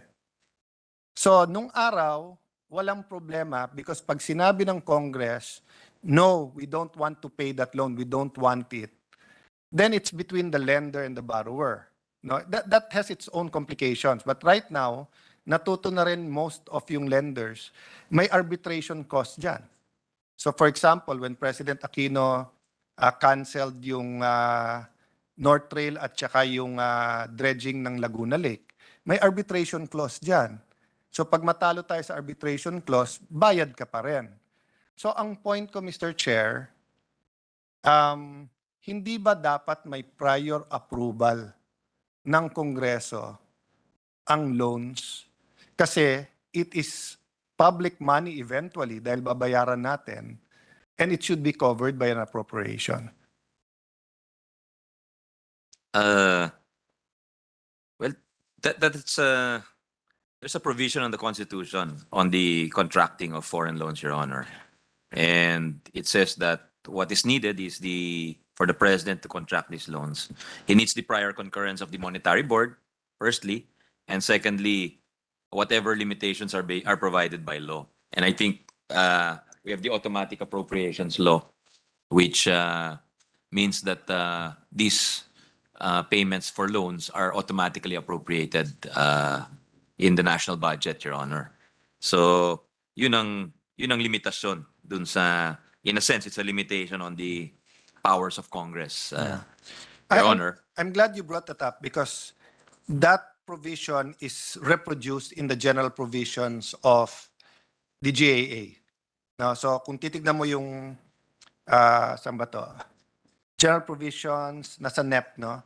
Section 16, loan agreement, development, departments, bureaus, offices, instrumentalities of national government, including constitutional offices enjoying fiscal autonomy, SUCs, GOCCs, except those engaged in banking, shall in no case enter into foreign or domestic agreements, whether in cash or in kind, unless the following conditions may be applicable are complied. Prior approval of the President of the Philippines, concurrence of Monetary Board, conditions provided by pertinent laws, and issuance of forward obligatory authority FOA by the DBM for project loans, or issuance of a DBCC resolution covering the amount in the case of program loans, and an equivalent document for those undertaken by the GOCCs.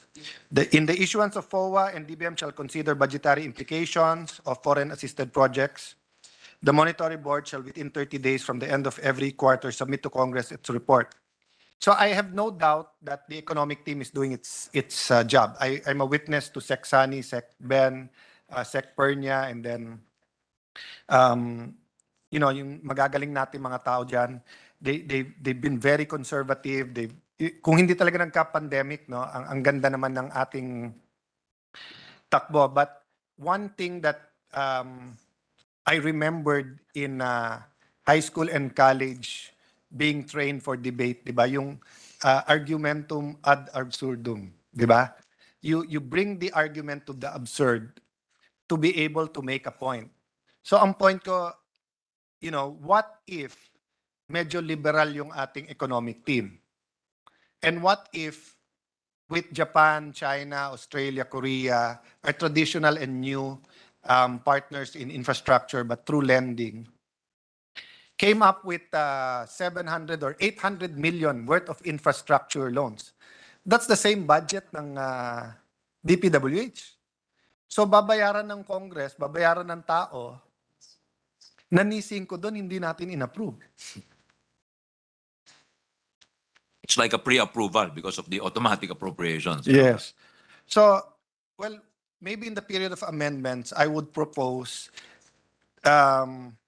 and between this time, we study whether or not this section in the general provision should be there or not.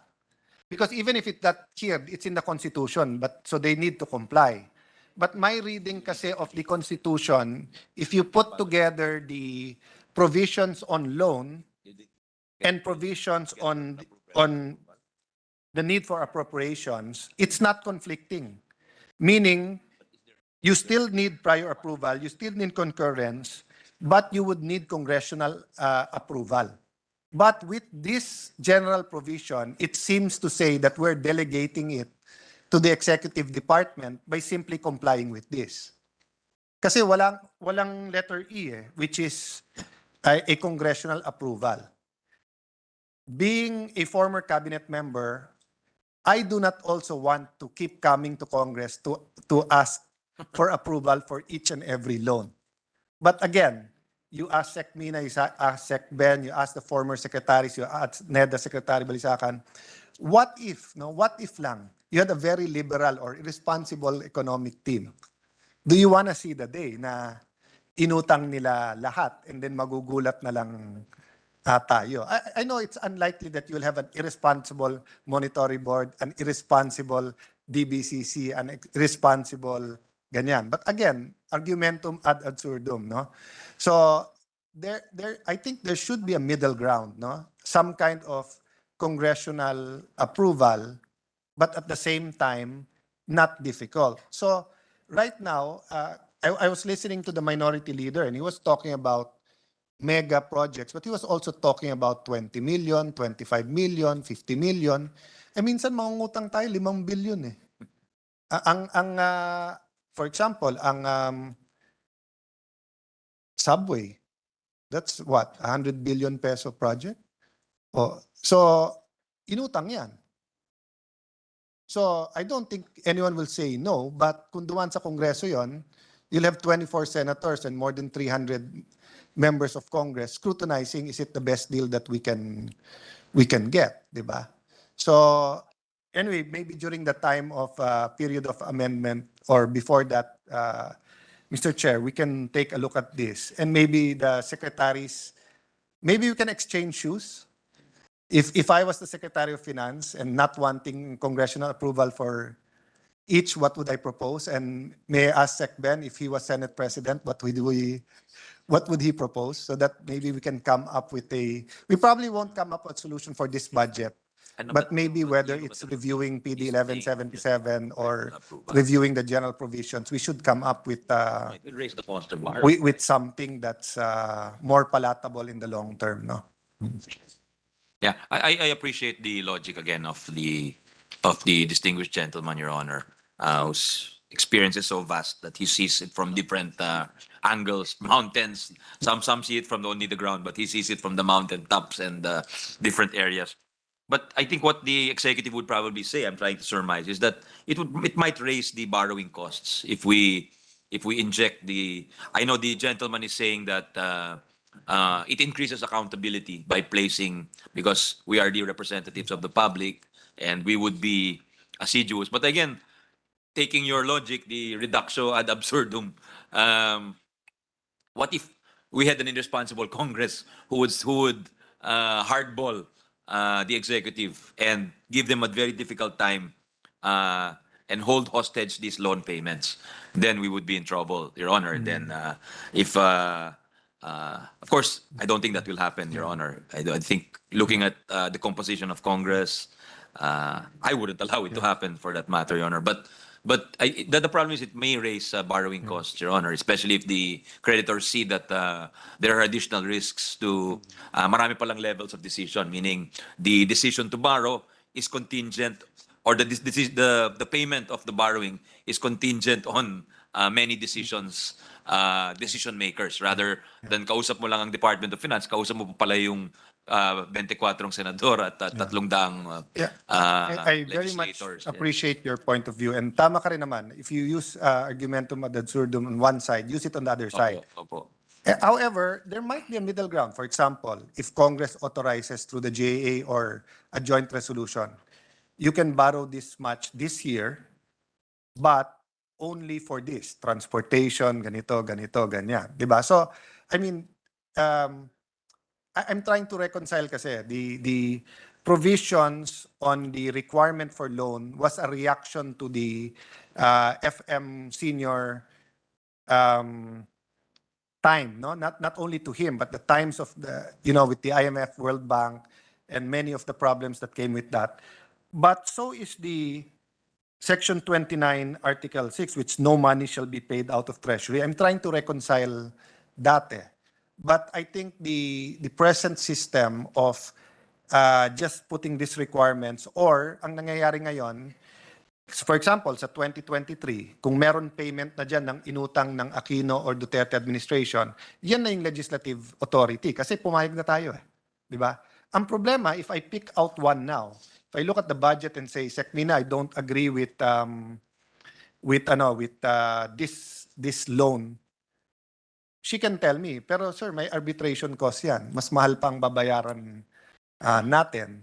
Then, parang blank check na yung binigay natin. So, what are we doing here? Diba? And I don't think we are rubber stamps here in this chamber, in this Congress. No? So, again, I just like to bring that up. And yes, we might have limited time for the 2023 budget, but it's always good to bring up something like this during the start of the administration because we have time to do something about it. No? So I think I've taken up so much time, Mr. Chair. Yeah, we thank the gentleman for his ideas. But I'm just not saying, sure. I just said I took up so much time. I didn't say I was finished. Yeah, no. No. I'm just responding, Your Honor. I think that's the privilege of the gentleman. But No. I think But the chairman is no, a I young, think it's he's beyond a the scope of the younger. budget, Your Honor, to amend the automatic appropriations law. Perhaps we should have a separate discussion. Given that you're right, I think the PD was a product of its time, just as the Constitution was a product of its time, and some argue that it was overly reactive, and so perhaps there may be a time to discuss all of these things, and as you said, to find a balance between the two extremes of executive freedom and then legislative restraint. There may be something in the middle, Your Honor. I was just teasing you, Mr. Chairman. Your Honor. And you've been generous no, with your time, not Thank you. only Thank you. on that chair, but wherever you are. My reading kasi of PD 1177 is that it has to be harmonized with the 1987 Constitution.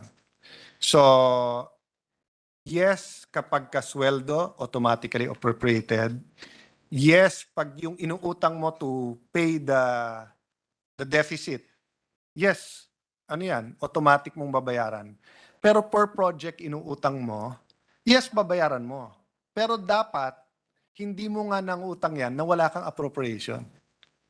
Kasi no money, no public money should be paid out without appropriation, eh, di ba? But again, as you said, no, this is logical, but the ramifications, because we've been doing it a certain way, no. So I hope we can have a further discussions on it, no. And I hope this will be one of the solutions dun sa mga parating nagsasabing sobrang laki utang, mangutang ba tayo, hindi, and everything. I know Sec Ben has taken a lot of time to be with the media to explain. And alam mo naman ngayon kahit tama ka, mababash ka one way or the other. And kung mataas lang yung interest ng bashing, lahat tayo sa gobyerno malaki na ang pondo. Mapopondohan tong buong gobyerno na to na walang si Jinggoy na pati sa Korea na, Mahabol si SP. but si Jinggoy pati sa Korea nababash na rin. So international no, but Korean won daw yung pagkakita ni Senator Jinggoy. yeah, so maybe I'll stop there, Mr. Chair, and just encourage the economic team. I know our president has said that he doesn't favor new taxes. And I know Sec Ben going through the 97 Asian crisis during the Arab time, and then, advising many legislators during Arroyo's time, and then working during the Duterte time, no? So I'd just like to encourage them, baka may creative ways of raising funds, but will not be a burden, no? If I may propose one, vanity plates.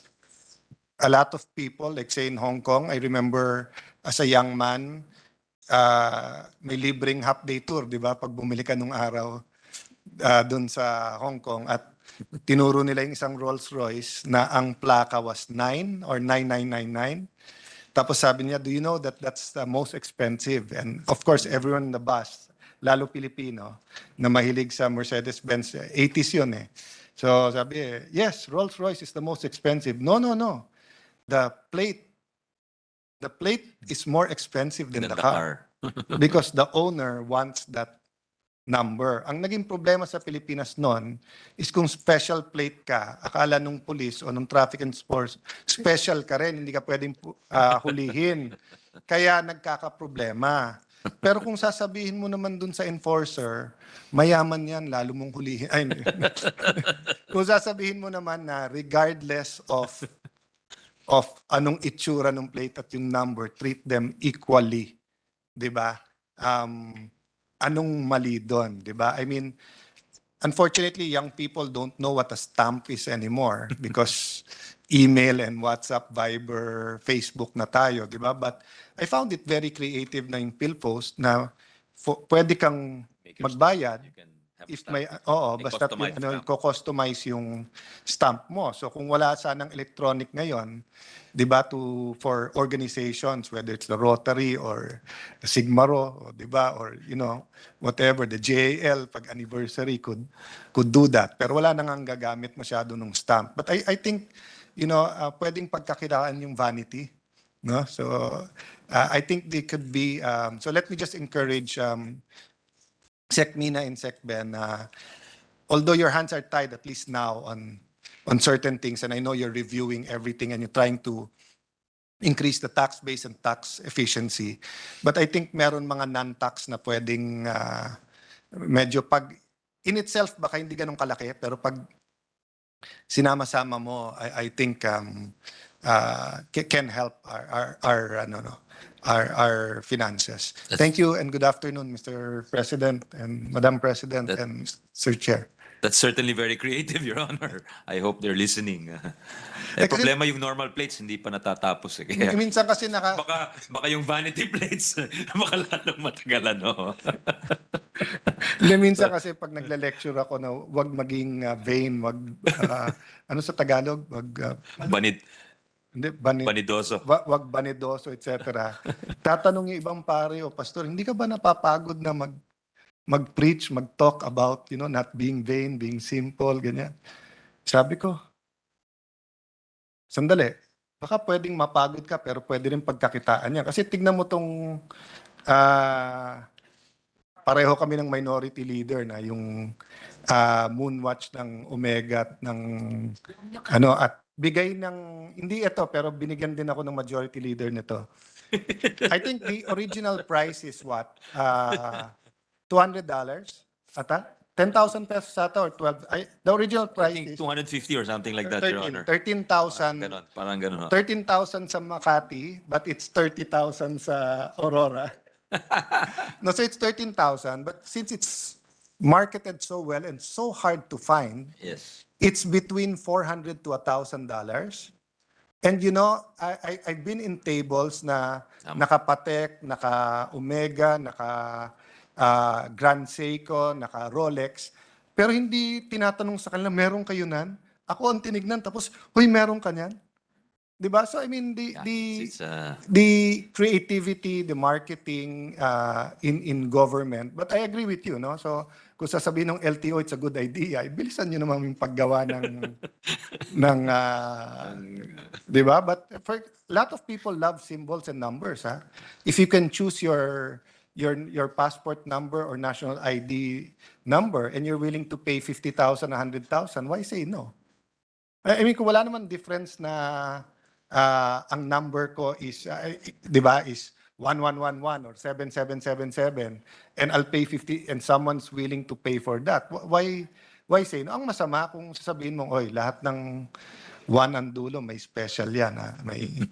But even in, di ba? But even like, for example, in Disneyland, kung meron kang pass na mas mahal, iba din yung linya mo, ha?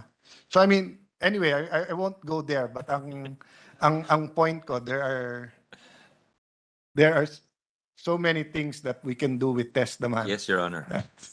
I think in your interpellation alone, Secretary Jokno and Secretary Mina have a lot of ideas already germinating there. Thank you, Mr. Chair. Thank you very much, Your Thank you very Honor. much. We appreciate the suggestions and certainly may utang ho sa inyo with respect to the study, Yes. the studies. you And thank you for being not only generous with your time, but you are truly a generous person, Mr. Chair. Thank you, Your Honor. Madam President, there being no other reservation for interpellation, I move that we close the period of interpellations and consider the budget of the Department of Budget and Management and its attached agencies, as mentioned earlier, be Congrats. deemed submitted for the Ano ba sa inyo ba to? Okay, sige. approved, Madam President. I so The move, budget. Madam President. The budget of the Department of Budget and Management And its is attached hereby agencies. approved, thoroughly considered. And yes, we thank the Budget Secretary, Amina Pangandaman, and the presence of a Department of Finance Secretary. And yes, we take note of that manifestation. Hindi tayo makatikim na. DBM budget is approved. Thank you, Madam President. Suspend. May I ask for a minute suspension, Madam President? Session is suspended.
Yes, Mr. President, at this juncture, I move that we consider the budget on joint legislative executive councils. I so move, Mr. President. There being no objection, the motion is approved.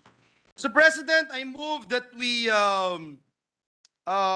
recognize the distinguished sponsor of the budget, Senator Francis Tolentino, the gentleman from Cavite. We'd like to recognize, the motion is to recognize the gentleman from Cavite. You're recognized, sir, Senator Tolentino.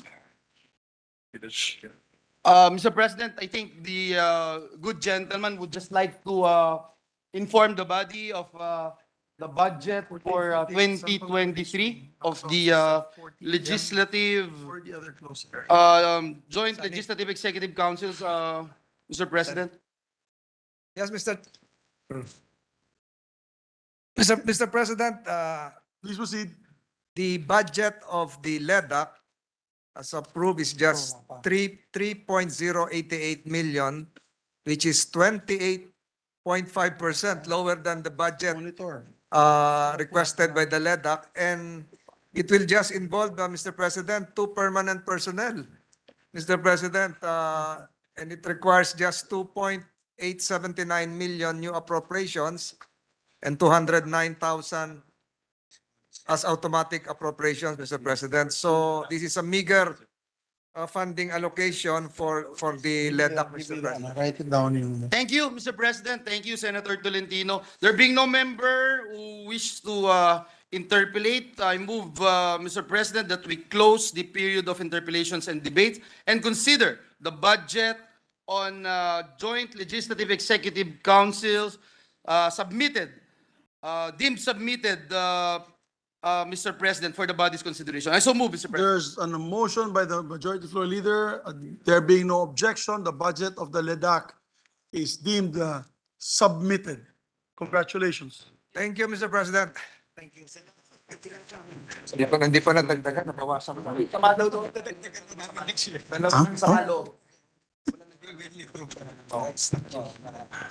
Next, what's the next department, Your Yes, Honor? Mr. President. Mr. President, at this juncture, I move that we consider the budget of the Department of Finance, Office of the Secretary, Bureau of Customs, Bureau of Internal Revenue, Bureau of Local Government Finance, Bureau of the Treasury, Central Board of Assessment Appeals, Insurance Commission, National Tax Research Center, Privatization and Management Office, Budgetary Support to Government Corporations, Department of Finance, Philippine Tax Academy, Philippine Crop Insurance Corporation.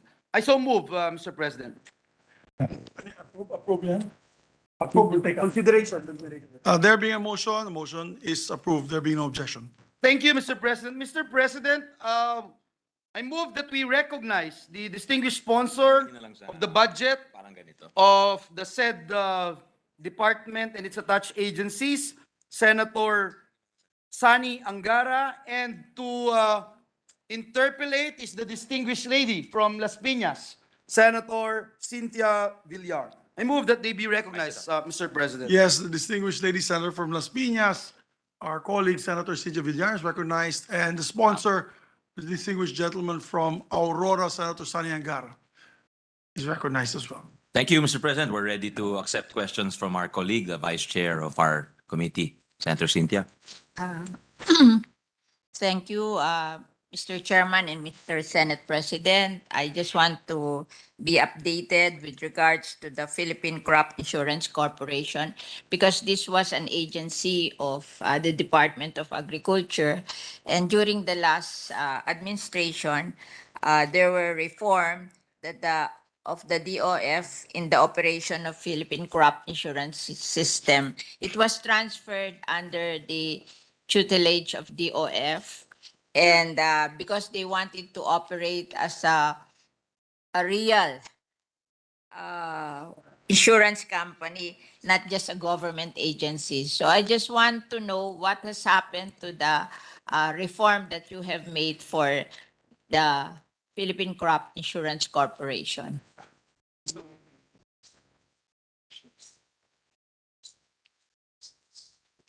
Like that, hindi ba?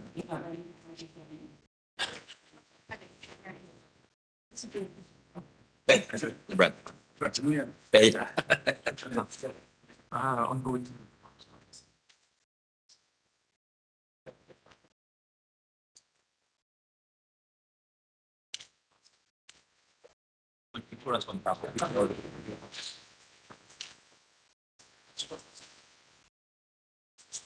Your insurer, may insurer.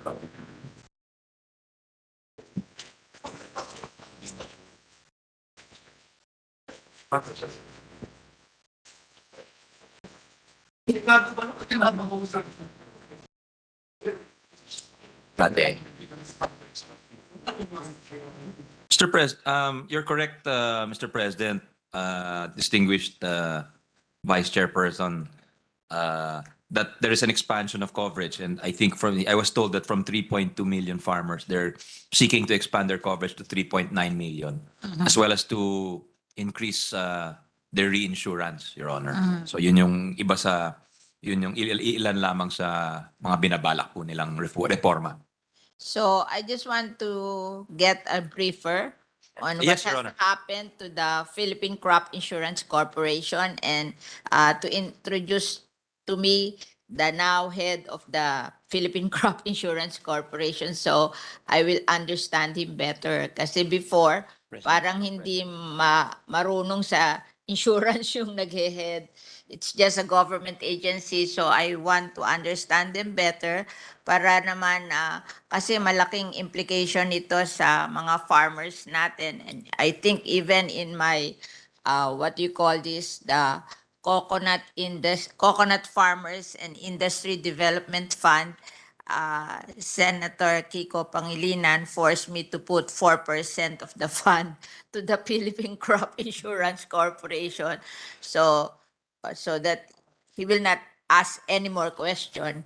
I mod I I don't really believe then as a Philippine Crop Insurance Corporation, but I made accommodation so we can pass the Coconut Farmers and Industry Development Fund. So I want to know more the one managing the Philippine Crop Insurance Corporation and what they intend to do in the Philippine Yes, Your Crop Honor. Insurance. We will- Thank you very much. We will comply and we will send Attorney President Bernabe to your office to explain the new programs that may be of interest to you, Your Honor. Thank you. Thank you very much.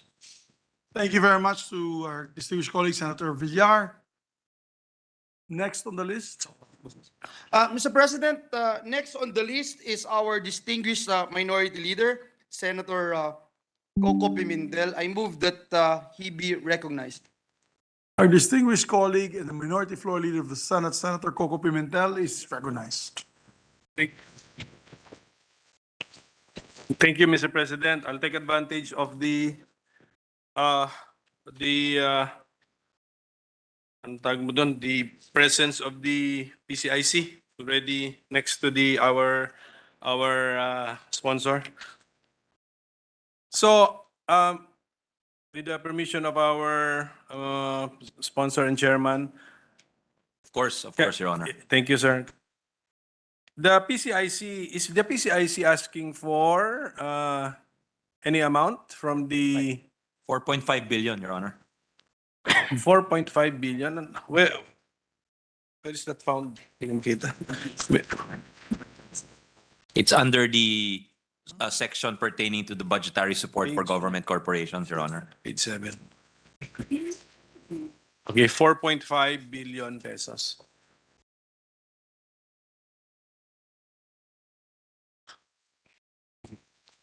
Okay, I see it now, Mr. President. And is this the amount pursuant to the law mentioned by Senator Villar? Is this the 4% of the iba pa ito? Yes. Yung 4% po sa Coco Levy ho yun. So iba pa ho itong amount na ito. So that amount is given to the PCIC as an automatic appropriation. Is it reflected in the GAA? It's not, Your Honor. It's It cannot. it's like a special account, I guess. Oh, yes, it's not GAA part. It's not part of the 4.5. With the permission of the chairman. Yes, yes, of course, of course. We welcome the intervention of the author, Your Honor. Coconut Farmers and Industry Development Fund is a special law to make use of the Coco Levy Fund, which is now deposited in the Bureau of Treasury in the amount of 80 billion pesos. So there's an yearly appropriation from the Coco Levy Fund, but it's not part of the GAA. It's in addition to the GAA. Thank you. Thank you, Your Honor. Thank you, Chairperson Villar. Yes, but is the receipt by the PCIC of the said amount reflected in its what do you call it, budget? In the corporate operating operating budget, budget, it would be reflected submitted to there. Congress also. Well, the corporate operating budget is not submitted to Congress, Your Honor. That's just, it's like, because it's a government corporation, it no longer needs, I think it's submitted to the DBM, Your Honor. Makikita ho siya sa BASF, Your Honor. Okay. So yes, it is found in the documents, in the budget documents, The Mr. supporting President. documents of the Yes. GAA, Your Honor. Okay. Ngayon, ito pong, so in spite of that, how much is that, Mr. President, that 4% under the law? It's about 200 million pesos, Your Honor. 200 million plus the 4.5 billion subsidy requested by the PCIC plus maybe some other sources of funds. May the ano ba sila ang leader nila? Anong position? Director? President? Wala na ba yan? Yung leader nila. They used to have some funds from the Agri-Agra law for penalties, but that stops already. I think the law has been amended, Your Honor. So more or less, the corporate operating budget is around 4.7 billion. I just added the two figures, Mr. Chairman. The operating budget would be about 6 billion, Your Honor, 6.1 billion. Because may naiwan pa dun sa nabanggit nating Agri-Agra na 1.6. But that will no longer continue going forward, Your Honor. Okay. So yung Agri-Agra po, ubos na by 2023? May balance pa rin for 2024 para at least alam namin. 1 point some, ano to? 4.7, 1.4. 1.4. Yung sa You will have a balance too. They will still have a balance from the Agri-Agra, Your Honor. Pero ano yun, may hantungan ho yun. Kailan matatapos yun? Kaya nga medyo. 3 more years daw ho. More than 3 Meron more. pa ho. Apo. So 3 more years from 2023 or including 2023 para lang alam po natin. That's correct, Your Honor. So 23, 24, 25, 26, 26. zero na. Last na po. Last 27 yung zero ho. Okay, sige po. I get it, yes.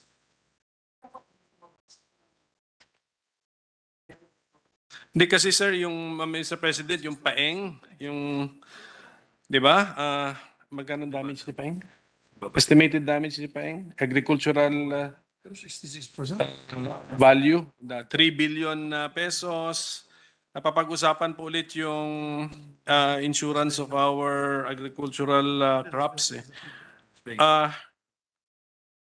Meron ba tayong ano sir, parang report on how effective our crop insurance law and system has been, Mr. President? And it's not.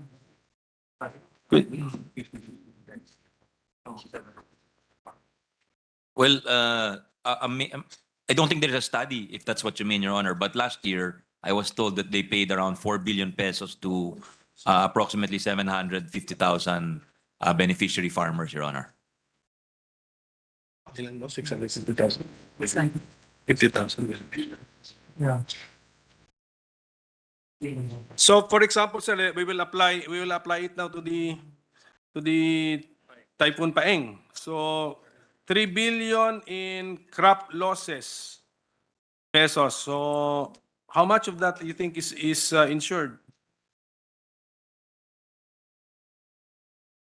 They will pay around 400 million of that, Your Honor. Maliit parang saba, maliit sa insurance ano. Okay. So, Kasi may nauna daw ho yung sa carding. So that will cost around 600, over 600 million according to the president. So I think it has priority in time. Nauna ho siya. So, opo. hindi, pero okay. So, okay. Pero kunyari, for example nga, the 3 billion agricultural crop losses because of paeng, ilan more or less doon ang insured na babayaran ngayon ng PCIC? Let's say, kung kunyari, ang sagot mo for 2023, partial, for 2024, meron din ba? Ganun. They estimate in 2023 they'll 23, 24. 2024? 20. Yeah.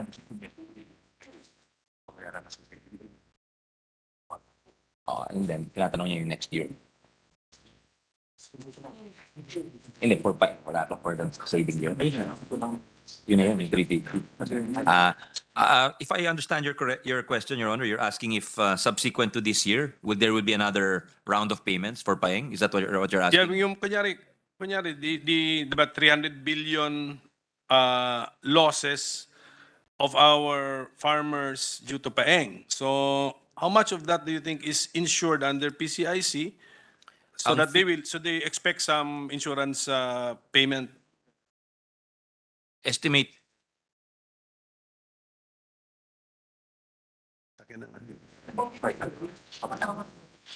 Ang tingin nila mga 350 million, Your Honor. But they feel that the 3 billion is not yet a final, that's an initial figure of the DA, Your Honor. Oo nga, so ganun nga. So parang okay, let's say 300 billion pesos in an agri-crop losses, 350 million might be insured and recoverable by the farmers. So lagyan na natin sa 10%. Okay? Random naman yung natamaan ni Paeng. Hindi naman natin alam saan dadaan si Paeng. But, you know. So hindi ba dapat mission number 1 is to anong tawag To widen coverage. widen the coverage. Mr. Chairman.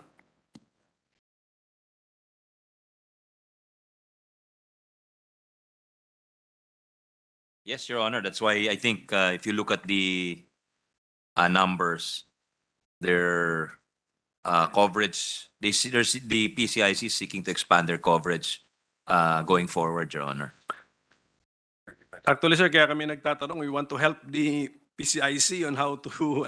Ngayon, sir, sa paeng yung pinag-usapan natin, what was the... Let's just name a random typhoon na malakas na tinamaan. So, ganun din ba napansin niyo of the amount of agricultural losses? 10% lang ang halos covered by the PCIC in... Cagayan ba yan? Cagayan? Honor?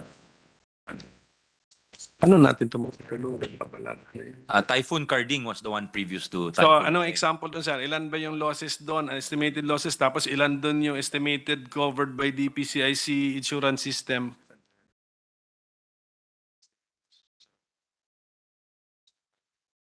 The estimate was below 5 billion and the payout was around 600 million, Your Honor, for Typhoon Carding.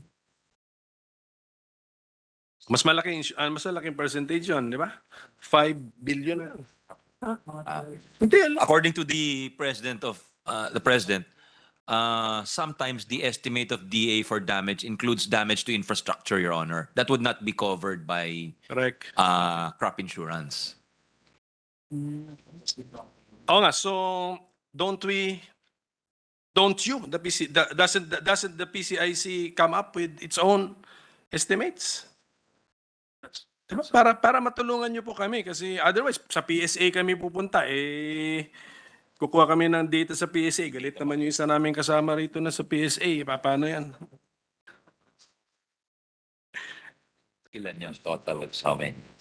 Our penetration is 35% of all the partners. So ilan yan? Ayan. I mentioned PSA.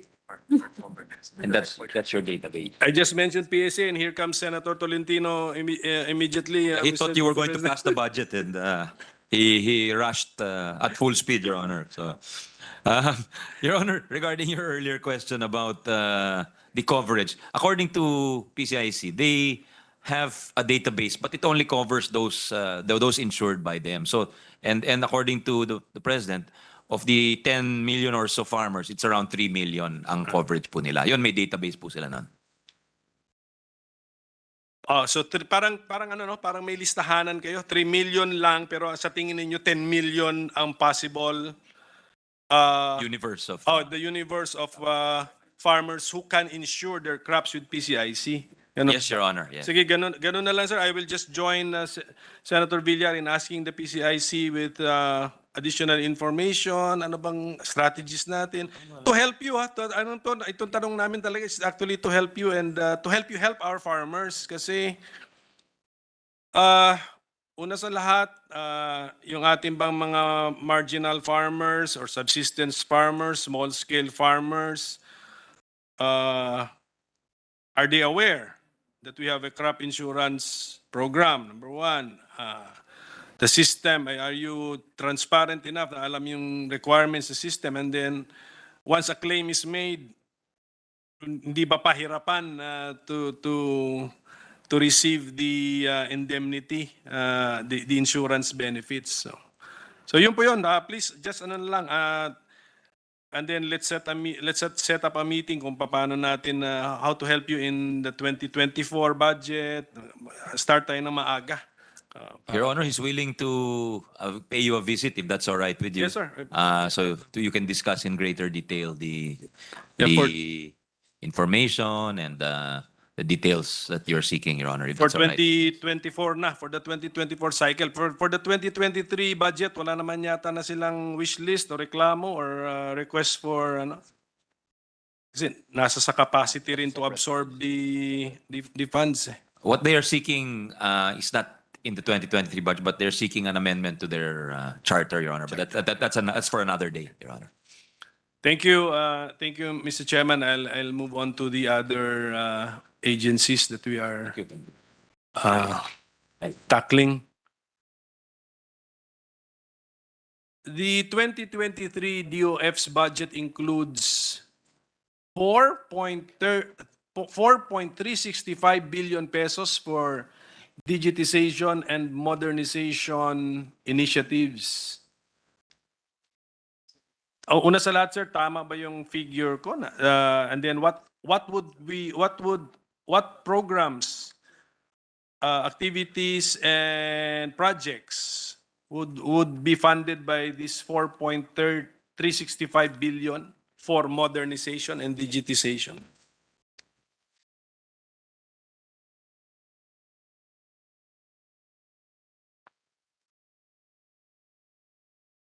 Ang total nito is 4 billion.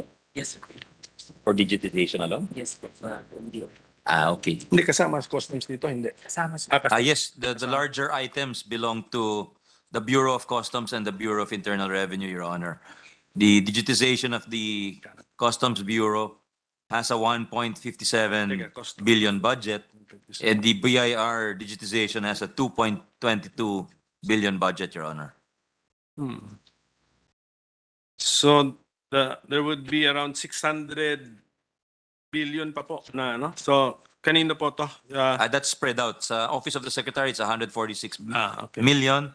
Sa Bureau of Local Government Finance, it's 4.9 million. Yes, Sa Treasury po, it's 300 million. Sa Insurance Commission, it's 100 million. Sa NTRC or Tax Research Center, it's 2.8. Sa PMO or Privatization Management Office, 9.9 million approximately, Your Honor. Totaling Thank you. Yes, sir. 4.36, Your Honor. 4.365 billion. Opo. We are talking about the amounts, but what expenditure items, Mr. President, would fall under this so-called digitization and modernization initiatives? Ano ba ito? Bibili ng computer, software, ganun ba yan? Yeah, where's it? Ano ba ito sa customs? There's an establishment of a command center. There is provisioning for cloud computing. There is an application of a programming interface for BIR e-services and API or application programming interface management tools. Cybersecurity policies and tools, including assessment programs, a document tracking and management system, a taxpayers ledger portal, and a BIR assist app project, all of which are intended, I suppose, to improve the ICT capacities of the BIR, Your Honor. That's a very interesting name for a project, BIR Assist App. Has that been launched, Mr. President? And is that meant for ordinary people or for ano yan, for anong tawag mo nun? Mga accountants po? It's a mobile app intended for consumers, for Yeah. ordinary taxpayers. Ordinary taxpayers, easy to use, easy to understand. Yes, Your Honor. A mobile. Sige, subo. Dito naman po sa POC, sa digitalization nila ho, merong automated export declaration system. This is a system that allows electronic submission of all authorized export documents related to all cargo for loading at all international seaports and airports.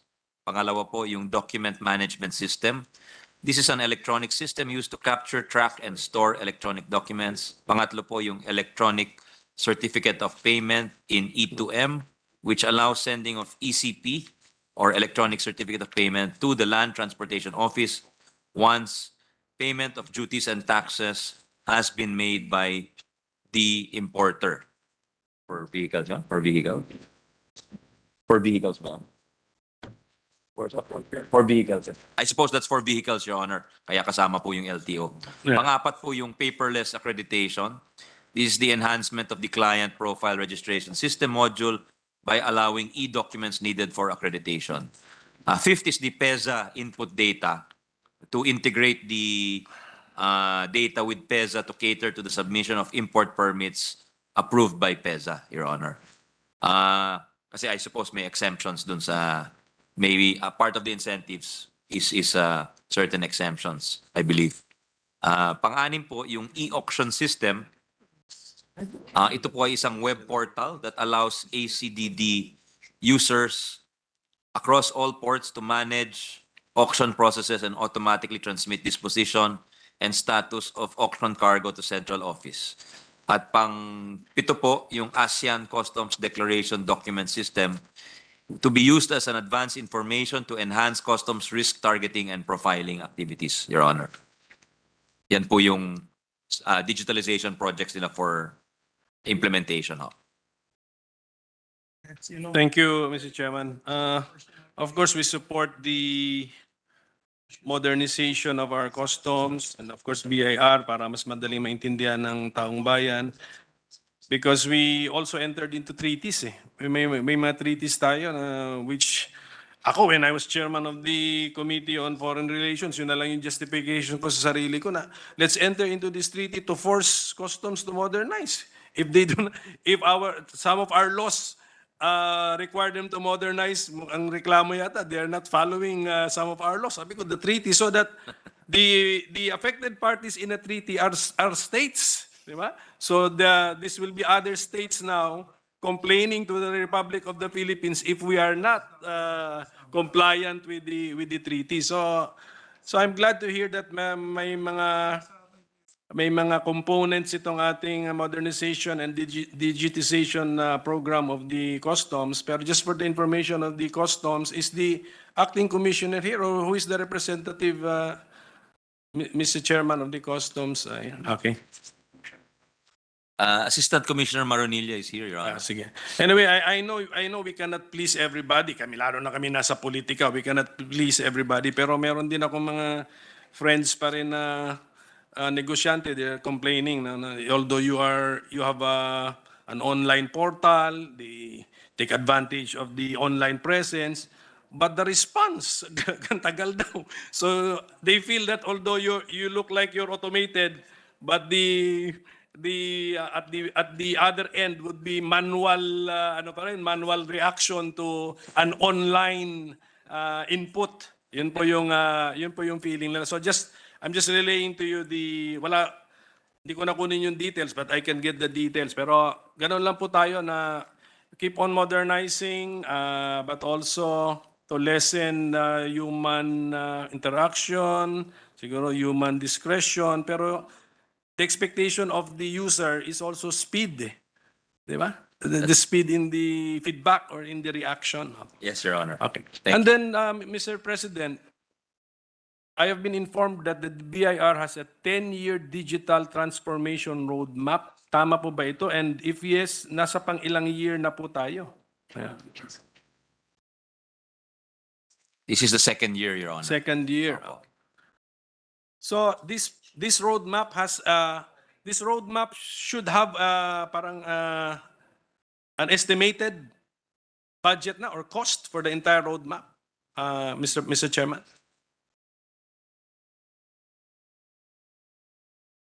Yung total.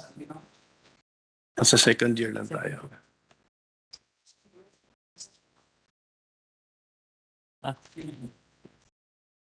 Ayun na yun. But about for the, no idea for the rest? It will average about 2 billion a year. It will average around 2 billion a year, Your Honor, according to the Commissioner. Tama naman. 2 billion a year.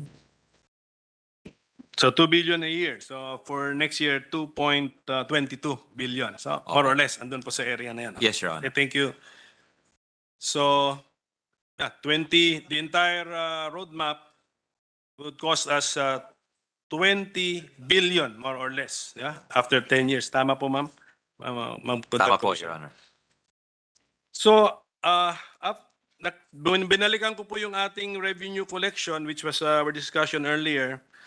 So, BIR is expected to or projected to collect 2.67 trillion, Customs 765 billion. Is there a metric called, ano bang tawag mo doon? Is it revenue to budget a percentage or revenue to Revenue GDP? to GDP, GDP. tax effort and revenue effort is the conventional Yes. conventional So, metric, Your do Honor. we have those metrics, Mr. President? So tax effort and then revenue. Are those two different concepts, Mr. President? Tax Yes, Your Honor. effort The and tax is just the taxes, and then the revenue is non-tax, includes the non-tax revenue, Your Honor. Okay. So,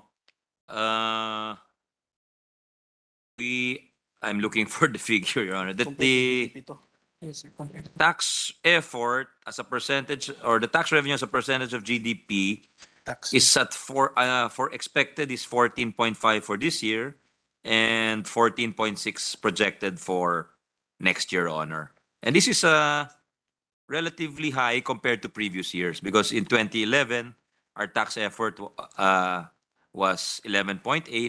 In 2012, it was 12.3. So, pataas ng pataas po yun. Medyo tinamaan lang po nung panahon ng COVID. Hindi masyadong tumaas po yun because the base was lower, Your Honor. Bumagsak po yung negosyo. So, mas konti yung nalikom ng mga buwis din, ho. do we have figures for revenue effort, Mr. President? There. Okay, I saw it now, Mr. President. For revenue effort for 2022, it's 15.2 projected. For 2023, it's 15.3. And for 2021, the actual is 15.5% for revenue to GDP ratio. Again, this is an improvement. 13.4 in 2011, 13.9 in 2012, 14.2 in 2013. So these are the highest figures. I think in 2019, we reached 16.1. This is pre-pandemic. And to look for a figure that high, we have to go back to the years of the 90s, Your Honor. During the Ramos administration, I think mid-90s, we achieved those figures, Your Honor. Can we use this metric to judge the effectivity of the modernization and digitization programs of the BOC and the BIR? If this metric is going up? I would think so, Your Honor, because that is that should be the ultimate intention of any innovation on the part, because talagang that's how we measure their effectivity.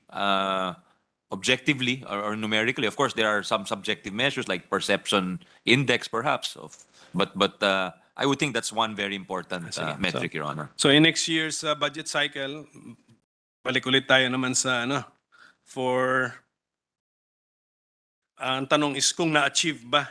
Kasi projection pa lang yung 2023, no? Kung na-achieve ba that's yung correct, Your Honor. projection po. Apa. Opo, Your Honor. Apa. Thank you for that, Mr. Chairman. During the budget hearing for the DOF, it was stated that the current administration will be focusing on large taxpayers. May we know the number of taxpayers considered large? There are 2,721 registered large taxpayers, and the collection from them between January and September 2022 is 1.034 trillion, Your Honor.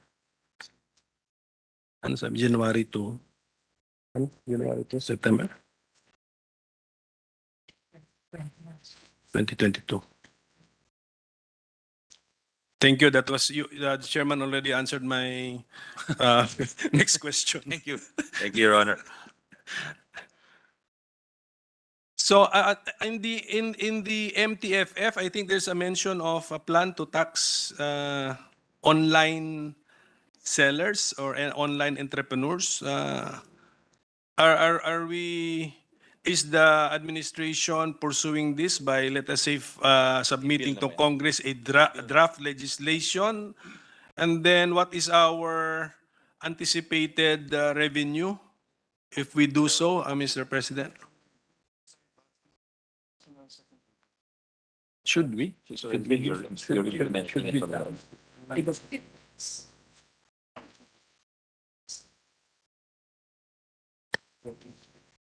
So why would you need a new tax? Why would you need a new tax?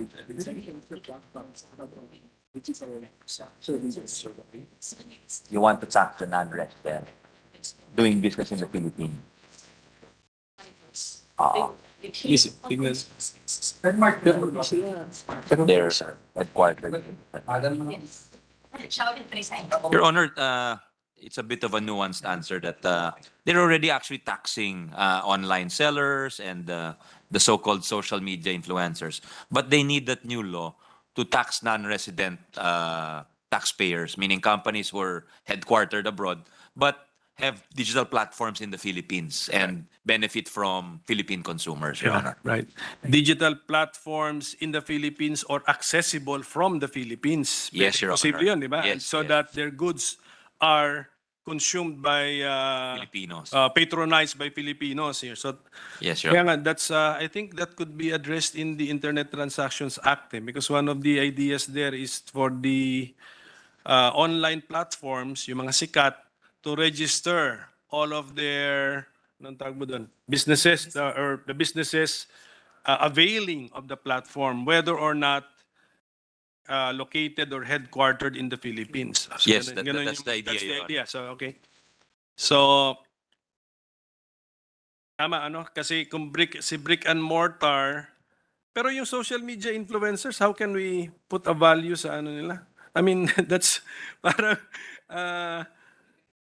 are they being taxed for being influencers or for earning income, Mr. President?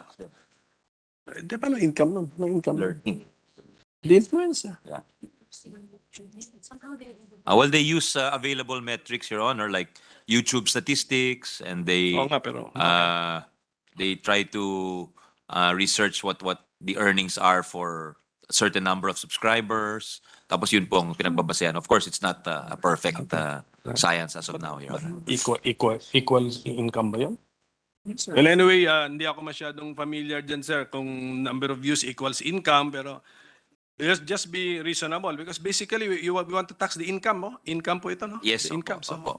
So, an income must be actually earned, siguro. Yes, certainly. Actually earned income, hindi naman siguro to the attributed or suspected income. So, we just be very reasonable, kasi ang usap nga kami ni Deputy Minority Leader dito na maraming migrate to online business to survive. Yes, Your To Honor. survive. So, kasi tulad ng sinabi natin kanina, the focus of this administration stated in the budget hearing, large taxpayers.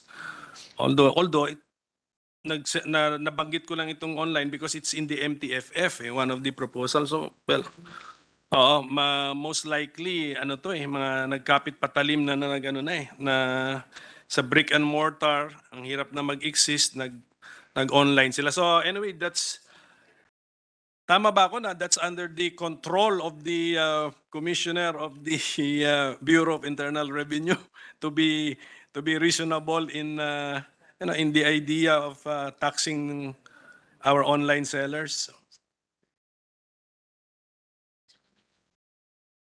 Oo nga. Yeah. Kung ano man yung exemptions available dun sa brick and mortar, available din naman yun sa online. So they can choose to pay a percentage tax, I think, if it's below 3 million. And of course, they're subject to the 250,000 250,000 general exemption for income tax, First which income, yeah. we passed a few years ago, Your Honor. Thank you for that, Mr. President. So,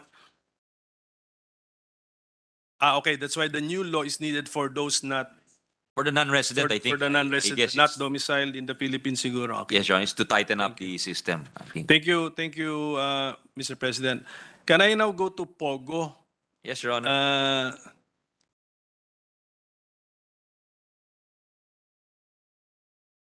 Andito si Secretary. So, the Secretary, can he state his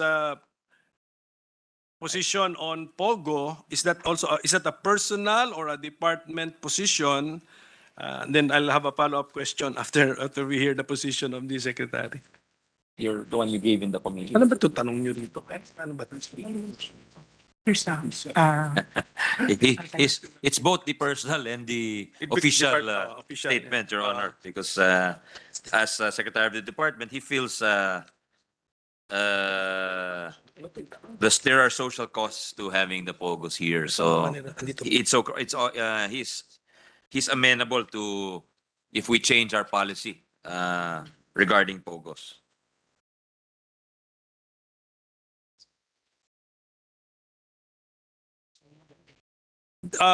So kaya nga because of the social cost and then as well as the unpaid, di ba? They are not voluntarily complying with the tax law, di ba, that we have enacted specifically for pogos. Is that a correct statement, an actual factual statement, Mr. Chairman, Mr. President? What I remember, Your Honor, is that the projections are very much short of, or the actual collections are very much short of the Oo nga eh. projected revenues, Your Honor.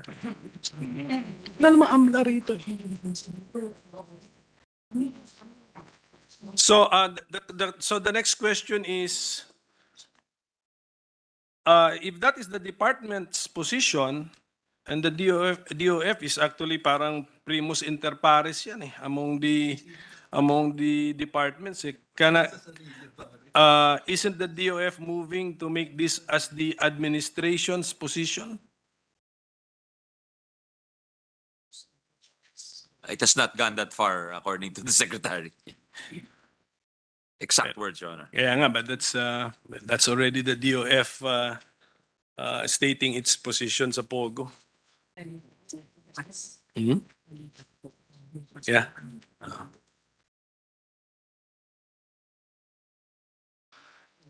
Can I go to the Bureau of Local Government Finance, Mr. Chairman? Yes, Your Honor.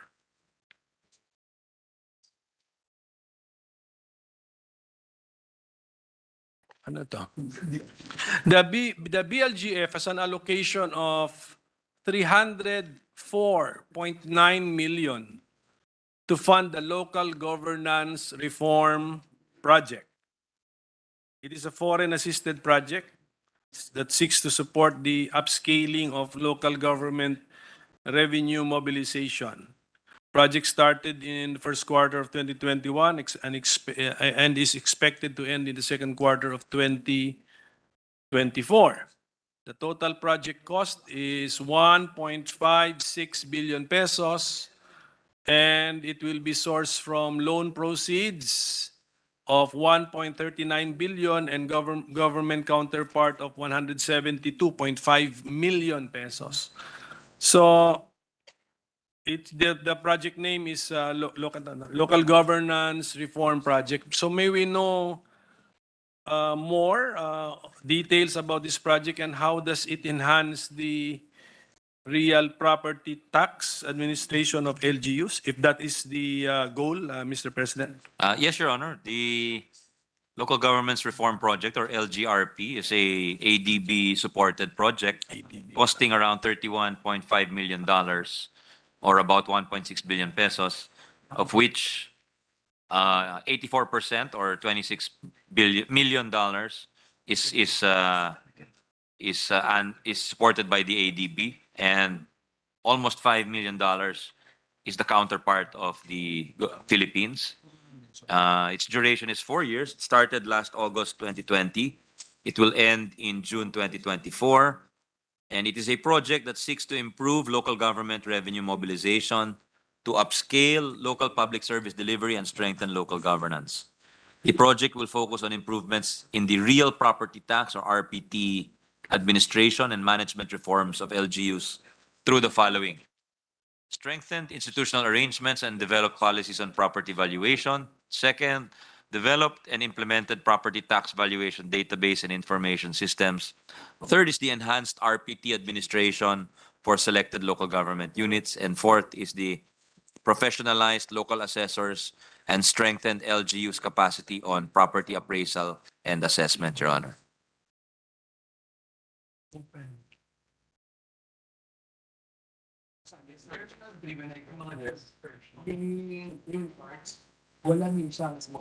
So, this may, ayan na, akala ko sign na to stop eh. I think the Senate President muted you for 1 minute, Your Honor. No, anyway, punta tayo sa customs mamaya with the COA report. At saka yung smuggling, we have to siguro take up the smuggling kasi it affects even the RCEP is affected by smuggling. Well, anyway, Mr. President, this is a project which is a 4-year project. So kung started siya first quarter of 2021, halos nakalampas 1 year ng implementation niya. So can we be informed of the effects or the effectivity, the changes introduced by this project? In writing na lang siguro, Mr. Chairman. Yes, certainly, Your Honor. How did it help professionalize our local assessors, strengthen the capacity of the LGUs?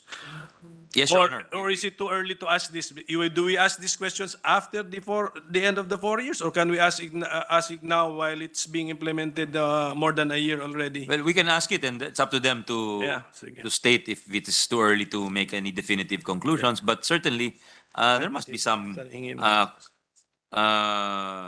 compliance or completion of some sort, Your Honor, and we will furnish His Honor with that, Your Honor. Ito po sa last topic na last ko na to, no? Last na topic, Mr. Chairman, on the COA report covering the BOC. There were importations of 553 regulated commodities amounting to 1.411 billion pesos that were processed and released despite the lack of import permits and other supporting documents required under Section 117 of the CMTA and other relevant laws, rules, and regulations. Does the BOC confirm this? And if yes, what did you do about this COA finding? That's well. Yes, sir. Yes, we've already there were some installations Smuggling na tayo sa BOC. so some of the data was given. Yan okay yung Naka-provisional goods declarations, sir. Meaning belated po yung submissions. But for those that without permits, they're under investigation. Your Honor, according to the Commission's representative, the Assistant Commissioner, there's been compliance already with the recommendations of COA. They've submitted the goods declarations, and for those without the goods declarations, They're under investigation by our investigation division. they're already under investigation, Your Honor. Under investigation, and then after the investigation, this will result in what, Mr. President? The charges will be filed. Filing of cases. They will be preventable suspended. Charges can be filed against the Bureau's personnel. They can also be preventively suspended, Your Honor. Oh, okay. So, how about the importers, Mr. President? Meron din ba? Meron liabilities din ba? Kasi They're also under investigation, and charges are being filed against them. If found to be with the Department of Justice. Charges can also be filed against them, Your Honor, if Yes. there's some fault. So, can I go to the issue of smuggling, Mr. President? Kasi, yes, Your Honor. well, you know, sa RCEP, yung, ano ba yung RCEP? Regional Comprehensive Economic Partnership. Sa ASEAN-led treaty, free trade treaty or agreement. ASEAN is the center with our 5 trading partners, China, South Korea, Japan, Australia, New Zealand. Among the 15, latest report is tayo na lang ang hindi pa nag-ratify or nag-concur in the ratification of the RCEP. Ngayon, when I chaired the Committee on Foreign Relations, although the concern was about the effect on agricultural products, although I made it clear that agricultural products are not covered by the treaty. So meaning to say, tariff rates today would remain on the agricultural products, generally speaking, would remain the same even after the ratification of the treaty. But the argument really, one of the arguments used is that smuggling, although smuggling is definitely an independent, di ba? An independent topic from treaty or from laws, smuggling. But ako naman, sa pagkaalam ko sa government scheme of things, the agency in charge of addressing smuggling should be the Bureau of Customs. Ngayon, so now, I think RCEP will be reintroduced in the Senate, can possibly arrive at the floor for another debate. But then smuggling, lalabas na naman yung topic ng smuggling eh. So, anong record ng customs in the fight against smuggling? Ilan na po ba yung nakakasuhan natin? Anong halaga ng mga goods involved? Ilan ang conviction na nakuha na natin? Tapos, Mr. Chairman, before you reply, dito naman tayo, di ba? Nag-hearing din tayo rito. Committee of the Whole tayo on, saan ba yun? Agricultural smuggling. Very disappointing. Nagtuturuan eh. Di ba? Mga mga supposed vegetables in cartons with the clear marking of the country of origin na very clear under regulations, bawal mag-import ng vegetables from that country of origin. But kita sila sa palengke, then turuan na kung sino mag-i-enforce ng ating mga laws. So, yan po ang isang concern. I-anticipate na po natin at siguro pati si Customs, sila rin ang matatanong pagdating po ng panahon. So, can we get a reaction? A report from Customs? Ano naman po yung pwede nilang ipagmayabang in the fight against smuggling? We will ask for that report, Your Honor, but allow me to put this on record. This information came from the Bureau of Customs. As of September 2022, they filed 274 criminal cases with the Department of Justice. 70 in 2022, 103 in 2021, 74 in 2020, 27 in 2019. And they've also filed 142 administrative cases with the Professional Regulation Commission as of September 2022. 16 in 2022, 63 in 2021, 52 in 2020, and 11 in 2019, Your Honor. We're soliciting the results of these cases, if there are any already, which have resulted in convictions. May Well- I interject, Yes, Senator? can I just finish, Your Honor? Just one more point of information with the permission of Senator Villar. There's 3 convictions on agri-smuggling at the RTC level since 2019, Your Honor. Thank you. Go ahead, Senator Villar. Yeah. Together with Senator J.V. Ejercito, we passed the large-scale agricultural smuggling as economic sabotage and non-bailable. And in that law, the amount for rice is 10 million pesos. That's already large-scale agricultural smuggling. And the amount for any agricultural product is 1 million pesos. So we haven't heard of anybody that he has been imprisoned with regards to large-scale agricultural smuggling, and it's non-bailable. Even if you're not convicted, you can be imprisoned because it's non-bailable. So Ito po, yung sinasabi namin kanina, Madam Chair, ito, Mr. President, Your Honor, sa RTC level, there are 3 convictions. This is under the law you're saying, Your Honor. So because these are non-bailable, nakakulong po yung 3. can you Even furnish while us they're the caged. names of those who were Yes, Your Honor. imprisoned? Kasi we're so surprised that that is a very low definition of large-scale agricultural smuggling, and yet we haven't heard of any that has been imprisoned because of that law. Ito na po, So, yung 3. oh, They will furnish you the names, Your Honor. yeah. Thank you very much. You're welcome, Your Honor. Were those 3 convicted under the law? They were Passed by- convicted under that law. Under that law. Yes, the So, Tita, meron na pala. Ejercito Villar law, Your Honor. 3 po. Ayun, kaya nga natanong, so ang tanong po ni Senator Villar, bakit daw hindi press release, kaya hindi namin alam. Kaya ang purpose nga nitong ating interpellation sa budget, at least natatanong at nalalaman po natin. Mabasa. Sino si Mabasa?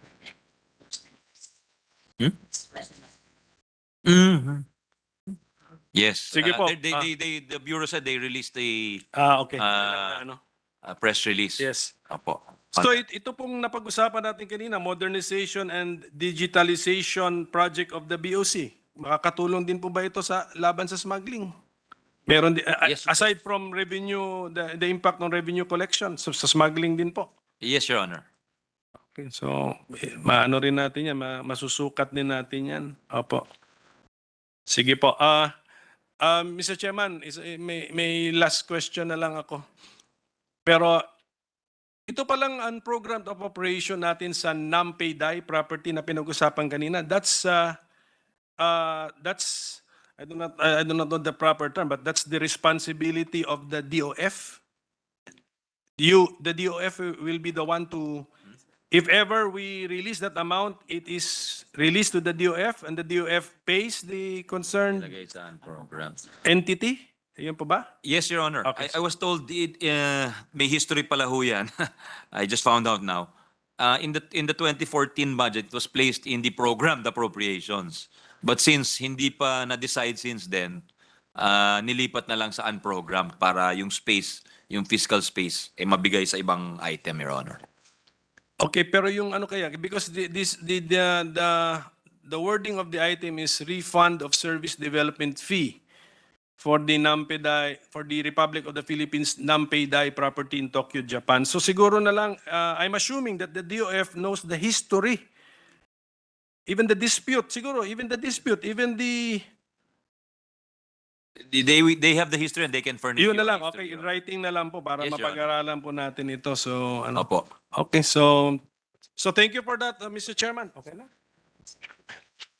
Thank you Okay, very so much. thank you Very much, Your thank you again for the patience, Mr. Chairman. Pero so at least thank you for the patience, and then because of your patience, lumalabas yung mga issues na under the Villar Ejercito law, meron na tayong 3 convictions. Yes, Your Honor. Kung wala tayong interpellation, hindi malalaman ni Senator That's Villar. correct. That's correct. So, You're 100% correct, and thank you, Your Honor, for that. So I beg for more patience in the coming days, Mr. President. Okay.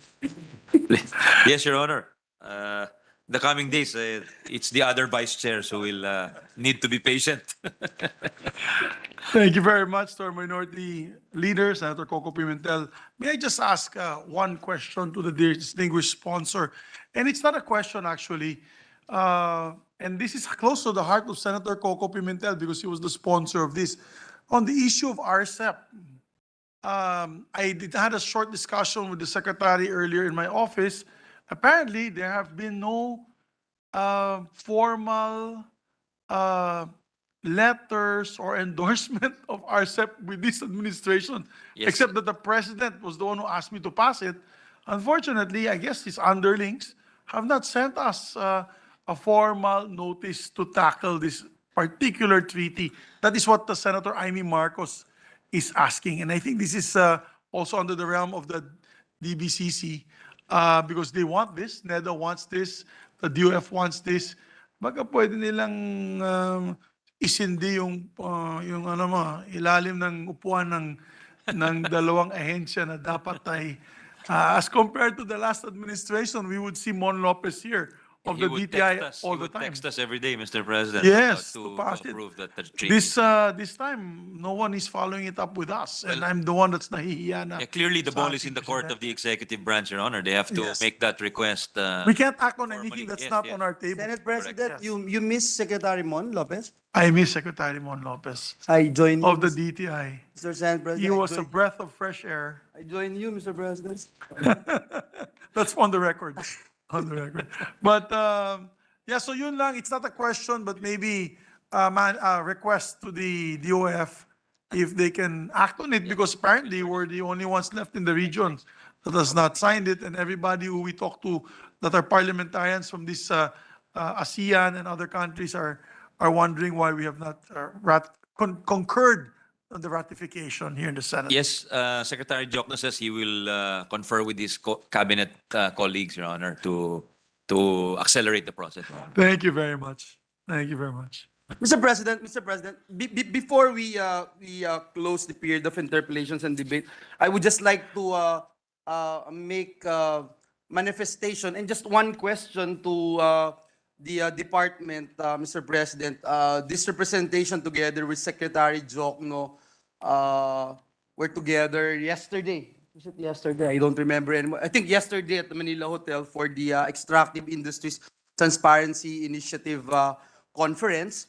And may I just confirm, Mr. President, that the department is actually, Department of Finance is the main implementer of EITI. Is that correct, Your Honor, distinguished colleague? That's correct, Your Honor. Yeah, and as I understand, part of the implementation is the creation and support to the Philippine EITI Secretariat.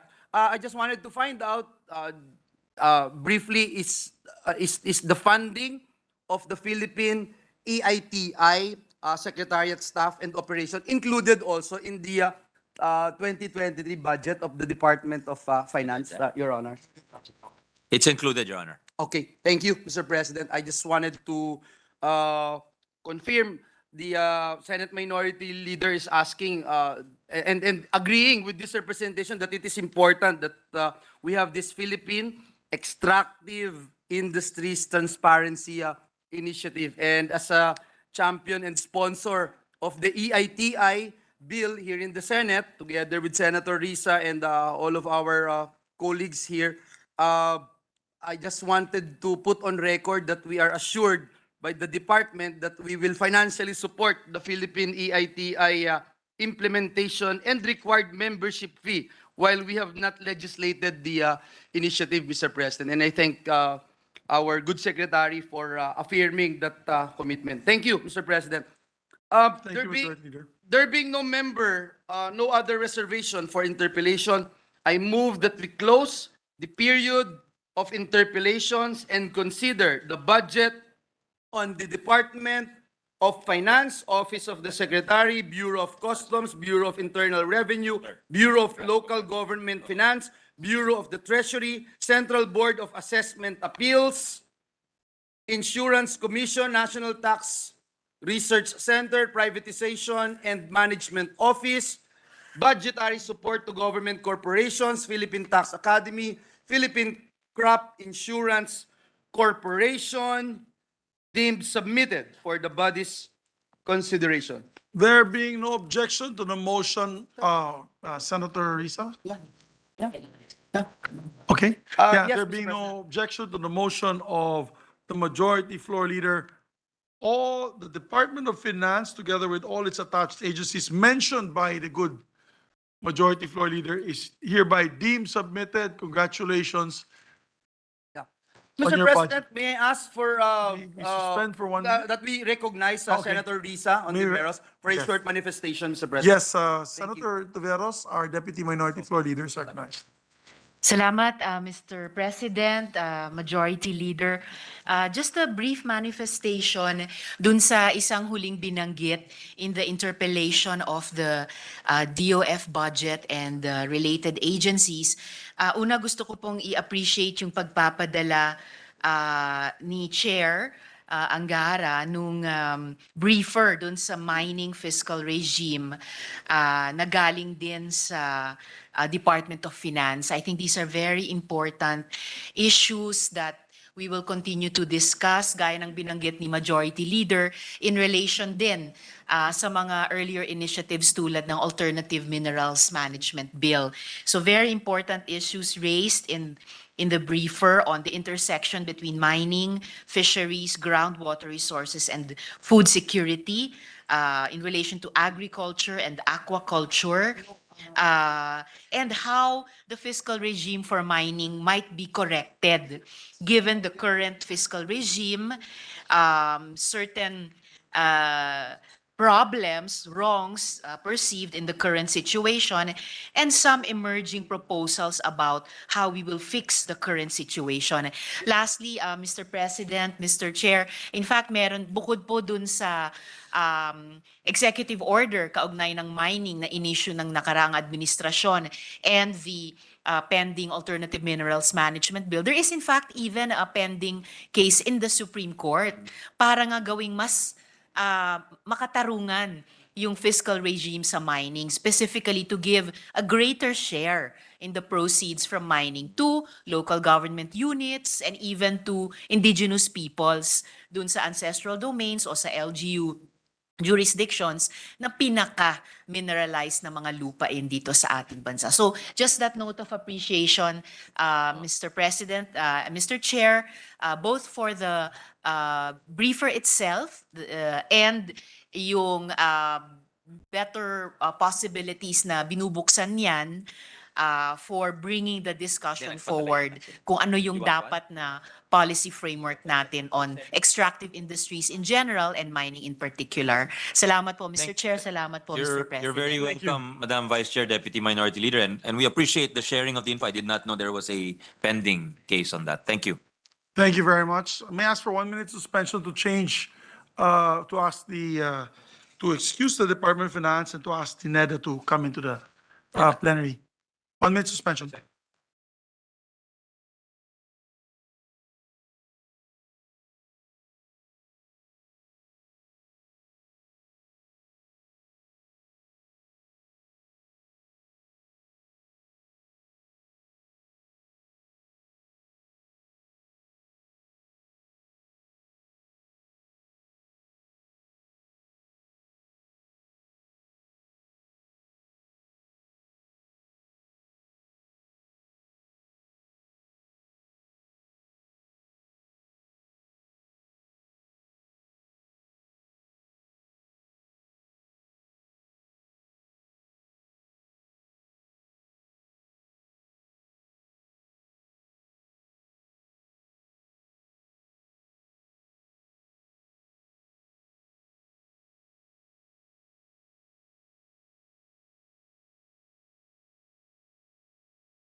we consider the budget on National Economic and Development Authority and its attached agencies. I so move, Mr. President.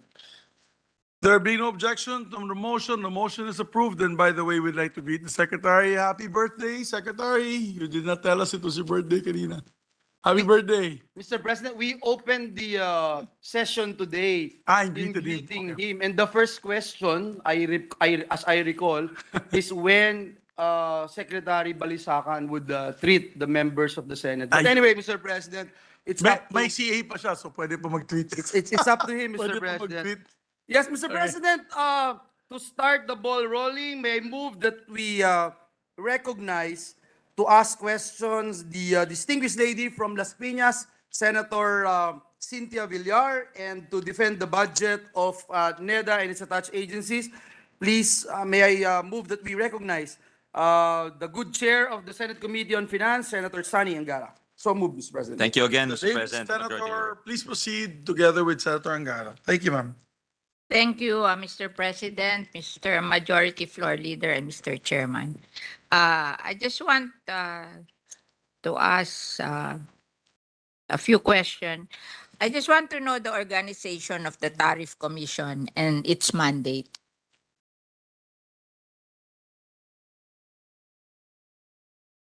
The Tariff Commission conducts investigations, Your Honor, on petitions for tariff modification from any interested parties, domestic manufacturers, for instance, traders or government agencies.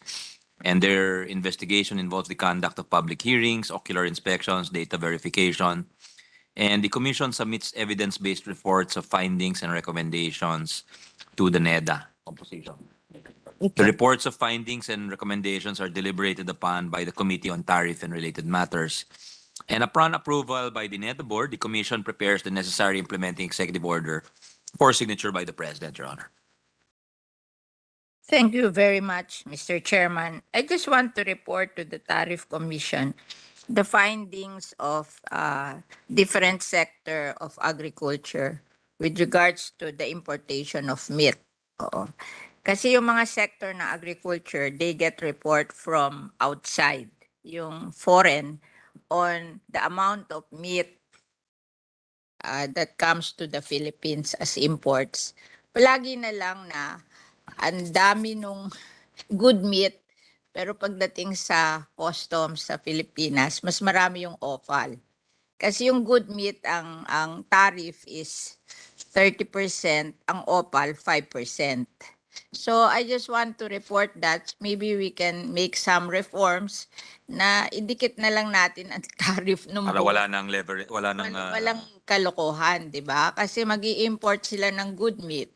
Tapos i-declare nilang offal, tapos they pay 5% na tariff, which is being done by the different sectors of agriculture kasi humihingi sila ng report from World Bank somewhere outside. So alam nila kung ilan ang pumapasok and then how it is declared sa customs. Maybe you can answer that.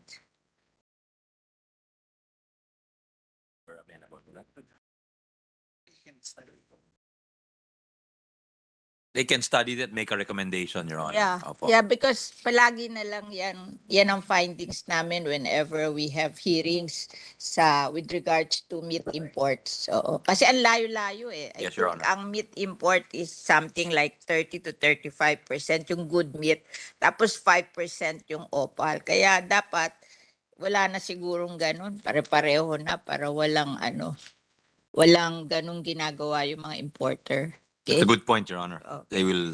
They'll get back to you on that, Your Honor. Okay. And of course, I want to know the implementation of the national single window system. Kasi tayo na lang yata ang nasa ASEAN na hindi nag-i-implement ng national single window system, which is a system which will prevent smuggling in the Philippines. Gusto ko lang malaman ang status ng national the status of the implementation of the national single window system. Matagal na ho yan na narinig, taon-taon narinig ho yan. I'm wondering who can answer that on behalf of NEDA because usually customs or DA ho yan eh, di ba? May DA component din ho yun. Hindi kayo?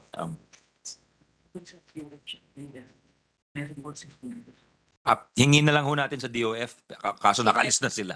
That's Yung, okay. yung report. We make a report and maybe we should do something about it. Yes, Your Honor. Kasi tayo na lang ang hindi Opo. nakaka-implement. Taon-taon yan. noon pinag-uusapan yan, pero ito, BOC spearheaded the implementation of various activities for the establishment, implementation, and monitoring of the NSW, National Single Window, and the ASEAN National Single Window, ASEAN Single Window, ASW, in the country. So, may additional agencies for onboarding na isasama ho. Civil Aeronautics Board, Philippine Ports Authority, Energy Resource Development Bureau, Bangko Central, NCCA, PAGCOR, Forest Management Bureau, CAAP, Office for Transportation Security, Philippine Coast Guard, Bureau of Treasury, Cooperative Development Authority, DSWD Standard Bureau, and BOI, Your Honor. So maybe we can have a meeting on that so that we will know what is our future with regards to the national single window system. Kasi ano pa yan inintroduce pa yan ng previous administration and they failed to implement it. I think even after- before, Your Honor. I think even the one previous to the previous Yeah, administration. that's So, why. Maybe, we'll ask them to make a report for you, Your Honor. thank you very much. That's all. Salamat po. Salamat po, Your Honor. Mr. President. Thank you very much, sir. Distinguished colleague from Las Piñas, Senator Villar. Next on line, I am.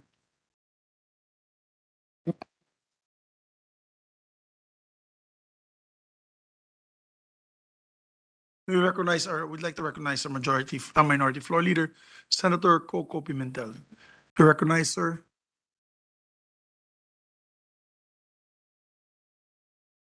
Thank you, Mr. President. Sandali, ano bang agencies?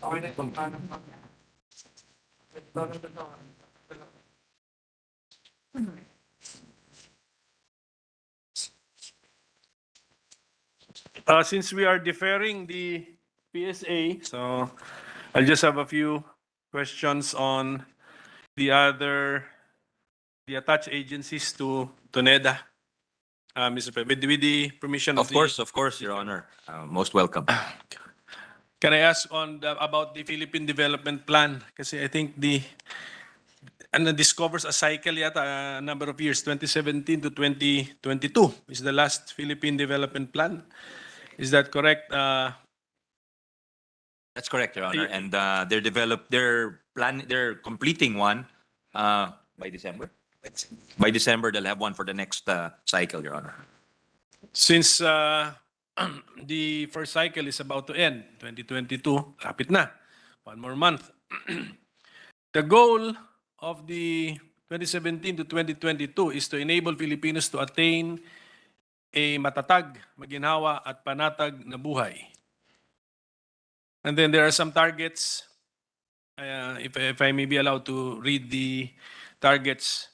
The Philippines will be an upper middle income country by 2022.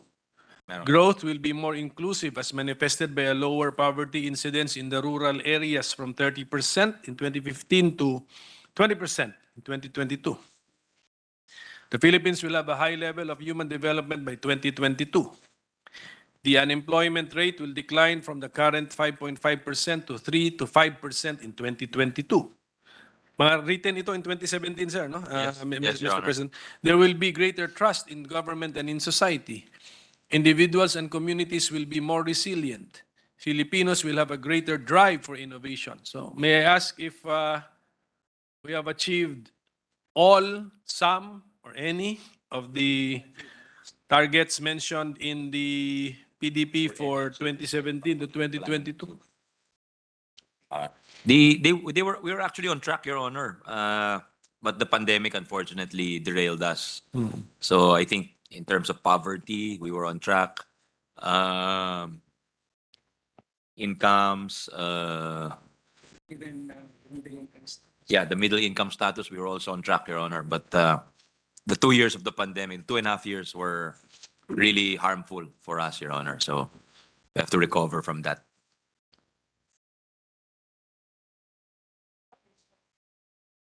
So may we know which of the I read actually 1, 2, 3, 4, 5, 6, 7 targets of the Targets. PDP about to end. So how many of the targets did we achieve?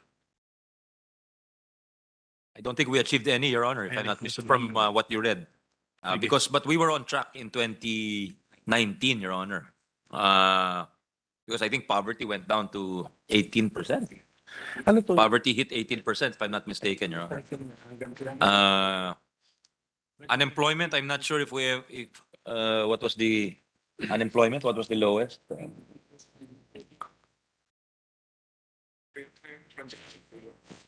What was unemployment prior to pandemic?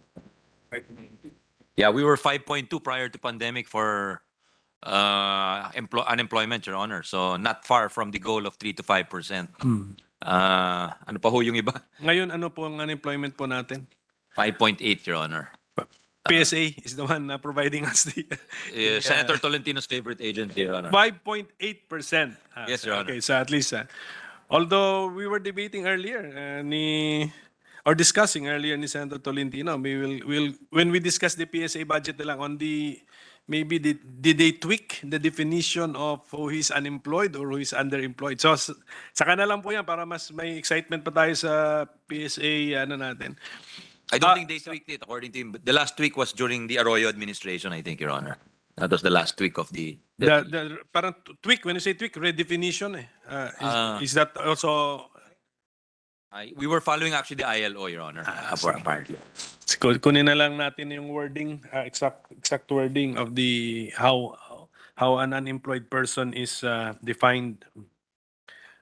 So the NEDA is now completing the PDP for 2023 to 2028, and I think during the hearing they made a statement that this plan will be completed by December of this year. Kaya po ba? Can this be? Kaya daw ho, Your Honor. So we'll just go over that plan once it's finalized. But siguro I'm anticipating that some of the targets I read earlier will be restated as targets of this new plan. That's correct, Your Honor. So how about the administration's 8-point socioeconomic agenda mentioned in the MTFF? Will this be part of the plan, or is the MTFF serving also as a framework for the plan, Mr. President? Yes, Your Honor. It will form part of the Philippine Development Plan with the targets, Your Honor. It will be fleshed out in the PDP. In the PDP, I guess, sir. Ito ba sa NEDA, may special provisions hanggang ngayon sa 2023? Yes. If I'm not mistaken, Mr. President, in the NEDA portion of the budget, there is a special provision mentioning gross national happiness. Am I correct or not correct? You're correct, Your Honor. The NEDA shall ensure that the implementation of projects and activities authorized under this act should contribute towards the improvement of the level of happiness in the country as measured through the 4 pillars of the Bhutanese concept of gross national happiness: good governance, sustainable socio-economic development, preservation and promotion of culture and environmental conservation, Your Honor. Okay, so my question is, how come the gross national happiness concept is not even mentioned in the MTFF? Quality of life. Tama ba ako? It's not mentioned in the MTFF. No. Quality of life is what Pero nasa special provisions to ngayon. is the concept that they are looking at, Your Honor. Should we retain the special provision on defining or elaborating on gross national happiness, o palitan po natin? Quality of life ang gamitin natin? We can still amend the special provisions. On the budget. It's not our priority now because it's the gross domestic product. So hindi to priority. It's not. It will require a different. According to the Secretary, it's fine with him.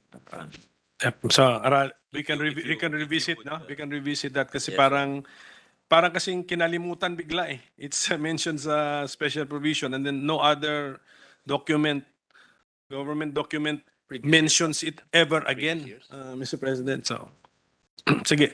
It was in the GAA in previous years, apparently. Your Honor. Yes. So parating GAA lang, sir, on a special provision na, Mr. President. Yes, Your Honor. So, during the hearing, sa hearing ba ito sinabi yung danger? During the hearing for the budget of NEDA, sino nag-raise dito? Ako ba nag-raise? So I raised the danger of a non-Filipino getting a Philippine ID and NEDA's, and how will NEDA make sure that PSA ba ito? We can differ. I will just I've stated the question, but para mas exciting, sir, pagdating na ng PSA, para tuloy-tuloy tayo sa PSA. Baka may magalit sa akin, Mr. Chairman, eh. Hindi ako magagalit, pero But parang kilala ko yung magagalit. we have deferred, so, ano pa? Wala na tayong question? Okay, so, with that, Mr. Chairman, we have a lot of questions directed to the PSA, yung national ID natin. Pag-ipakihanda na lang, sir, kasi may reklamo. Yung iba satisfied, mabilis. Yung iba naman reklamo, 2 years ago pa daw sila nag-apply, mga ganun. Yung iba naman mabilis. So let us just come up with our explanation bakit iba-iba ang experience po ng ating mga ano man tawag mo dito, citizens natin or applicants po. So Mr. President, thank you. Thank you again, Mr. Chairman. Thank you. And happy birthday to our secretary. Thank you very much, Your Honor, distinguished minority leader. Yes, malapit na yung majority leader. Yan na. Okay, thank you very much to the minority floor leader. Thank you. Nagulat ho si majority leader kasi maikli lang ho yung interpellation ni Oo nga. minority leader. So I think the understanding, majority floor leader, is that we, of course, approve the budgets of... Make the necessary motions, if I may, Mr. President. Yes, okay. There But being, my position lang there is, if it is only one of their attached agencies, we can excuse the secretary from attending. if it's Definitely, necessary. Mr. President. In fact, the Our birthday motion- gift to him. And we know that he has a birthday gift for us, Mr. Sana may President. kasamang confirmation daw yung birthday gift Cheeseburger, ninyo, pa cheeseburger. Mr. President. Pa burger ba? Cotton candy, Mr. President. Okay, ang sugar ko. Mr. President. Yes, Mr. President, Alright. the member wishes to interpolate and ask questions on the budget of NEDA. Mr. President, I move that we close the period of interpellations and consider the budget of the National Economic and Development Authority, Office of the Secretary, Philippine National Volunteer Service Coordinating Agency, Public-Private Partnership Center of the Philippines, Philippine Statistical Research and Training Institute, Tariff Commission, Commission on Population and Development, and the Philippine Institute for Development Studies be deemed submitted for the body's consideration. I so move, Mr. President. There being no objection to the motion of the majority floor leader for the budget of the NEDA, National Economic Development Authority, and the attached agencies read by our majority leader is deemed submitted. Congratulations to you all. I move for a minute suspension, Mr. President. Yes, just again, just a reminder, we are asking the Philippine Statistics Authority to come back because we have several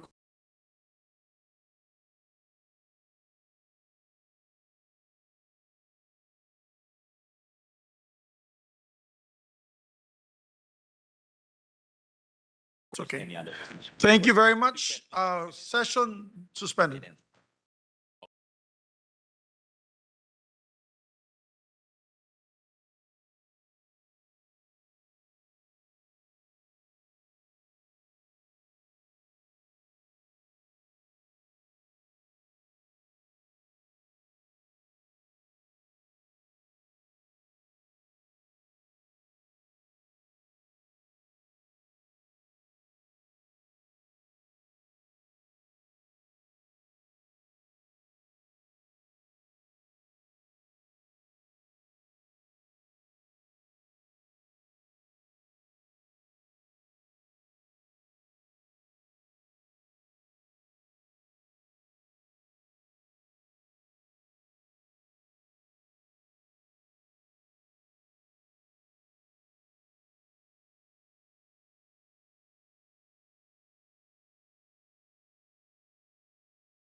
10 tayo, Thursday. Yes, Mr. President. Mr. President, I move that we suspend consideration of House Bill number 4488 under Committee Report number 10. So move, Mr. President. There being no objection, the session is suspended until 10 o'clock tomorrow. Tomorrow morning. Consideration pa lang, Mr. President. Suspend, The consideration of pala. the budget. Suspend consideration. Yes, Mr. President. Mr. President, I move that we suspend the session until tomorrow, November. Mr. President, with your permission, I think we have a list of agencies without interpellators. Bukas na. Okay. The minority leader signaling. So tomorrow na lang if we can tackle this. Yes, yes, the good chair is very excited, Mr. President. Yes, so, But my staff is more excited, Mr. President. may I ask for a minute suspension, They're Mr. the ones President? pushing for it.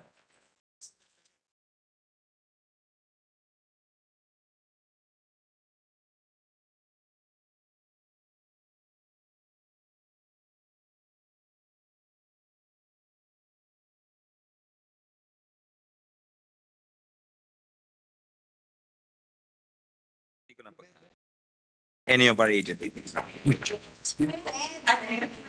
Mr. President, I move that we suspend session until 10 o'clock in the morning, November 10, 2022. 2022, I so move, Mr. President. There being no objection to the motion of the majority leader, the session suspended until 10 o'clock in the morning, November 10, 2022. Thank you, everybody. Thank you, Mr. President, Majority Leader, Minority Leader, Senator Risa, Senator Robin, salamat sa inyo. Balik tayo doon, balik. Kahit